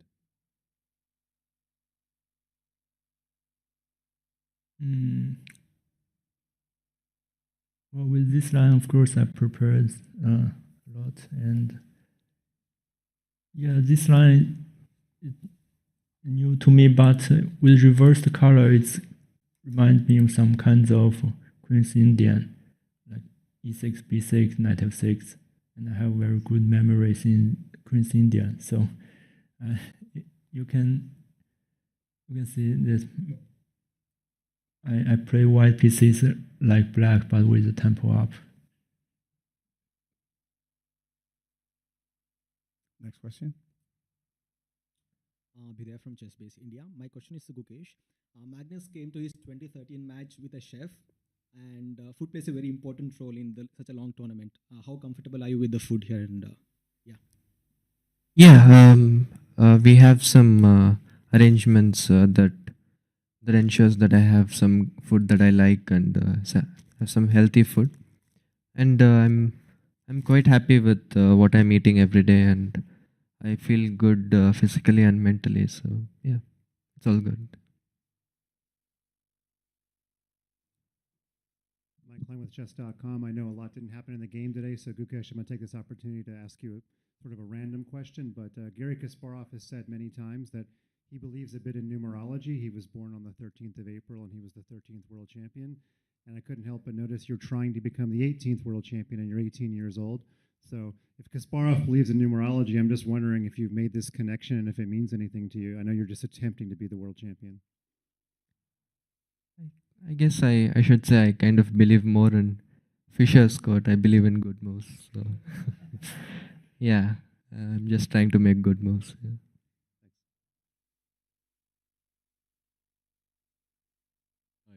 Theo from leadchess.org. The other day we had Levon Aronian on our live commentary, and we were talking about time management strategies. I noticed today that the time management of both players was far more even than it has been in previous games. I'd like to ask both players if you have a time management strategy, or like Levon, you just see what the position is like on the board and then decide how to use your time. You first? I think it depends on positions.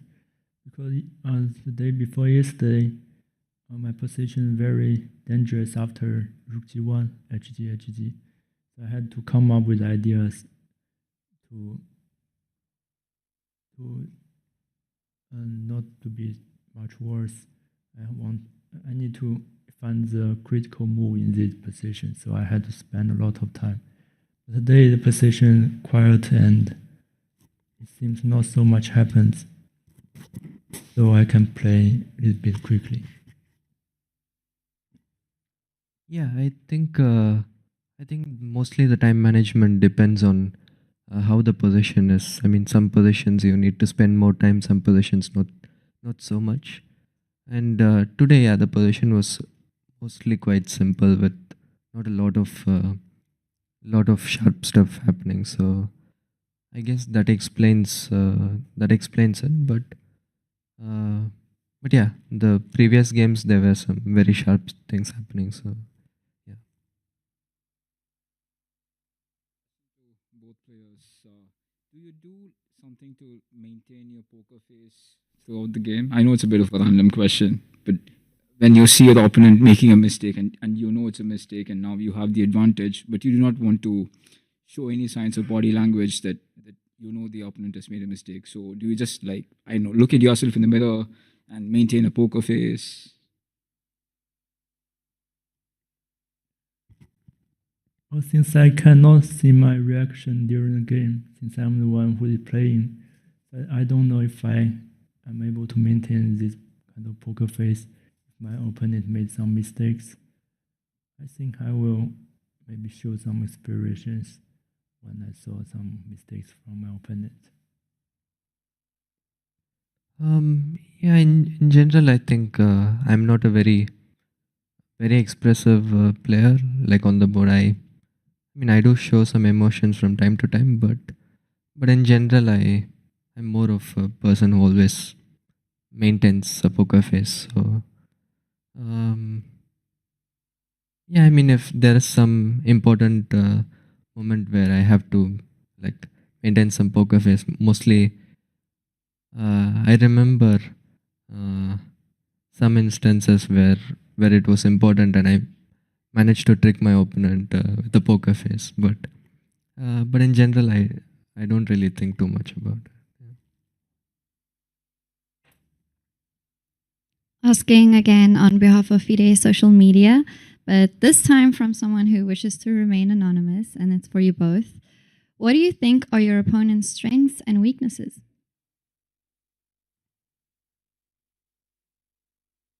Maybe it's too early to answer this question.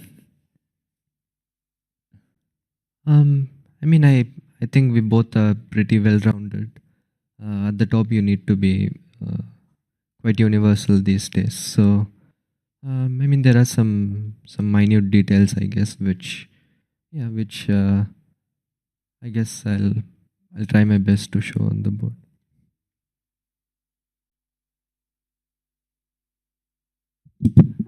I'm from the organization. I have questions for 丁立人 and for both.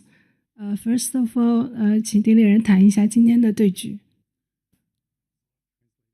So I'm translating. I have a question for both Mr. Ding Liren and Mr. Gukesh. The first question was to Mr. Ding Liren. 我有两个问题 ，Sorry, this is in Chinese. So, 我有问题想问那个丁连先生和顾开世先生。我们先问丁连第一个问题。第一个问题就是请丁立人谈一下今天的对局，用中文就行。这盘棋，表面上看起来是一盘波澜不惊的和棋，但实际上中间应该还是有点内容的。然后，比如说就什么时候走 F4，是否要走 F4，这个在一些关键的局面中。然后我后来还是屈从了内心的软弱，选择了一个比较稳妥的下法，推了马 F3，然后在这之后这盘局面就导向了和棋吧。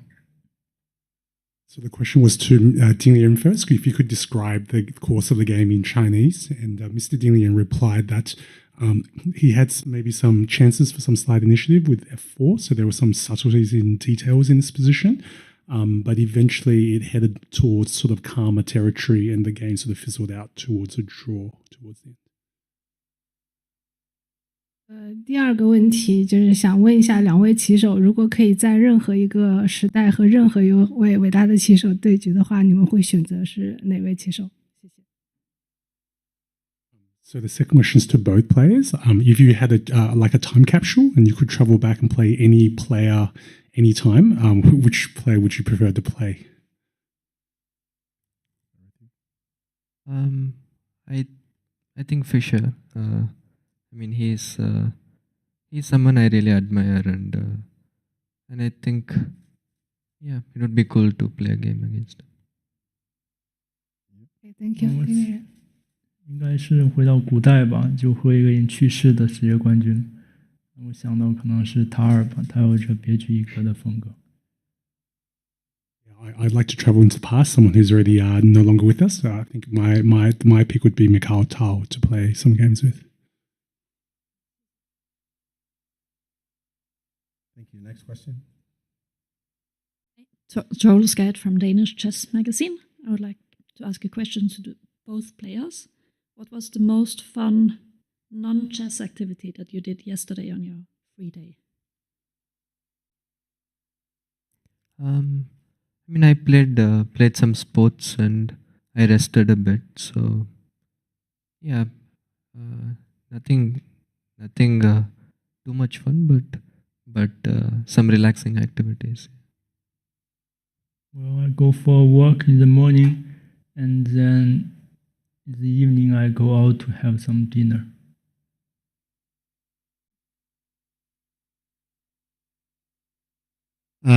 Keeping in mind that a lot of amateur chess players are watching, I think one of the things they're most impressed with is your ability to memorize and remember games from the past.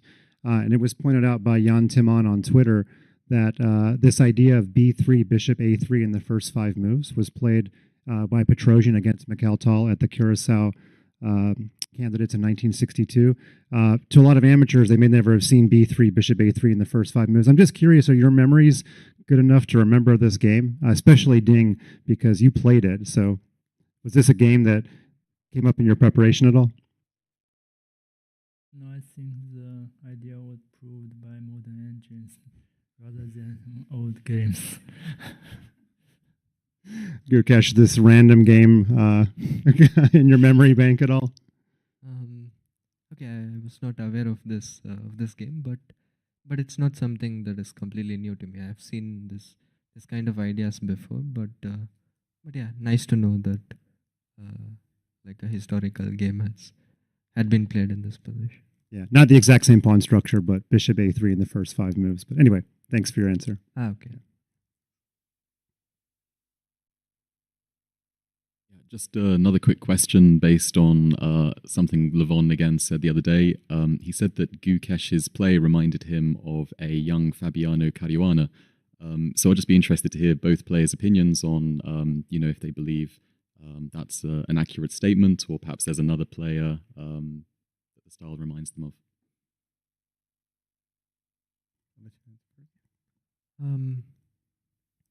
Yeah, I think.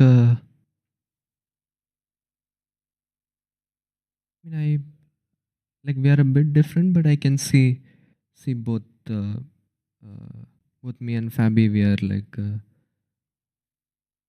we also had similar styles when we were younger, and also still as styles is mostly like sharp and fighting. So I can see that, but honestly, I cannot think of many players whose style resembles me. So, but yeah, Fabi is one of the candidates, I think. Yeah, another question to Gukesh. What was Was it for both players or just him? Do you think that his style resembles Fabiano Caruana's style? Your opponent's style resembles Caruana's style?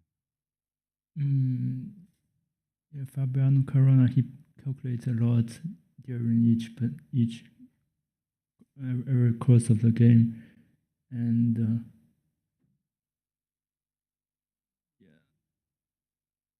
they also have very good opening preparations. And but before I didn't make the comparison between them. Another question to Gukesh. What was your idea when you played the move knight to e5, and what were your ideas if the opponent had played f4 in that move? Yeah, knight e5. I was basically trying to kick his knight with some b6 c5 at some point, and it just felt like a good move.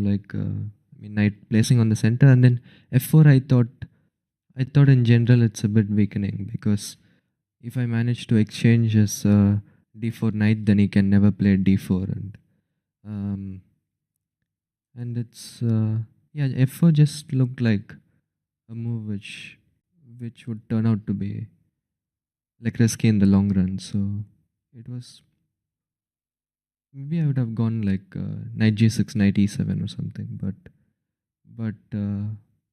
yeah, it was mostly based on the fact that after f4 he can never play d4. So.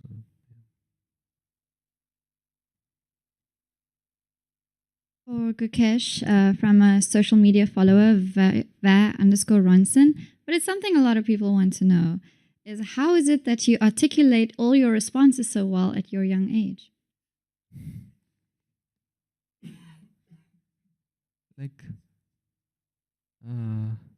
I guess even though I'm still young, I have been doing interviews since since I was even younger. So maybe I'm still not great at it, but much better at it than I was before. So, yeah. Let's make this the last question. Lochte, Schachmagazin 64, Chess Magazine 64 from Germany, Otto Borick. About the final position. You could even do the move King e5 instead of King e3. Anyway, it's a draw, but was it an attitude of politeness not to try to have a pawn up or something? Yours. If King e5 will lead to a pawn up endgame, I'll definitely go for it. But I saw after rook d2, f3, and rook d3, I need to go king e4 again, and then after rook d4, it's Yes, it's still the drawn same. anyway, but I was asking about an attitude of politeness not to try it. Yeah, just try for 2 more moves, maybe.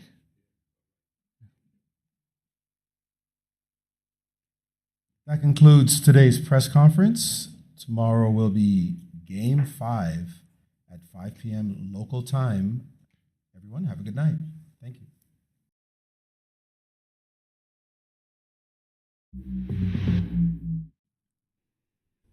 Thank you very much for that, Maurice, the players, and everyone involved. That was a pretty entertaining press conference. For one, I'm super happy that we had a translator for the questions from the organization, which I absolutely adore. But actually, to be fair, they were some of the best questions there. It was really quite fun and insightful.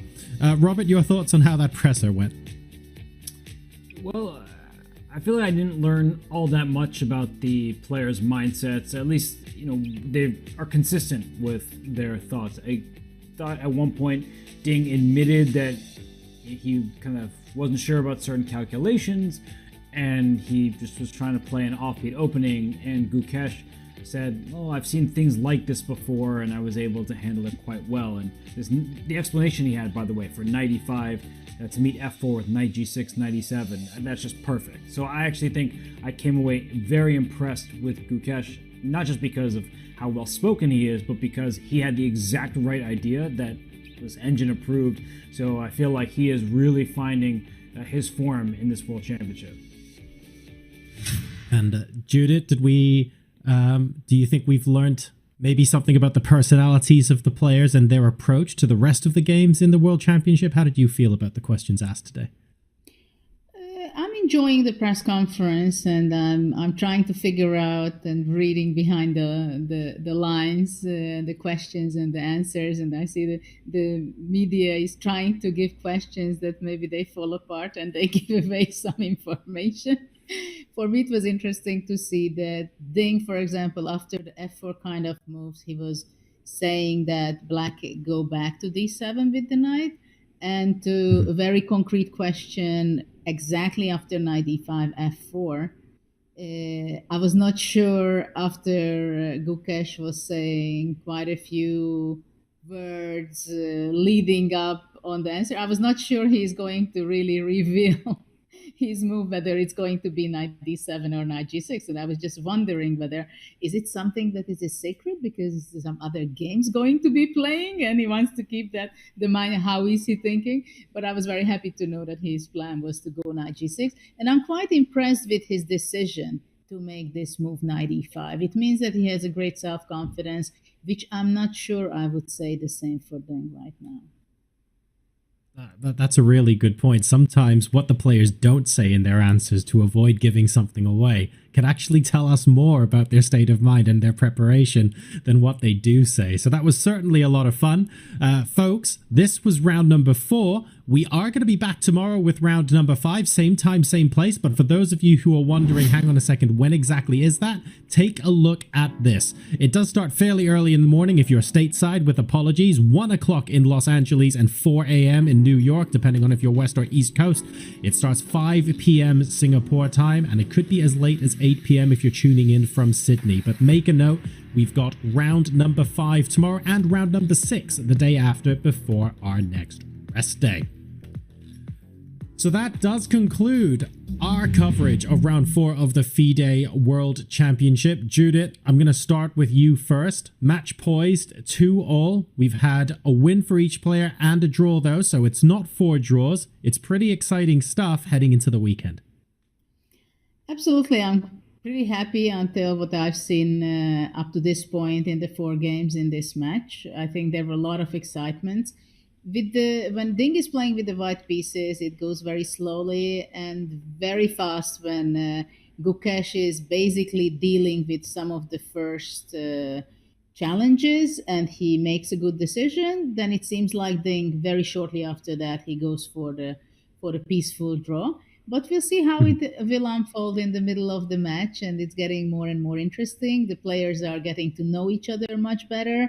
which means that also they will have to come up with different ideas. And of course, this is the real spicy part of a match, especially for a World Championship match, that every second day you're playing with the same color against the same opponent. And of course, depending on the result, how it's standing, you're making your choices. So I'm looking forward for the next game again. And Robert, taking a look with black, of course, if you're in Ding's position, you have a win, you have a loss. Are we at a place in the match where stability is the order of the day? Or are we feeling buoyed by the initial victory and thinking, you know what, let's absolutely go for it here? What would your mindset be? Well, we heard it from Ding's own words. He wanted to be stable today after a loss in the third game of the match. He did have a rest day in between that loss and today's game, but I ultimately think that we should listen to what Gukesh said.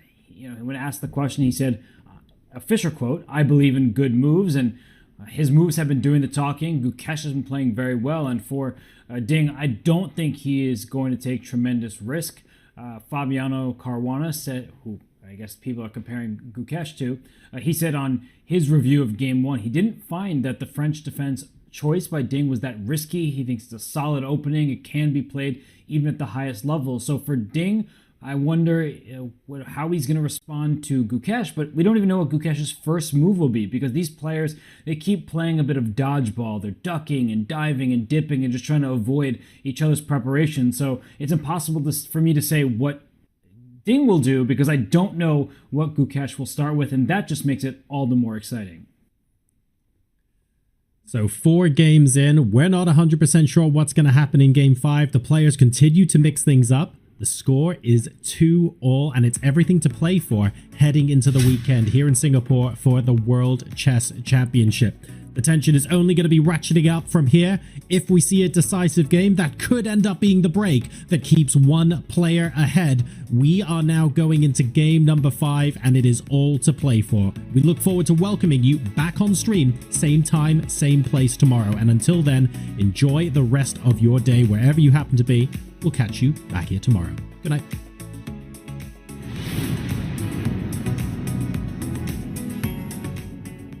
He could become the youngest world champion in history. And for Ding Liren, there are a lot of people who are just wishing the best for him. They want to see that comeback. Well, I'm very curious what will come out of this opening after knight d3 and e3, but we are seeing something new again. Whoa, look at this move. Bishop a3, Judith. So this already is getting interesting. The first thing comes to mind that probably it's Ding's second. Rapport is famous for all kind of non-expected moves like this. They are very close to each other in time, even though that Ding made a surprise to Gukesh. He has played before, Judith. We may be in for a longer battle. I think that Gukesh has played a really nice game.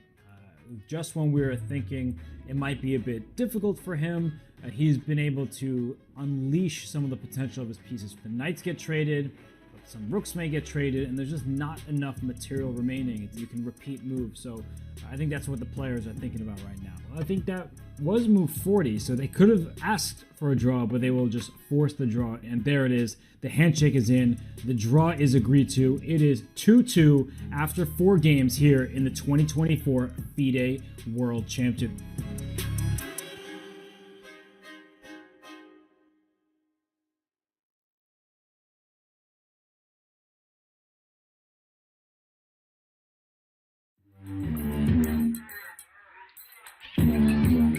Gemini, can you help me plan my 3-day vacation?